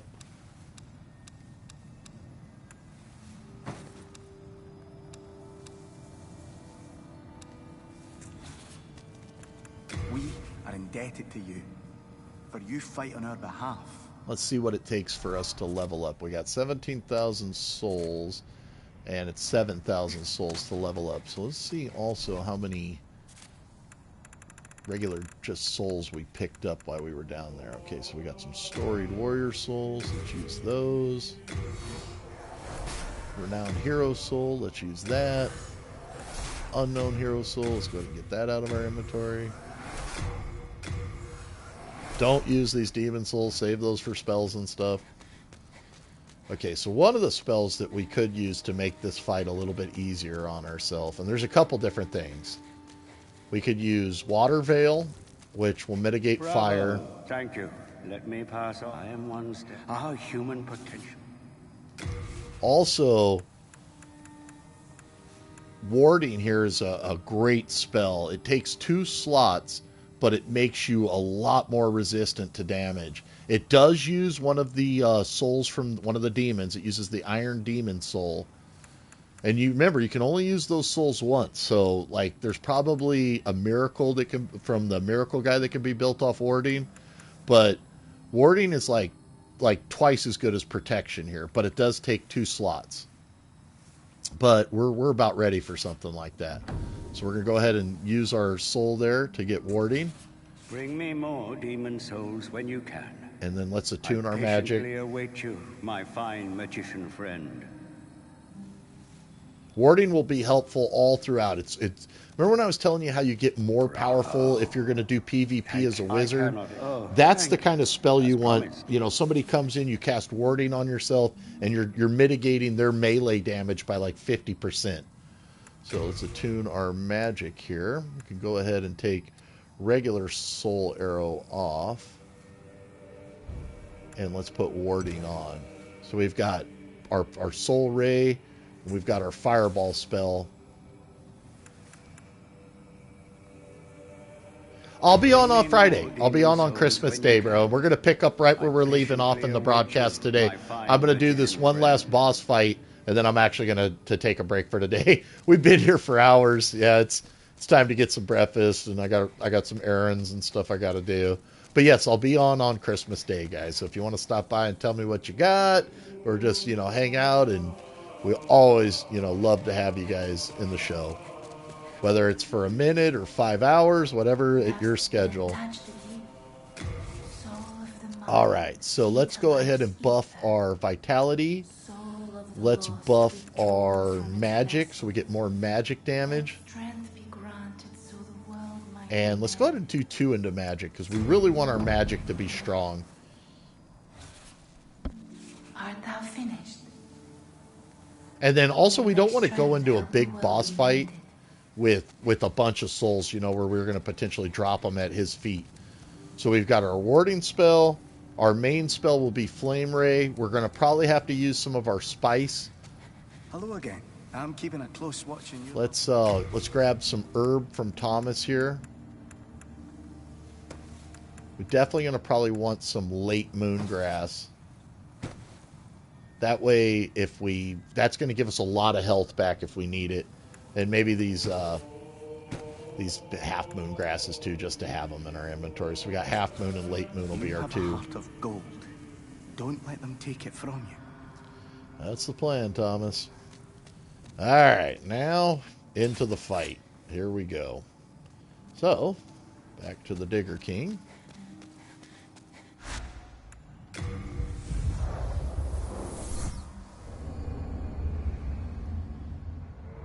We do have a shortcut, though, like I said, to get down to that fight. So we don't have to go through all those tunnels. Instead of going to the left the way we went earlier, we're going to go right now.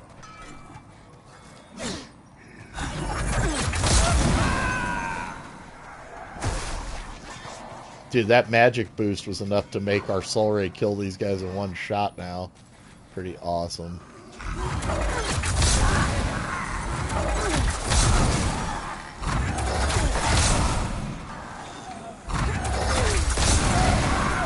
Damn, it just killed like 3 of them in a row.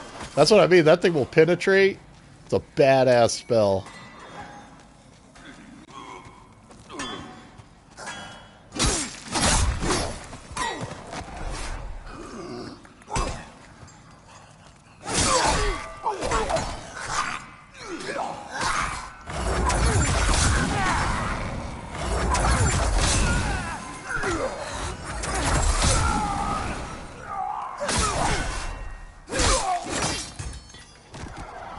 Alright, good thing we brought some health items, because those guys were chopping us up pretty good.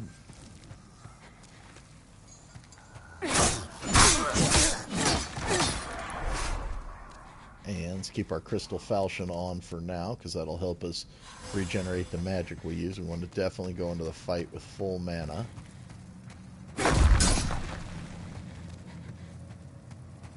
And then this area, you just got to be kind of careful as you drop. This is the shortcut back down to where we were just at.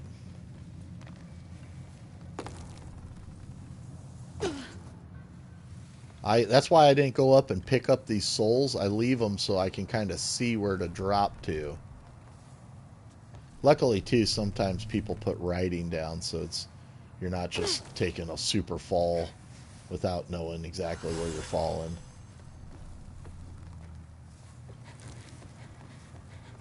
If you look around, though, you'll usually see some type of platform. Alright. Now we can start gathering these up. Plague-resistant ring, that's a great ring. And then we just want to drop onto this, kind of walk this balance beam. Should be just a warrior soul, storied warrior soul. That's useful. Let's get a couple thousand souls.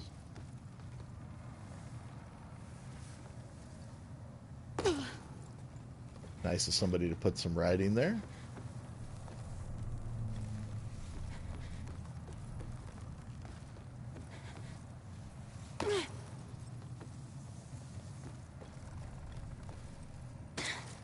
Uh-oh.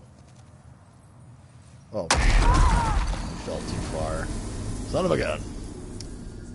I missed the ledge. It's alright, we'll go right back and rush on back there. Fail! They do happen. Fails do happen. I can admit when I fail.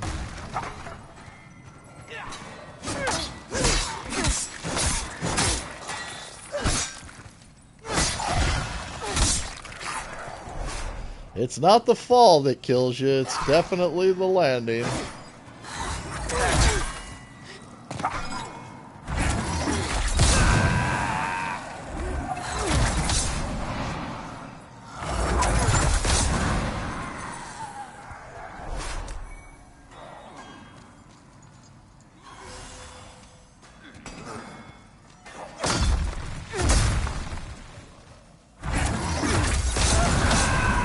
Dude, we just wrecked like 4 of those guys.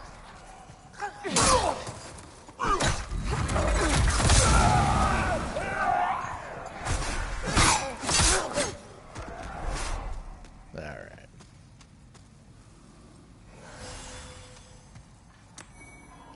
Now, as long as we don't fall and splatter our matter again, we'll be alright. So, let's try to fall correctly this time.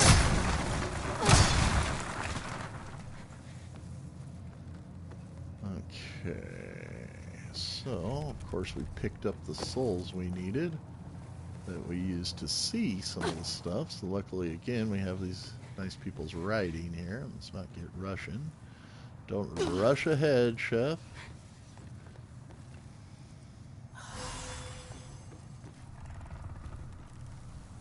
Okay, path right there.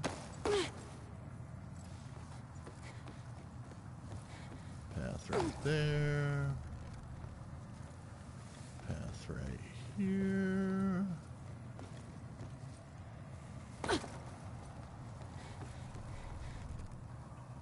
Now, last time we went off the other way, which, oh, there's our souls. Sweet. Make sure we put those back. We don't want to lose them. Now, I think it's right here on the edge. We just need to fall. Okay, that worked out good. Excellent. And we went the right when we needed to go this way last time. That's what got us. Okay.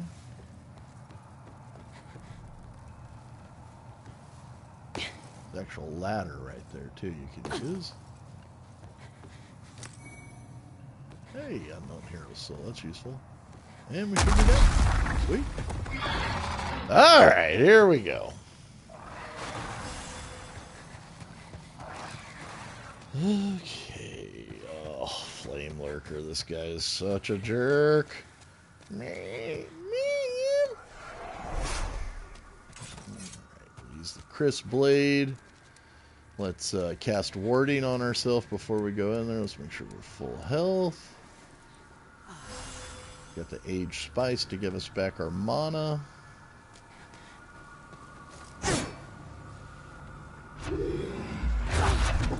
Mitigate damage. We're on Soul Ray now. Alright, party time.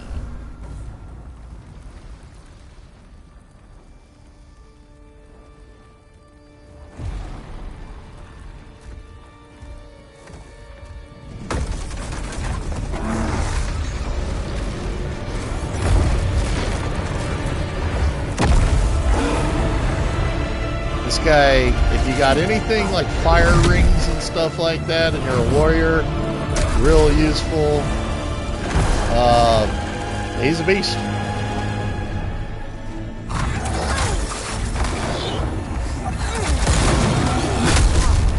Oh yeah.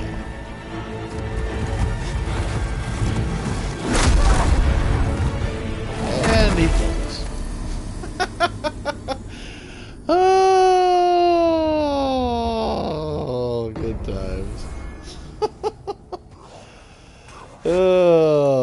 Splattered. That's alright. What we're going to do is we'll come back. That's where we'll pick up on our next podcast. We'll pick up with that fight next time. Yeah.